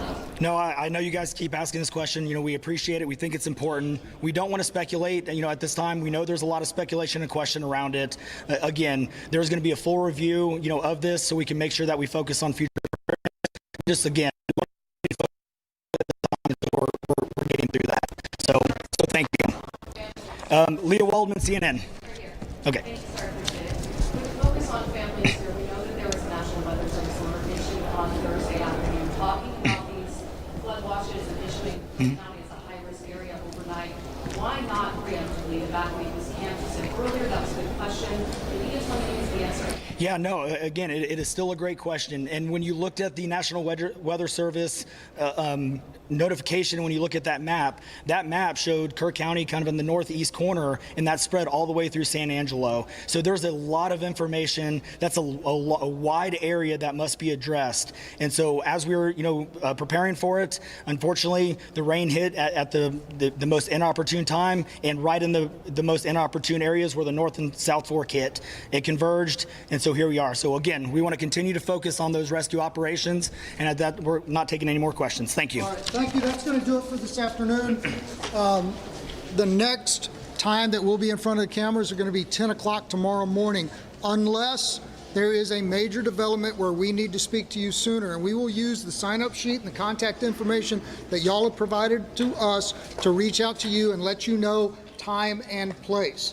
Other than that, all right, you've just been hearing from Kerr County officials in Kerrville giving the very latest. Audio kind of spotty there because, as you can imagine, the signal not all that great, and especially with the rain that's coming through there. And I'm going to give some updates on this Kerr County thing. If we could put up a radar just so people see the amount of rain. There is a flash flood warning right now for the northern half of Kerr County. That includes Hunt, Ingram area, and they are very concerned about another wall of water that may be coming from the tributaries north of Kerrville that may again swell the Guadalupe River. So if we can put that radar up. I just want to talk a little bit about what we heard from Kerr County officials. We heard Kerr County Sheriff Larry Letha there give the latest numbers.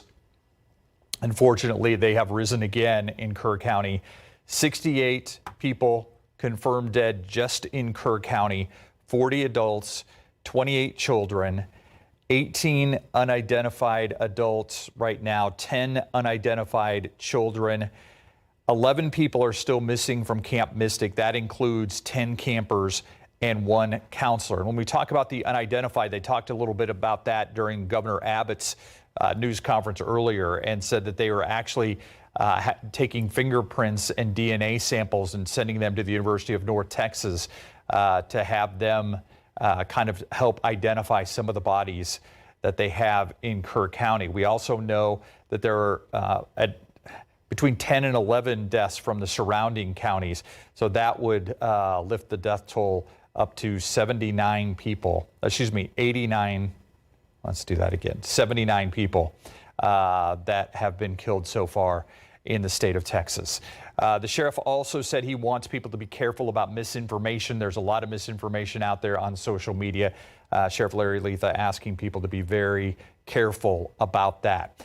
Mayor Joe Herring also talked a little bit about ways that people can help in Kerr County in the Kerrville, Ingram, Hunt area. He said HEB. We saw the convoy of HEB trucks heading up I-10 towards the Kerrville area. HEB is apparently setting up a kitchen in Ingram.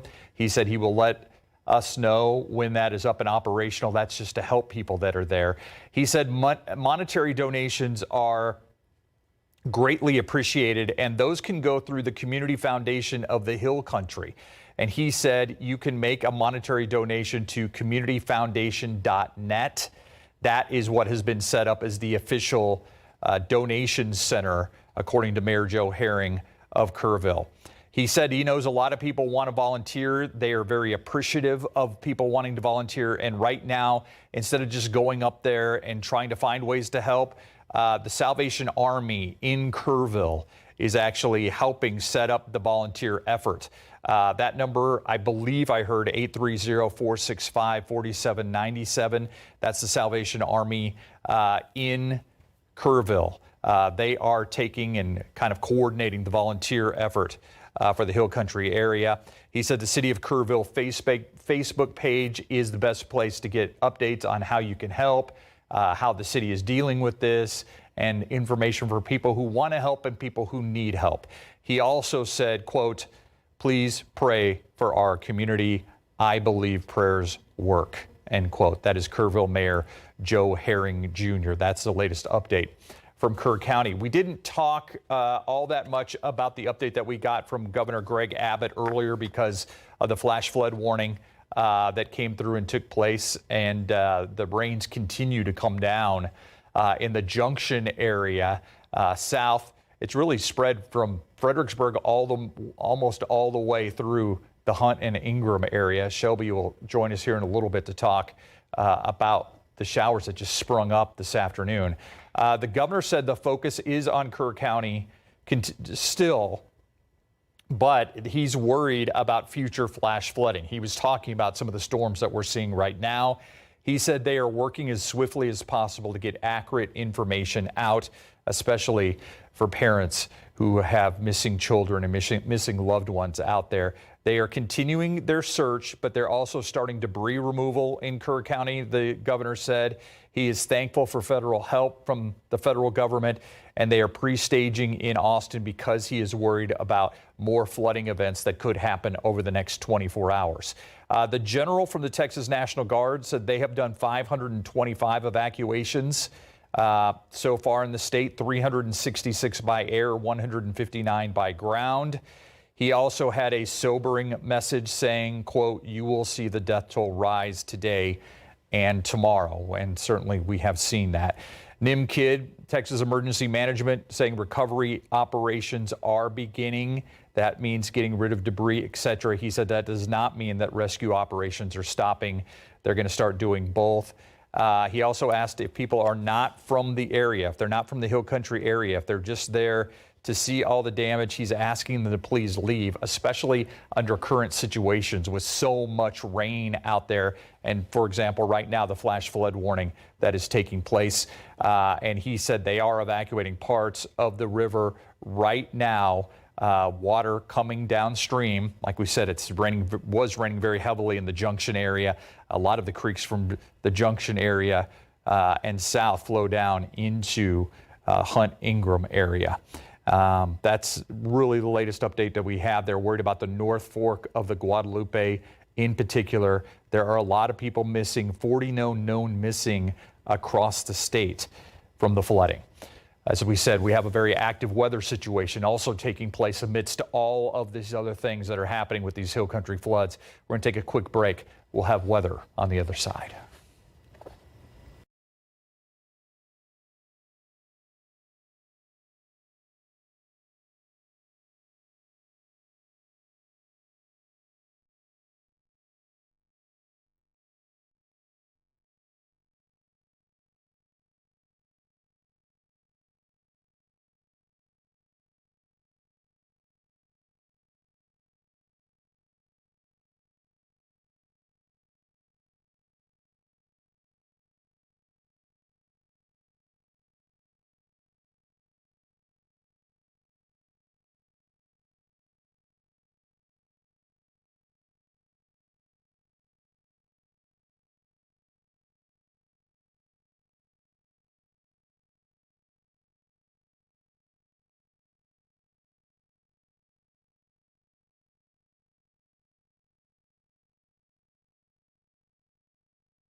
They're sobering numbers. At least 68 people confirmed dead. 40 of them are adults. 28 of them are children. It should be 43 and 25 to get up to the 68 there. That is just in Kerr County. An unknown number of people remain unaccounted for. 18 adults and 10 children have not been identified, and 11 campers unaccounted for, along with one counselor. Hundreds of rescues are taking place, but those rescues have perhaps been paused at the moment because of the huge storms that are again coming through parts of the Texas Hill Country, the Kerrville, Ingram, Hunt area. Let's get right to Shelby Ebertowski. We know there's a flash flood warning. We know there are evacuations taking place. They're concerned about the North Fork of the Guadalupe River. They've just extended that flood warning now. Just within the last minute ago, Steve, we had that one flash flood warning in effect for portions of Gillespie County. It did not include, or it did include Ingram, but it didn't include Hunt. But just moments ago, they just extended it, which I've been waiting for because Mountain Home had one specific band that was starting to connect with the rest of the storms in areas of Ingram. So they now have a flash flood warning in effect for Kerr County, stretching from Mountain Home. This is on the north side, just about where 27 and 41 meet, down through just to the east of Stowers Corner Mill, down along basically 39 up until you get to Hunt to Ingram. And it does go further south of 39 as well, but Hunt, Ingram, we're expecting all that heavy rain on already such a saturated ground. Now, I am going to show you the rainfall rates because this is why Valley.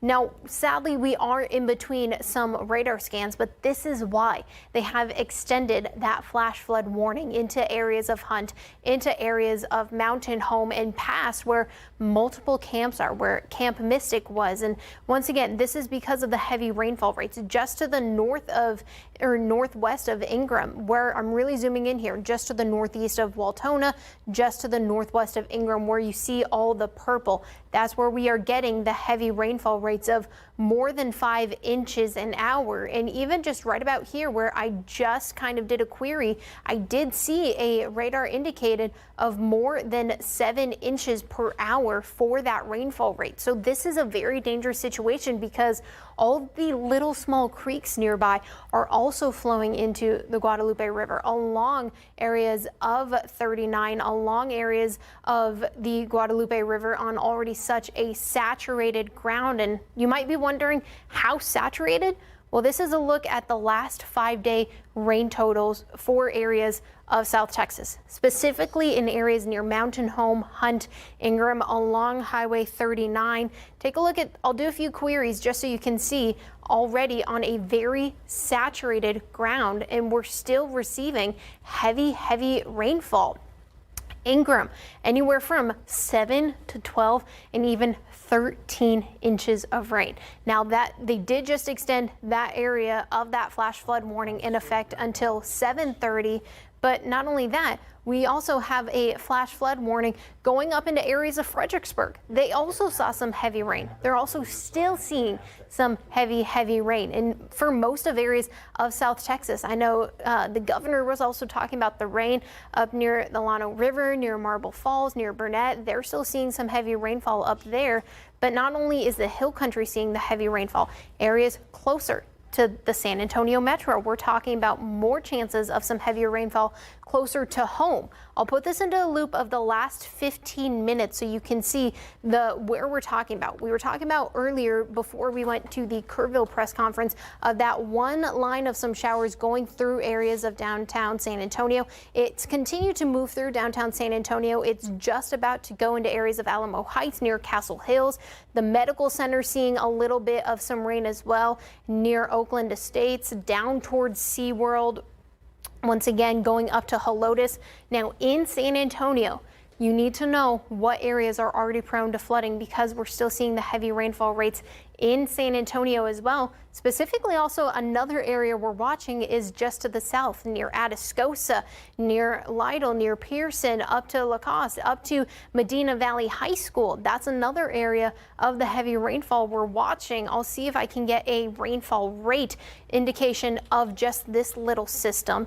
Now I take the little query where you're seeing those purple colors. That's where you're seeing the 5 or 6 or 7 inches of rain per hour, just about to enter into Atascosa and even into Atascosa County. So it's a very scary situation, not only for San Antonio, but still for portions of the Hill Country on an already saturated ground. Once again, going back into areas of Kerr County and Gillespie County, seeing that potential for more showers and more thunderstorms. Like I mentioned earlier, I was watching that specific band in areas of Mountain Home. I was waiting, and I was telling you I was waiting for it to really connect to the storm in areas of Ingram. And once it did, that's when they issued that flash flood warning. I'll go into the last 15 minutes again to show you kind of the movement. Although it is very kind of stationary at portions of this system, it is still moving to the southeast. It is moving very slowly, but it is still movement on this associated system. I'm also watching one just to the west and along that 41 and along the Kerr County border, and the potential as it continues to move to the southwest, it can also continue to impact and reach areas of Hunt and Ingram, and that storm that does have that flash flood warning in effect. Taking a bigger picture, just so you kind of get to know what you need to know. It's not the only area. We're seeing multiple inches of rain being currently dropped through areas of South Texas, in the Hill Country, even closer to areas of Leakey near Concan, getting into areas of Uvalde County. we're still in a drought, but we don't need all this rain all at once. The ground is very saturated. Seeing, like I mentioned, the storm down near Somerset and Devine, also seeing some near Bandera once again for the specific, and still seeing that heavy rainfall rates associated with that as well. Also seeing some heavy rainfall along near Burnett, near the Llano River. I know they've had issues with it as well. Now here's where we go going forward. I know, yes, you want to see the radar, you want to know what's currently going on, but here's what you need to know going forward. We do still have a flood watch in effect for all these counties in green. That does include Bexar County. It does include area of Medina and Bexar County. It does not include Uvalde County, but just because you're not included doesn't mean you won't still get rain. This is in effect until 7 p.m. tonight for the potential for 2 to 4 inches of rain, localized 5, 6 or more inches of rain, and all those little neon green colors, that's where you're seeing the heavy rainfall and the flash flood warnings in effect. And in fact, they just issued, it appears like to be another flash flood warning. I'm going to zoom in here. Specifically, I'll also pause it. Still seeing that flash flood warning in effect for areas of Gillespie County going into areas of Kerr County and the Guadalupe. Yes, it is continuing to not currently having any flooding issues, but it's still moving very fast. The stream flow still is another factor. As we continue to watch that, we continue to watch all of areas amongst South Texas for the rainfall. Once again, where do we go moving forward? Sadly, we do have more rain chances going throughout the next few days, and in fact, the next week. I know it's not what people want to hear, but we do have more rain chances. It's going to be similar to today, where it's going to be very isolated at times, but we're still watching the potential for more rain at times. Not everyone is going to see rain, so keep that in mind, but it is still going to have the potential for the heavy rainfall and for just rain over the rest of your afternoon. I'll put this in motion over the last 30 minutes, and then I'm actually going to take a sip of water just to kind of regroup. I saw Adam Caskey come in, so regroup with him. So I'll leave you on the radar. Just know, still having 2 active flash flood warnings in effect for the Hill Country, still seeing rain in areas of Bexar County. So Steve, it's still a very ongoing situation as we continue throughout the afternoon. Yeah, get that sip of water, because I mean, I think I speak for everybody that's watching right now and going, why over this part? Why over Kerrville and Hunt and Ingram? They don't need it. They don't need it right now. But yeah, we're going to stay on top of it. Avery, thank you very much. We're going to take a quick break. We'll be right back.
Welcome back to KSAT's continuing coverage of the Hill Country floods.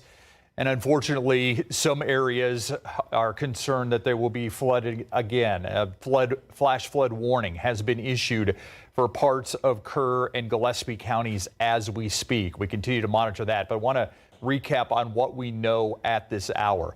At least 68 people are dead, 40 adults, 28 kids, 18 adults and 10 children are pending identification. Some of the fingerprints and the DNA from these individuals have been sent to the University of North Texas to try and identify them.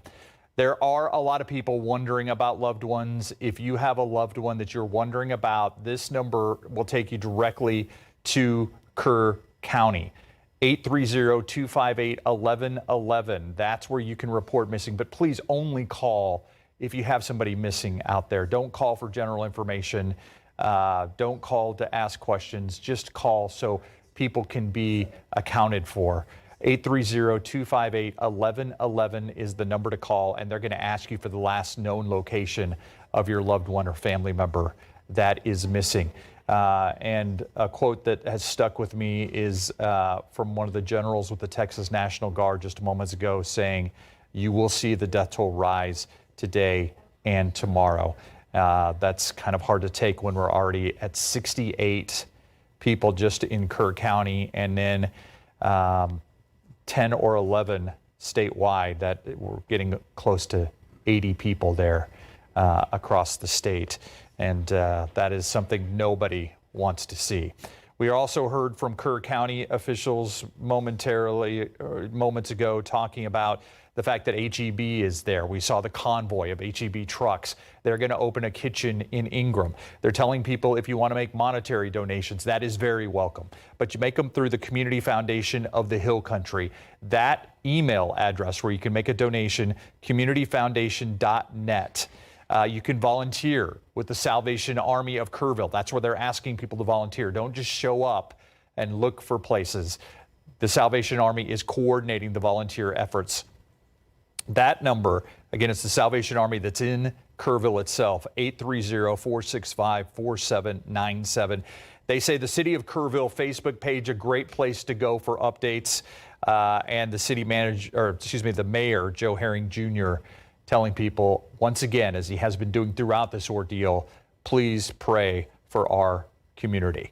Speaking of Kerrville, let's go there now. Our Daniela Ibarra is live. She just got out of that news conference moments ago. Daniela, the situation in Kerrville, and we heard from state officials that they're calling for an evacuation on the North Fork of the Guadalupe River. Are you hearing any of that where you are? We heard reports of that, but officials didn't talk about that. I do want to talk about some of the road closures that they were telling us about. One of them is 1340, they said that there's actually no water there. They heard some conflicting reports about that. And Johnson Creek, they said it is rising. And I do want to point out that Highway 39 West is closed for the public. That's an area that we were actually able to get to on Friday afternoon. When we got to Ingram on Friday morning, we were not able to get to that part. That's past the high school, kind of where the dam is. They said that they've been having issues with public just stopping and looking at some of the damage, and they haven't been able to get some of the emergency crews to where they need to go, so that's why they're shutting it off to the public. For those of you who are just joining us, that press conference, they gave us an update on the number of people killed in the Hill Country flooding. That number, now 68 people, 28 of those children. And we also got an update on the number of campers from Camp Mystic missing. It's 10 campers as well as one counselor. And earlier today, Kerr County officials told us that number was 11 campers, so that has since dropped down to 10 campers now missing. Like you mentioned earlier, they talked about the HEB setting up a mobile kitchen in Ingram. One of the things that they weren't able to answer is about emergency notification system. That's something that they've been asked about. They told us that they are still working on that. They said that they are going to conduct a review of some of the safety measures that were not in place, but we've been trying to get questions answered about that, but so far no luck. They've kind of been pushing the answer back. They said that the focus right now is on the rescues. We did ask for a number, the officials were asked about a number of rescues. They talked about that 830 number, but they didn't say any changes from there. They said that the next time we're expected to get an update from Kerr County officials is going to be tomorrow morning at 10 a.m. here. They said if there is something emergent that they need to tell us immediately, then they'll schedule another press update sometime later today, if not earlier than the 10 a.m. But for right now, the next time we're set to get an update from Kerr County officials is 10 a.m., Steve. All right, give me, we obviously couldn't see, we didn't have video, we just had audio from there. It sounded like the mayor was saying they're so thankful. Sorry if your IFB just went out. Can you hear me, Daniela? Yeah, okay. Now I can hear you, if you can repeat what you were saying. Yeah, absolutely. The mayor said that he is so thankful for everybody that wants to help. But he also said he wants to make sure that this is an organized volunteer effort. He talked a little bit about the Salvation Army. He has been very emotional throughout this whole entire ordeal. Yeah, he sure has. And he also gave us a number for donations. We're actually calling it just to make sure it's the right number. We had our intern Sarah call, so I don't want to give out that number quite yet because we want to make sure that we're not giving you an inaccurate number. But we'll get that to you as soon as possible. But yeah, no, the mayor talked about some of the resources coming in and that he was very thankful for all the people here who want to help the people here in the Hill Country. You've been around that city today. What did you see? What have you heard as you were driving the streets of Kerrville and just some of the areas that you went today, Daniela? Yeah, so far we've been able to see a lot of emergency crews. Actually, we're still outside of the Hill Country Youth Expo Center. We're outside. This is where that press briefing happened. I can tell you just off to the right of my shoulder, I see several, people who are with agencies here helping. We see everyone from Border Patrol. I'm not quite sure what agency these men are, but there's several law enforcement agencies around town. And Steve, I can tell you, we tried to drive to Ingram actually earlier today. There was some traffic issue going up Highway 39. This, of course, is before we even heard that update from Kerr County officials that they are closing Highway 39 west of Ingram. But it was several agencies had that road blocked off, and we also drove by a church. I believe the name is the West Point Church in Ingram. That was a center that we went to on Friday where law enforcement, we saw Bexar County, we saw the San Antonio Fire Department there helping, as well as several other agencies from across the state. That is still packed and busy. And earlier today, we were at the Notre Dame Catholic Church. That's where the Archbishop Gustavo Garcia Siller held a mass earlier today. And I can tell you that when we got there, we still heard helicopters flying above us. In the last hour or so, I haven't seen much activity in the skies. I can tell you it has just started to rain a little bit. We've heard some of the thunder, but agencies are still out there. And as we've driven along Highway 39, we're able to get a look at the Guadalupe River. And I still see the trees, looks like the water basically pushed them. Some of them don't even have bark anymore because the water was that strong. It tore off the bark of those trees. So far, I haven't been able to see, we haven't gone in any neighborhoods, so I haven't seen anyone who has been affected. We've just been sitting in that church service, and now we have to rush over here. But that's kind of what I've been seeing just driving around Kerrville. Yeah, it was amazing to see some of that video that we saw yesterday of just, it looked like cypress trees that had been peeled like a banana by the water that had gone through. I want to talk a little bit more, since we have you, about the Archbishop and his message today and when he talked to you. What was he saying? He was pretty emotional. One of the things that he said is that he wanted to be here for the people in the Hill Country to provide support, to provide comfort. We sat in Mass while he spoke with the congregation there, the parishioners there, and he talked about, one of the things that really stood out to me was he talked about water and the power of water. He says it's something that's healing, but as the people here in the Hill Country know, it can be devastating. It can be deadly.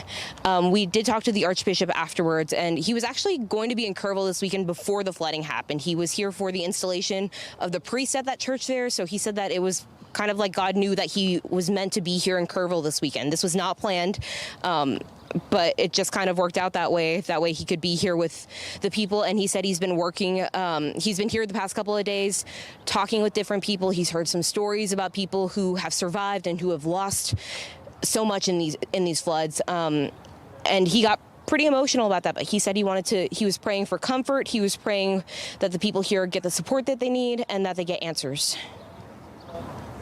Yeah, and I heard from a lot of people who were very happy that the Archbishop was there and that he made the trip there, even though he was supposed to be there already. That he was. Yeah, and Steve, if I can. Yeah, go ahead.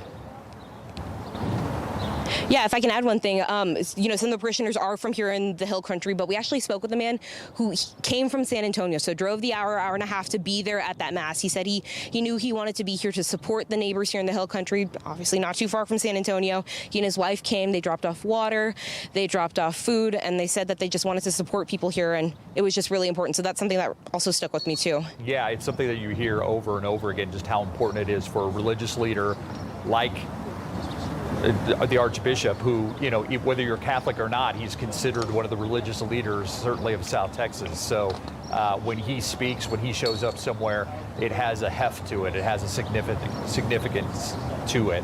And I was struck when you talked about water and the fact that, yeah, water can be healing, water can be damaging, water can be holy in this whole thing. And you know, when you talk about a lot of these camps up and down the river, having had my 3 daughters go there when they were younger, I know what a sacred place these places are to so many people, as we're showing some of the scenes from Notre Dame Church, right? That's where he was today, Daniela? Yeah, Notre Dame Church in Kerrville. Yeah, it looked, obviously a lot of people there. Did you get the sense that some of the people there were people who have lost loved ones? From where we were sitting, we wanted to stay in the back, you know, to be respectful.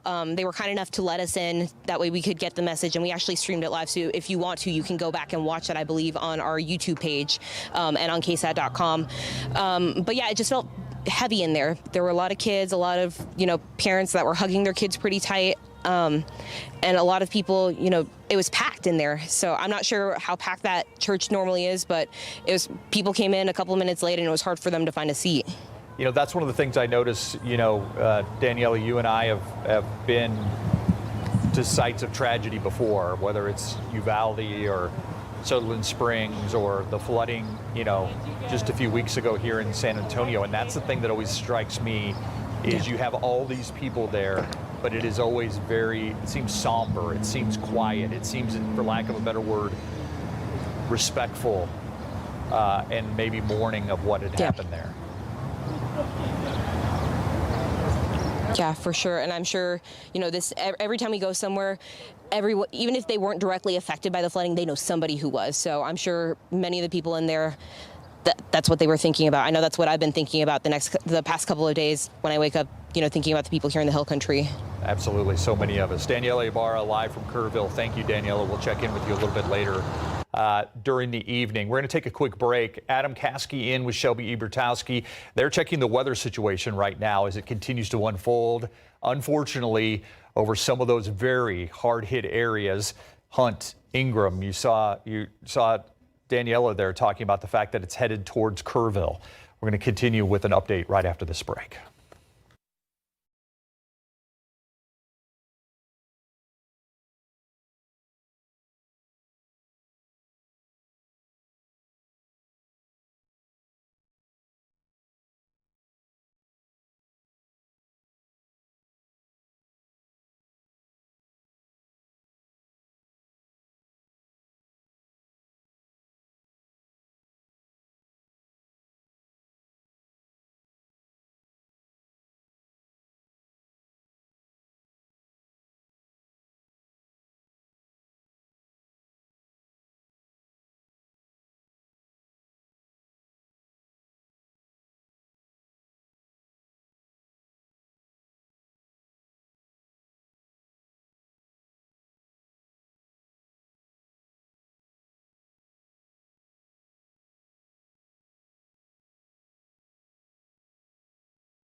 All right, Chief Meteorologist Adam Caskey's joined me now here on the set. And Adam, this is really not what we wanted to see.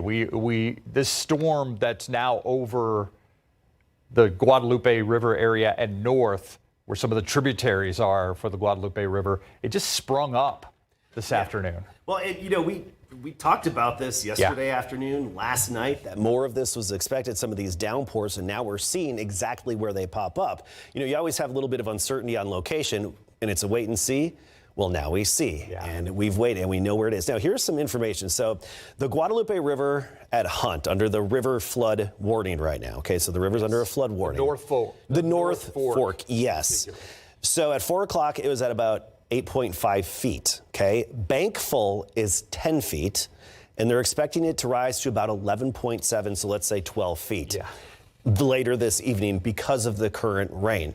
So sure, it's not going to be the same as what we had the other night, but it's still going to be impactful, especially for first responders and traveling in that area, getting to where people need to be to help with this situation. Well, and that's why I think they closed down some of the roadways there, just so they could get emergency crews there. And it's also why the state has said, if you're not from this area, don't come here just to look and see, because you not only could hamper rescue efforts, you could also need to be rescued yourself, because when the river rises that high, it's going to go over some of those roadways. That are spread between Hunt and Ingram and farther north. At 10 feet, it goes up to and over some of the roadways, and it's going to get up to about 12 feet. And that's just what we have right now. Let alone the low water crossings. And we're talking about bridges where it can get up to in that area. Also, we have other downpours to talk about.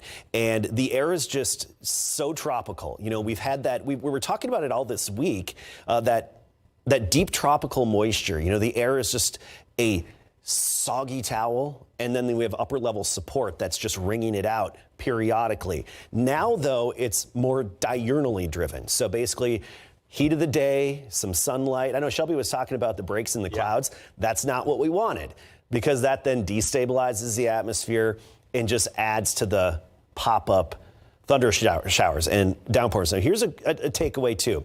At least they're not going to be as long a duration this afternoon and evening. I actually had somebody email me and say, these aren't going to just sit over Hunt and Ingram. They're moving a little bit. One issue the other night was that they kept developing in one place, kind of like what we had in Bexar County with the devastating flood a couple weeks ago. They develop in one place and just move over the same spot. So it kind of felt like it was just stationary, right? But there was development. This here, at least there's a little bit of a drift to it, and we're not seeing as intense of development upstream in the atmosphere. But we have that upper support, and it's just going to continue to pop these up here. I think all the way through sunset, we'll see this action. And then after sunset, it's going to significantly improve. The only caveat is sometimes these systems, if they can get enough of these clusters of storms up and going, they could organize into something that lasts into the night. That is unlikely. I'd give that about a 5 to 10% chance. Okay, so unlikely for that to happen. But I just want to throw that out there as worst case scenario, right? That's what I was going to say. Some people think this is already worst case scenario with these storms coming over, but it could be worse. Yes, it could. But keep in mind, it's not going to take much to make the water rise and obviously hamper the search and rescue operation. We're still under a flash flood warning for parts of Kerr and Gillespie County. And yes, we are. So the river flooding and flash flooding, basically travel not advised around any of those waterways, of course, and even low water crossings. The flash flood warning encapsulates all the low water crossings that could just be creeks that flow into the Guadalupe. That's what I mean here in terms of the travel around any of those roadways. Okay, so let's get to the radar. Enough of us. I love you, Steve, but let's get right to it. I have people emailing me about this particular system. And keep bringing them up. If you get questions, just throw them at me while we're here. So here's the latest on Authority Radar. And I want to go back over the past hour just to show, actually 2 hours. Let's do 2 hours to show you the development here. We had the breaks in the clouds, the sunshine. That sunshine heats up the ground, which then radiates that warmth into the air, which is why it feels warm when the sun's out. And then that also leads to these thermals of rising air. And those thermals just add to the lift that we already have in the atmosphere from the upper level disturbance and the upper level rain-making energy. In turn, you get these pop-up showers and thunderstorms. Now, one thing I'm looking at here that is actually A good sign is that some of these are raining themselves out. For example, let's go up into Gillespie County. Watch over the past 2 hours. Fredericksburg, you see the thunderstorm flared up with lightning, and whenever you see the electrification of these storms, as in the amount of lightning increasing over a short period of time, let's go right into this storm right here, and I'll give you an example. Look at the total strike count. It starts low, 10, 30s, 40s, and then it 74, and then it drops back down. So as that strike count is rising, the storm is intensifying a little bit, and intensifying even just in the form of the heavy rainfall. But then as you see that strike count drop, it's weakening. We can handle the green color on the radar. That's not going to cause issues. It's these yellows and reds, and in some cases purples, that the ground cannot handle. So notice in this flash flood warning here, that is Kerr County and even northward into Gillespie County, this flash flood warning until 6:30 p.m. Luckily, that thunderstorm has pretty much rained itself out. So what I'm saying is at least we're seeing progression of these storms and a cycle, a life cycle, kind of more of a typical life cycle to these storms, where you have the development phase, you've got the mature phase, and then you have the decaying phase. So that's one positive sign that we're seeing on the radar. Here's the problem, though, as we get into Kerr County. This here is the headwaters of the Guadalupe River. You have the North Fork, the South Fork, and this entire area on the screen where you see rain, that's part of the watershed. So all of this rain, let me do this here for you. Let me draw it out. All of this rain throughout western Kerr County, all this heavy rain, that all is going to flow right into the Guadalupe River. And you see the Blue River indicated here on the map. And that river, of course, flows west to east, left to right on your screen. So let's talk about this heavy rain. This just popped up, and it is coming down hard, and it's just drifting pretty slowly. It's not moving quickly. Let's look at the past hour, and then I'll pause it. So we're seeing this development westward. It's not even moving westward. What we're having is the storms are just developing westward, but they do have a bit of a life cycle. For example, we just saw it flare up near Hunt, but now it's starting to simmer down. So this is in its decaying phase of the thunderstorm process. So that's starting to come to an end, but still upstream in the watershed of the Guadalupe River, we have the downpours. And downpours, let's take a look at the rainfall rates on the order of, let's see, usually when you get in the purples, these are 6 to 7 inches per hour. Let's see here, 4.8 inches per hour, 7.5 inches per hour. So far, we've seen them last at that rate maybe a half hour, but still a few inches of rain on top of the saturated soil is like dumping water on concrete. It's not going to soak in. It's going to quickly run off. And the only place it has to go is in those waterways and in the watersheds, the creeks that flow into the Guadalupe, then the Guadalupe, and then a little bit of a swell can move downstream. But as of now, downstream, there don't seem to be any big concerns downstream into actual city of Kerrville, Shady Grove, Center Point, Comfort, because we don't have the big swell that we had last night. Downstream, it should just be a subtle little rise, but probably not anything problematic. Is Avery live right now? Yeah, we have Avery Everett live. I want to go to her. Let's talk to Avery. Yeah, she's being told to move. And where is she? Where she is in Comfort. In Comfort. And that's precautionary. That's fine. I get it. And that's fair. Now, Avery, are you with us right now? Okay. Yes, I'm here. So where exactly are you, and what have you been told, and when, and what did they say? So let's go back to, right now we just were told by I think that was the Comfort Volunteer Fire Department, that they are expecting flooding in this area, and they asked us to leave very quickly, so we'll have to keep this relatively short. We are just off Herman Sons Road. That's the Guadalupe River right there that you can see behind me. We've been watching the river while we've been here for really the last hour, and we haven't seen it rise at all, but they really just warned, like I said, within the last 5 minutes, someone drove by, they say, hey, have y'all heard yet? I said, well, what are y'all doing? They're evacuating this area because they're expecting that water wall they've been describing it as, to come in from Hunt. But even before that, around, Asian, I want to say an hour and a half ago, 2 hours ago, we were a little bit closer to Center Point, and that's when we heard the Center Point Volunteer Fire Department come in and evacuate search parties. So there were probably anywhere from 100 to 200 search parties just combing by the Guadalupe River between Comfort and Center Point, and the rain started to trickle. A volunteer fire department car came down, told us all over a loudspeaker to get out, to get away from the water and the river because of this water wall that they were expecting. So we moved up a little closer to Comfort. We've visited a couple other neighboring areas. We came back to Herman Sons Road right here just to see what the river looked like. And then again, within the last 5 minutes, that's when we heard that water wall is coming. So we're right here by our car. I can answer any other quick questions right now. Otherwise, we're going to head out and get to higher ground. No, please, yeah, head out. I agree, to evacuate and get out of there. Precautionary. I would hesitate to use the term water wall that they use. It would be more of a bit of a swell coming down river that would then come up over the banks. Okay. I actually have the latest hydrograph from the National Weather Service and NOAA, and they've got a great system that they've improved over the past decade when it comes to. Let's let Avery.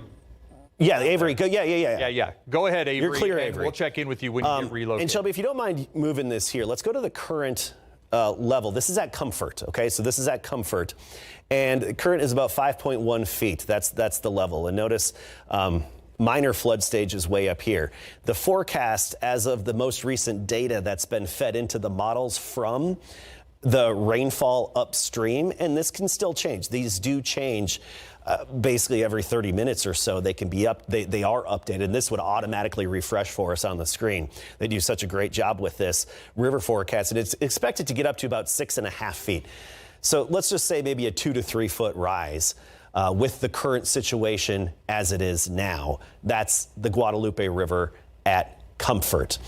So some of this rain here too, that's actually just south of the Guadalupe, part of the watershed. I do understand why they're getting people, Yes. the rescue workers out of the way, though. 100%. Because they're right on the banks. Even that much of a rise is going to affect them. So. In some cases, they're in the water, too. Yes, exactly. exactly. So I'm not disputing that. I'm just, the wall of water, I think, is a bit of an exaggeration. This is not like the other night, or I should say, 4th of July morning, but it doesn't help. So when I say the watershed, so the rain right here, you have Camp Verde, and see this little creek, that drainage, that goes right into the Guadalupe. So even rain over that will have an impact on the Guadalupe River. You just look at the topography. I mean, we live on a block of limestone here, and there's hills and valleys and not much to soak into the ground. Just look at a cross section of our ground, say where they've been doing construction and excavating. You see nothing but rock and about that much soil on top of it. Don't believe me? Go to 1604 on the north side of town where it's exposed, where it has been exposed for years on the sides of the road, the big walls there of limestone. And you'll see plenty of layers of rock and just a small little layer of soil. And that's basically what we're on here in the hill country, which is one reason the runoff is so quick and swift. Now, I want to get back to this downpour at the headwaters of the Guadalupe River and just look at how much rain has fallen here. We mentioned it falls quickly at a pretty steep rate, and just outside of Ingram, 2.8 inches. Go on 410, 2.3 inches. Again, some of this flows from the drainage creeks and what are typically dry drainage beds. I mean, they could be dry for months straight until you get one of these downpours, and then that drains right into the Guadalupe River. So 2 to almost 3 inches has fallen. But remember this area here, okay? This is where we've had the 2 to 3 inches of rain. I'm gonna mark it, okay? 2 to almost 3 inches of rain, outline it. And now switch it over to our radar product.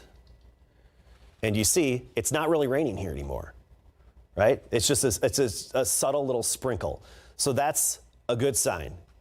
It rained, it moved on, and it's dissipated. At least that's working in our favor, that these showers and thunderstorms are progressive. No, they're not helpful, and no, we don't want them at the moment, but at least they're moving. It's that line to the west I'm not that happy about.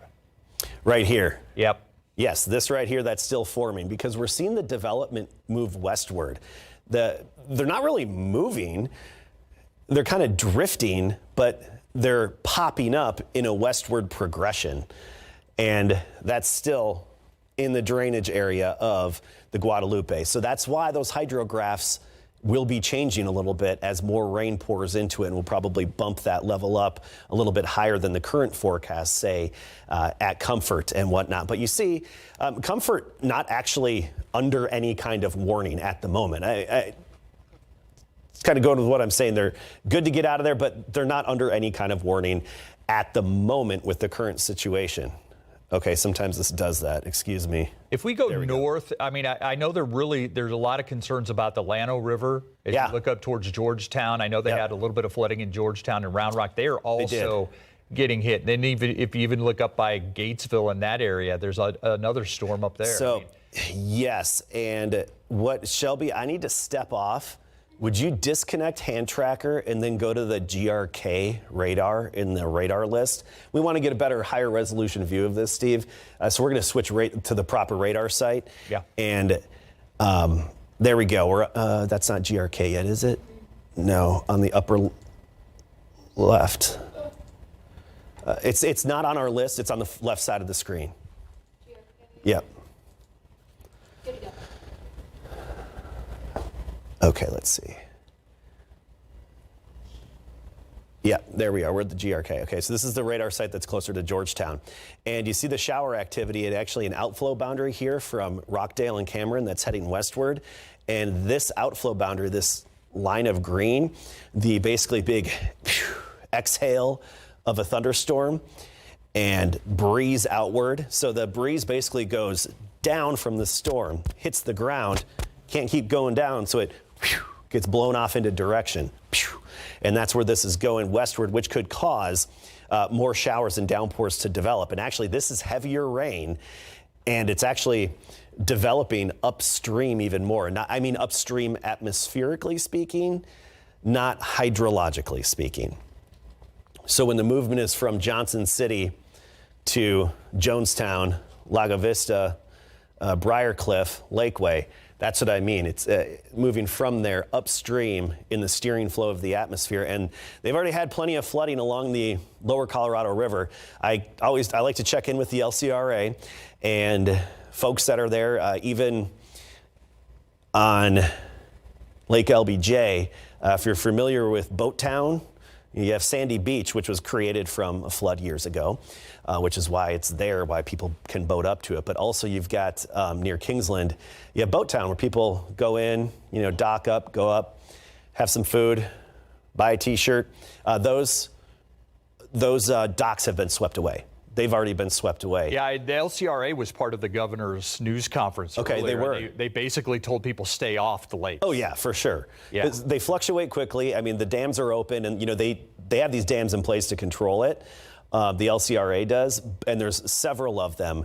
But it's dangerous to be on the lakes because of the debris. Even just a regular, normal, non-severe thunderstorm will cause a lot of sticks and brush and logs, and it's just not safe to be out on those lakes. So the warning that we have in place right now up here is, let's see, it's this green area, and this is the flash flood warning, Travis County, also Williamson County, and then into neighboring Burnett County as well. The flash flood warning. So travel around here, very hilly, just like what we're familiar with in our hill country. Well, this is a hill country as well. And drainage is fast and quick. Yeah, I also noticed like the Helotes area, they're getting some storms. I mean, these are just like pop-up storms that are hitting really quickly. Yep. And let's get up here into Bexar County. So okay, I'm going to get to KSAT Connect in a second. Bexar County, yes, we do have pop-up downpours. Notice this one that flared up near downtown. This is a good sign. It flares up, rains itself out. Good. Right? That's the trend we're seeing, but it could still drop a quick 2 to 4 inches of rain. SeaWorld over there. And this is one in SeaWorld that just is strengthening. It's basically at its mature state right now. We'll have to watch it over the next 30 minutes to see how it changes. I would anticipate it's at its peak at the moment, this downpour. And even our water, our ground is pretty soggy right now. Notice the strike count, and it's anywhere within the map here, which includes away from, outside the banner, anywhere you see within the bounds of your TV. That's where it includes the strikes. And those are cloud to ground lightning strikes. There's a lot of intra-cloud or cloud to cloud, which we just call CC strikes, cloud to cloud, and then CG strikes, or the cloud to ground. And that's what this is measuring, the cloud to ground strikes. There's actually a very high-tech sensor network across the nation that can recognize exact location of lightning strikes by kind of triangulating the data between those sensors, and that's how we get this information. This isn't like satellite data or anything. It's a big national network of sensors on the ground that will notice that disruption and know exactly where that strike was. And whenever you see one flash on the screen, that's a newer strike. So now our count's up to 31, right? This is likely at its mature phase, raining heavily, actual rainfall rates right here, well, that needs to update. So this is an example of how quickly this just flared up. Yeah. That we don't even have the measurements of the rainfall rates in the system yet because so quickly it blossomed up. But I'd give this one maybe another 30, 45 minutes of really dumping hard. I have a viewer question for you. Please. As you stay on the radar. Yep. Please ask Adam to explain the meaning of a river rising and cresting. I heard an official in a press conference say that when the Guadalupe River was forecast to crest at 37 feet, it was equivalent to the river being 37 feet deep. Would you ask Adam to explain? And also, when someone says the river is going to rise 2 or 3 feet, does that mean that the shoreline will be 2 or 3 feet higher than it currently is? Okay, a lot of questions in here, which are very good questions. Great questions. Yeah. And it's a multi-part answer, basically. So crest means the river's at its peak level, okay, above basically the river bed. So, for example, the Guadalupe River at Spring Branch during the drought was flowing at about 2 feet. So that's 2 feet of water above the riverbed, right? Splashing around, just kind of leg deep, just over your ankles or up to your calves. And that's it. But if that rose up to 37 feet, it would be 37 feet above the riverbed. As for, does that mean it's spilling over the banks? That depends on the exact part of the river you're talking about. Some parts of rivers and waterways can handle more water than other parts. So as the rivers snake and move around and are turning, the topography changes. And just think about it, when you drive by rivers, sometimes you're driving really close to the river. Sometimes you're on a cliff way up looking down on the river. So it depends on the local topography. As for water rising, that just means pretty much what it says. The water is going to come up a bit. So it's going to rise to that predicted level and then crest at that maximum level. That's the crest. So it's situational and individual in terms of the impact on the riverbank in your area. I mean, these rivers, if you look at our landscape, look at the rivers, they're constantly horseshoeing and moving around, and there's hills, there's valleys, there's low plains, grassy spots that are there for a reason to absorb some of that moisture, and it just depends on the exact location. Now back to this storm. Thanks for the question. Keep them coming. Did I miss any part of it? Nope, I think you got it. Okay. The rising and the cresting. Yeah, rising is just, it's coming up. Doesn't mean it's necessarily a wall of water, but it's going to rise, and then depending on the banks in that area, it may overflow a little bit, it may be nothing. So that's why sometimes you won't see a river flood warning for a specific part of the river, whereas you did upstream. Because upstream, it may be a flatter topography outside the river, right? And so it's easier for it to flood. Whereas, at Spring Branch, on the south side of the river, you got a big cliff right there, right? It's going to take a lot more water. And luckily, the Guadalupe at Spring Branch crested 10 feet lower than the forecast just the other night. So that was actually positive news. Want to thank Canny for that question. Thank you. Now, coming back to this storm, and I'm glad we spent the time just sitting on this storm. Notice how that purple color is gone, okay? The purple means the heaviest rainfall and the biggest downpour. I haven't changed the view, and our strike count has dropped from the 30s down into the 20s. As I said before, I'm anticipating this downpour and thunderstorm on the far west side. We're looking near SeaWorld, right? Military Drive in 1604, Northwest Vista, Alamo Ranch, Taft High School. This is likely in its peak, its maturest phase, and going to rain itself out slowly here over the next 30 to 60 minutes. Elsewhere, you'll be hearing, you could hear these rumbles of thunder and probably see flashes of lightning in the clouds, in other parts of town. But this is not moving within 410. That is not. Let's go 30 minutes. It's sitting in one spot, basically. There isn't much to steer it. And if anything, I would think there would be a little bit of a northward drift. But more than anything, we're just seeing development of these in Bexar County of nearly stationary downpours that then eventually rain themselves out. Now, look at this. So while we always say, even if you hear thunder, you can get struck by lightning, and it's not even raining in your area. We call them bolt from the blue. I've seen lightning strikes, cloud to ground, more than 30 miles away from a thunderstorm. And here's an example of this. The downpour and thunderstorm is over Camp Bullis, basically over Camp Bullis, Leon Springs, and the Dominion, but a lot of it's over Camp Bullis. Look at the lightning strikes in Stone Oak. Not even raining in Stone Oak, and boom, we got a lightning strike right there. So the lightning strike, and this is cloud to ground. This struck somewhere on the ground. That lightning strike is about 3 miles away from some of the moderate rain. Just an example of another safety factor that we take into account. I'm going to get to the hill country again here. I want to move out of our area. And I also want to reiterate that these are generally going to come to an end come sunset. These kinds of showers are going to have a hard time sustaining themselves beyond sunset. And as we lose our daytime heating and kind of energy from the sun. We don't usually say this in July, but I'm very happy to hear that. Yeah. These storms are going to stop. I anticipate them to stop. Again, there's that 10% chance, that very far outlier, that something could organize, but I just think it's going to be difficult for it to happen, especially judging by the trends we're seeing on the radar. And I switched radar sites to go over to Uvalde.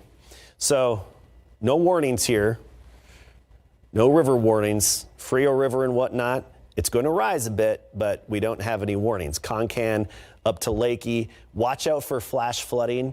When you're traveling, the low water crossings, the drainage creeks that then end up in the rivers. That's what you need to be aware of. Whereas up on the Guadalupe, we're having a bit of river flooding, particularly west of Kerrville in the Hunt area. And remember that storm we were talking about, Steve? I'm going to switch radar sites. The one that was out by Mountain Home? Yeah, look, it's already slowly starting to weaken. We had that little flare up. It's at its about mature state right now, but that's also starting to simmer down. So I want to get to our futurecast and Bandera heading into Comfort. So this is a downpour that's now moving up into Comfort. So that's about to get into Comfort and will be falling over the Guadalupe. Just watch out for flash flooding, river flooding, the low water crossings for that right now. We'll monitor any gauges that would be downstream as we continue to add a little bit of water into the watershed. So anything in Kendall County here, you see Sisterdale and Comfort, any rain that falls around here, it goes down those slopes and right into the Guadalupe River, which then flows eastward into Canyon Lake, which has seen a huge rise in its water level, a lot of debris, and just an influx of astonishing debris. I don't even know how to word it. Just it's covered with so much that was picked up upstream. It literally looks like if you were a log roller, you could walk across Canyon Lake on just all the debris and logs that are out there. Yes, it does. And let's go to this KSAT Connect. Here's a good shot of the storm over Camp Bullis. So good rain shaft off in the distance, a visible rain shaft off in the distance, I should say. A good definition of it is what I meant there. Off in the distance, this is Stone Oak area, looking into Camp Bullis, where you see the hills. You see a lot of hills in Camp Bullis, little mountaintops, and then the high voltage lines that run along Blanco Road. I'm assuming that's Blanco Road right here with those power lines. And that's that downpour off in the distance there. So that's a very good view. Looks like a drone view of that downpour that we were just looking at in Camp Bullis over toward the Dominion. Got some development up near Spring Branch. This is that scattered, widely separated activity that we were talking about to develop again today, where if any of these move over the same spot, what we call training, then it can very quickly and likely lead to flash flooding. So far, here around town, since these have been progressive and haven't dumped enough rain to trigger any flash flood warnings, so far we don't have any yet around our area. But if you're traveling within the next 3 to 4 hours around San Antonio, now especially northern Bexar County and up into Comal County, exercise caution. And if you see water over the roadways, just turn around. There's always a detour and another way to go. Okay, let's get to the latest computer model. And again, these aren't perfect. They never are. It's actually underdoing it a little bit right now. Look at that. It hasn't even initialized that well. The coverage is less than what we're actually seeing. But it's anticipating a few more pop-ups, and then we get to 9 o'clock after sunset, I should say several more pop-ups, and it's quiet. Now, as we've seen through the past few nights, yes, we could have a few sprinkles or light showers overnight, but I don't anticipate any flooding or flash flooding concerns overnight because this action is going to come to an end. So here's the culprit. And our steering flow is very erratic right now. But what stands out is basically this. Now, I put the streamlines on here, and for anybody out there, this is 700 millibar level, where you have this circulation, and this is basically a trough in the mid-levels of the atmosphere. And you know how we often talk about the counterclockwise swirls or the dips in the upper level flow? Well, this is one of those, and I know you see a bump here, but due to its counterclockwise nature, it's kind of an upside down bump, if you will, an inverted trough, and also a little bit of a closed low. This has been stuck right over Texas for days, and now it's starting to drift a little farther southward. That's why we're seeing the storm development, more so San Antonio, Concan, and parts of Uvalde County, and now even stretching westward toward the Rio Grande. So this is slowly pushing southward, and in another day or two, it's going to be out of here. But then we have what's farther to the east and developing another little circulation here in the eastern Gulf. You see this? That's a Tutlow, tropical upper tropospheric trough that's going to come across the Gulf and move into town. That's why we have the enhanced rain chances again on Wednesday, and that would be late Wednesday. I do need to check some of the latest data for a complete update, but as of now, it's late Wednesday. See how it's starting these showers in the eastern Gulf? That's our next system. Once this rainmaker slowly moves out of here, the next one is this one that's going to be moving westward, what we call retrograding. I know we often think of the weather is moving west to east. That's not always the case, especially in the summer months with the trade winds. You know, the hurricanes are coming and moving east to west often. So that's that next system. So rain chances, 40%. That's 40% coverage across our area. We're including the Hill Country, San Antonio, and locations even south of Highway 90. So at any time between now and 9 o'clock, 40% of the area is likely to have these downpours overhead. Thankfully, they're temporary and they're not lasting all that long. I want to get to rainfall totals too. Get back to radar. Hail's not a concern with these.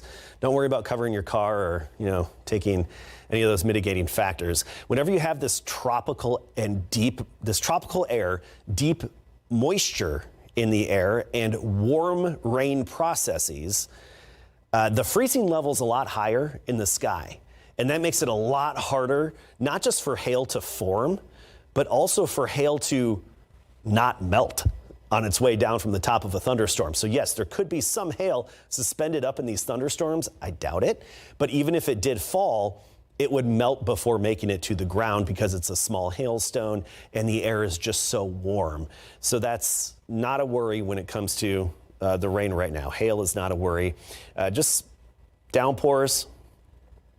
San Antonio River, not a concern right now. Just watch out for any additional river, or I should say road flooding and low water crossings. And then the focus here, of course, has been Kerrville. Comfort actually flared up just a little bit more, and it's drifting into Comfort.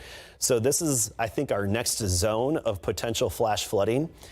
Basically, eastern Kerr County, let's just call it Center Point to Comfort to Sisterdale and Spring Branch. This whole zone here is where I'm watching next for the potential of a flash flood warning type situation. If the National Weather Service and their systems deem it appropriate, that it would be enough rain in a short enough amount of time to warrant and necessitate a warning. Okay, really quickly, want to get to the rainfall totals. So this is what we've seen so far over the past 12 hours. We've added over an inch of rain in parts of Bexar County, Bandera County, Uvalde, Medina, and especially Kerr County. That's where most of the rain was. And even along the Medina River, no warnings here because this isn't enough rain yet to cause flooding at the various points that are monitored along the river. But flash flooding on the roadways, just something that can happen more quickly than river flooding. So that's one reason I focus on it. But whenever you see a yellow, when we show you the rainfall totals on the map, a yellow always means at least 2 inches of rain. A dark green is at least 1 inch of rain. A bright green is at least a ½ inch of rain or near a ½ inch of rain. Just something to keep in mind when you look at this. The yellows always mean more than the greens in terms of actual accumulations. But what look at all that stuff north of Kerrville, though. How concerning is that? I mean, part of me thinks that's what people are worried about when they talk about water coming downstream. So this is more so concerning for travel on roadways. Okay. Than actually river flooding. And that's why we have the difference between the flash flood warning here, Gillespie County until 6:30 p.m., so another hour and a half, because the rain falls, then it still runs off for a couple of hours into those low water crossings. And sometimes the worst of the low water cross flooding, the roadway flooding, sometimes the worst of it is after the rain. You know, it may not even be raining at the moment, but all the water that fell is still coming together, accumulating, and going into the drainage areas. And I want to point out too that it's not raining over that area anymore. This green, light green, that's not going to add to any flash flooding. That's that kind of rain where you barely even need an umbrella when you're outside, like the kind of rain you saw our reporters, and you could see the water coming down. Like if you had puddles, you'll see drops, but you don't really need to grab an umbrella. And the other warning here in Kerr County, notice how this does not, sorry, wrong one. Notice how this does, well, we do have the flash flood warning, that as well. That's until 7:30 p.m. And we also have the warning for the Guadalupe River there in the North Fork. But this has dissipated quite a bit, that thunderstorm. It's still dumping some heavy rain west of Mountain Home, but it's not as heavy and concentrated as it was before. Now remember I mentioned that upper level system that's drifting southward? Well, the past few days, we haven't had rain down in Pearsall, Frio County.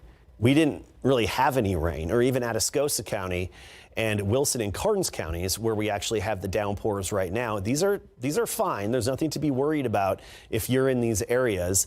If the rain were to persist for several more hours, it'd be a different situation. But right now, there's nothing to worry about in these areas, and you don't even have a threat of hail. This is just tropical downpours. But I mentioned that disturbance drifting south and westward.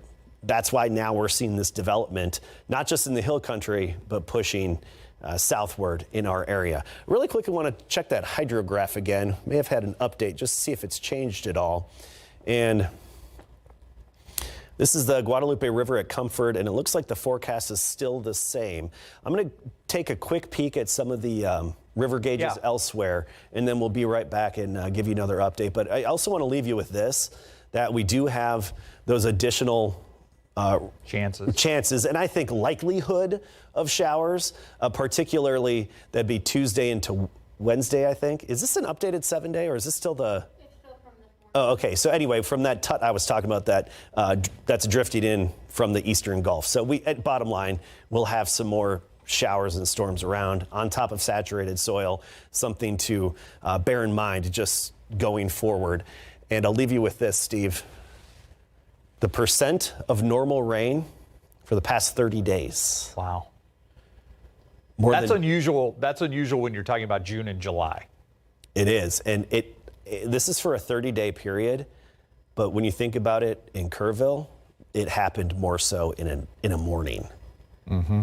That's what is astonishing by this. So 205%. Yeah, more than double. All right. Thanks, Adam. Yeah. Check the river levels and we'll get back to you. I want to go out to our Erica Hernandez right now, who is in the Ingram area and specifically checking on first responders. We're going to take a break. We'll go back to Ingram and check with our Erica Hernandez coming up.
Welcome back to KSAT's continuing coverage of the devastation and the loss of life during the Hill Country floods. And as the rain continues to come down in some of the areas that have already been greatly affected, I want to give you an update right now on the latest numbers we have.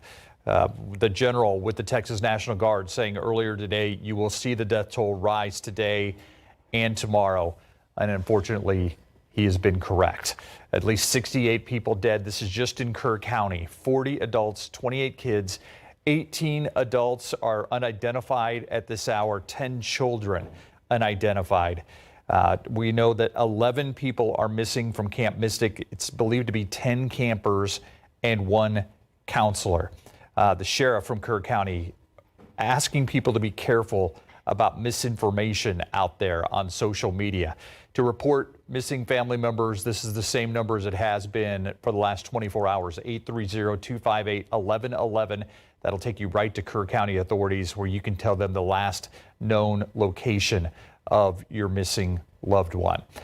Across the state, we know that there are between 10 and 11 confirmed deaths outside of Kerr County, and that brings the death toll closer to 80 statewide, and that eclipses the hurricane that we saw in 2017 that killed 60 Texans direct from that event. Our Erica Hernandez is in Ingram right now, and we have been talking about first responders and how they're having to deal with the rain, they're having to deal with the debris and so much that is still out there in the Ingram area. Erica joins us live, where first responders are hopefully getting a little bit of a break, or at least they have a place to get a break. Erica.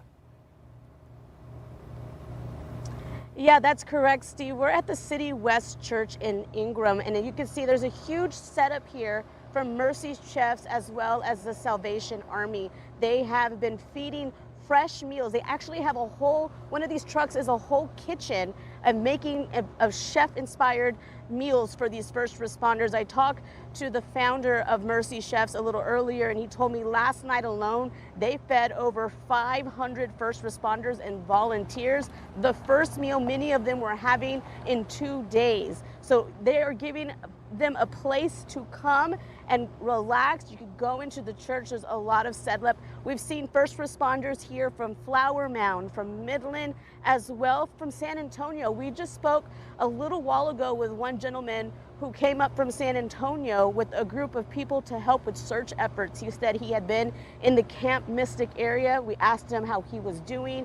He said he was tired, but coming here and getting a meal has helped him. He was packing back up, getting in his car to go back out to help with those search efforts. Now, we're also being told that some of these roadways in Ingram and in Hunt have been closed down because, as you can see, it started raining again out here. I just heard Adam say, that we're still under a flash flood warning out here. So they're taking precautions, first responders and volunteers as well, and trying to stay away from the river right now. We've noticed some more activity as more have been kind of arriving here at the City West Church. Now, we'll have more from some of these first responders and volunteers coming up a little later in the show. But for right now, what we've been seeing, Steve, is that most of those first responders coming in, they are looking tired. They're looking like they, been at it for a very long time. But we're also seeing them leaving with smiles on their faces.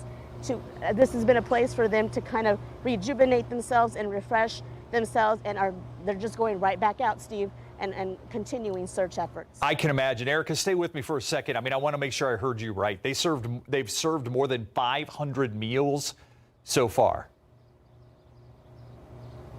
Yes, that was just last night alone. Wow. Mercy Chefs had got here yesterday with a few of the chefs from, I believe, in Wimberley. I think they said they came in from Wimberley, some of these chefs, and they were able to make some fresh meals for them. And just last night alone, that's what he said, more than 500 first responders, most of them getting their first meal in days. Wow, hadn't eaten for 2 days. I can only imagine we talk about the desperation that we feel and how you want to help and you want to do something.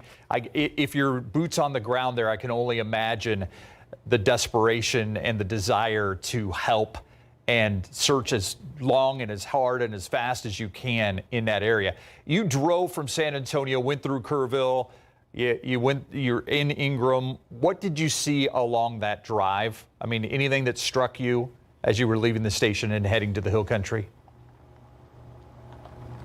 So many, not so much the first responders, but so many tractors and kind of like excavators being driven into town. You could tell that there's a lot of people coming out here with any kind of type of machinery and equipment to come help and in these efforts to help with the searches, because obviously that a lot of that debris is just giant trees and giant branches. So they're needing this type of machinery to come out here and help move some of this. So we saw a lot of tractors pulling those types of machinery into town, Steve. So you could tell that they're getting a lot of help out here, and those are some of the volunteers that we've seen stop by here as well. Yeah, and I'm glad to see the Salvation Army behind you, because that reminds me that the Kerr County officials were saying the best way, if you want to volunteer, if you want to help on the ground, contact the Kerrville Salvation Army, that they're kind of organizing a lot of the volunteers that were out there.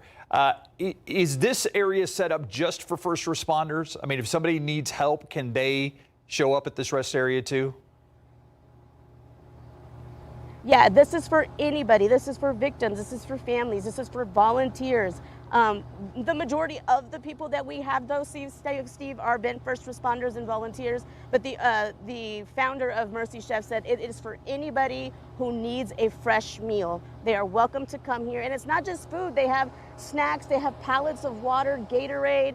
I saw some sanitizing wipes over there. So it's kind of just this one-stop shop place right now in Ingram for anybody who needs help as well, or just wants to come and sit. If you go inside the church, there's so many people inside the church right now just kind of sitting, hanging out and talking and just trying to just rest their feet for a little bit before getting back out there. But yes, anybody is welcome to come here and get help if needed. Yeah, just catch your breath. Erica Hernandez reporting live for us in Kerrville.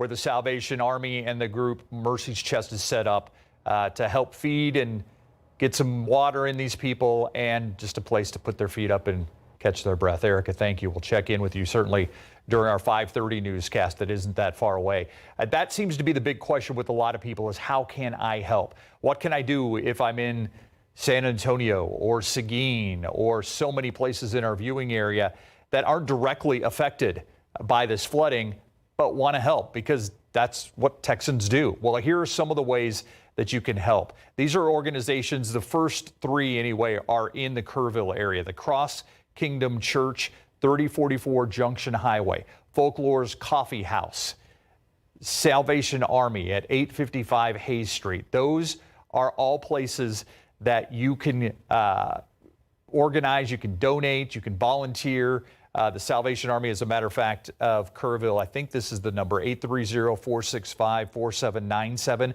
They're coordinating volunteer efforts to go out and help with the cleanup, help take people food, help take people water, maybe man some of the operations like you saw behind Erica. That is where help is greatly needed.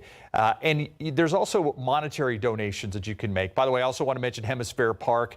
That is tomorrow from 10 till 4. They were there today.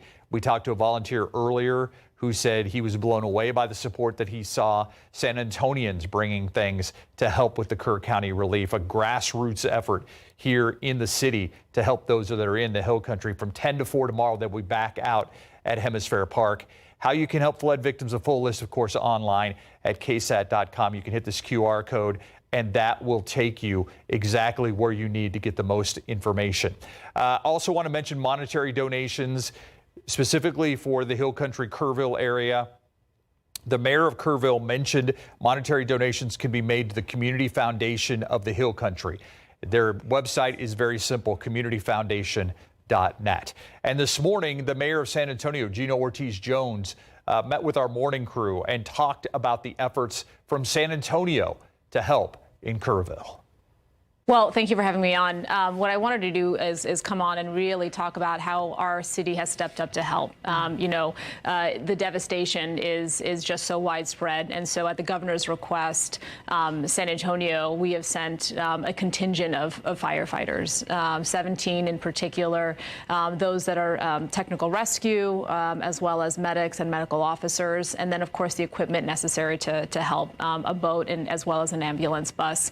Also very thankful how quickly our city staff has frankly jumped into gear. I myself have been in contact with the mayor. We were actually just texting this morning about resources we can amplify to make sure people have, again, the right partners if they wanted to help. And then I know Eric Walsh and the entire city team has also been in contact with the Kerrville city manager and so forth. Obviously, when I spoke to the mayor, I expressed my condolences for what their community is going through, and that we will be there with them every step of the way. We've been with them for 17 days. Our firefighters are rotating. Again, that's heavy work, and we want to make sure that we've got the right folks doing it. But we'll be there as long as we need to. You know, in times like this, these county boundaries they don't really matter, right? We're going to step up and we're going to help and do all that is necessary. Let me just note what we are not doing, though, and what we are leaving to the local folks as well as to the camp officials. It's really those folks that are overseeing the reunification efforts, right? So I know you highlighted the numbers that folks should continue to call. That is what they are doing. I will highlight, though, when I was talking to the mayor, their partner for volunteer coordination and for in-kind contributions is the Salvation Army there in Kerrville. So if folks want to help in that way, please go to that website to identify additional information. If folks want to make a monetary contribution, their trusted partner is the Community Foundation of the Texas Hill Country, and they have set up the Kerr County Flood Relief Fund. So those are the two partners that are trusted, have been vetted, and folks can go to if they'd like to be helpful. As a city leader, we asked you earlier, you know, one of the things that you guys are doing is watching closely from a distance. There's a reason you're doing that, and you'll notice on their first responders pages, they are constantly telling people, please do not get in the way. That's right. That's right. Yeah. I mean, again, the officials on the ground, you know, they have it under control. Again, at the governor's request, we have submitted we've provided these resources. We have done our own assessment, and that is, in fact, the maximum that we can send and still cover home base. place. So again, we've done all that we can do, and those resources for the community, in particular Salvation Army in Kerrville, as well as the Kerrville Flood Relief Fund, those are the best ways that folks can be helpful. You know, I think Governor Abbott talked about it a little bit yesterday. Texas is a special place when it comes to these disasters. We're a family, we come together. How does it make you feel that you're seeing not just, you know, the area of Kerrville come together, but it's, you know, San Antonio and all of our neighbors across the state working together, putting our differences aside to continue to rescue and recover these victims? Look, first and foremost, right, we have to focus on those folks that continue to need our help, those that need to be rescued, those that need to be recovered. So that is what everybody is focused on. And then again, making sure that those that want to be helpful have the appropriate resources to do so. There will be lots of time to figure out kind of how we got to where we are to ensure the notification and resources were sufficient. Obviously, this was a 100-year flood, but we also know that there is technology available that may have been helpful. So that is for another day. Right now is focusing on helping those that need our help right now. I know that, you know, last Thursday, on the 3rd of July, we were actually together at the naturalization ceremony that happened at Council Chambers. You know, everybody was excited and gearing up for the 4th of July. For the 4th, now moving forward, it's not going to be the same for these families impacted and for us, everybody in our area impacted. If you had any words that you can tell, reach out to the family and express to them, you know, that we got you no matter what moving forward, what would you say? And that's exactly the message. We are all in this together. Again, I've been in constant contact with the mayor of Kerrville. And again, I know our city staff is also just, hey, what do you need? Don't hesitate to ask. Even before I came on here, I wanted to make sure I had the most accurate resources that they want to use. So we're doing all that we can do. And I told them, don't hesitate to ask. We're just a call or a text away. And again, we'll continue to support as needed. We will continue to support as needed. That is San Antonio's mayor talking about support for the Hill Country and, of course, the city of Kerrville. She's mentioned that she had talked to the mayor of Kerrville, Joe Herring Jr., who basically talked a little bit earlier about the fact that HEB is setting up a kitchen in Ingram. We actually have video of the HEB convoy of trucks heading from San Antonio to Kerrville. Not lost on the leadership of HEB that Kerrville is their home. Kerrville is where HEB was founded. They have set up, or will soon be setting up, a kitchen in Ingram from HEB. The mayor also talked about the fact that monetary donations, as you just heard Mayor Jones talk about, can be made to the Community Foundation of the Texas Hill Country. It's communityfoundation.net. He said you can volunteer at the Salvation Army in Kerrville. They are coordinating the volunteer efforts. He also said the City of Kerrville Facebook page is a good place to get information. So much misinformation out there. That is a good place to get information. And he said, please pray for our community. Message from one mayor to another. We're going to take a break. We'll be right back.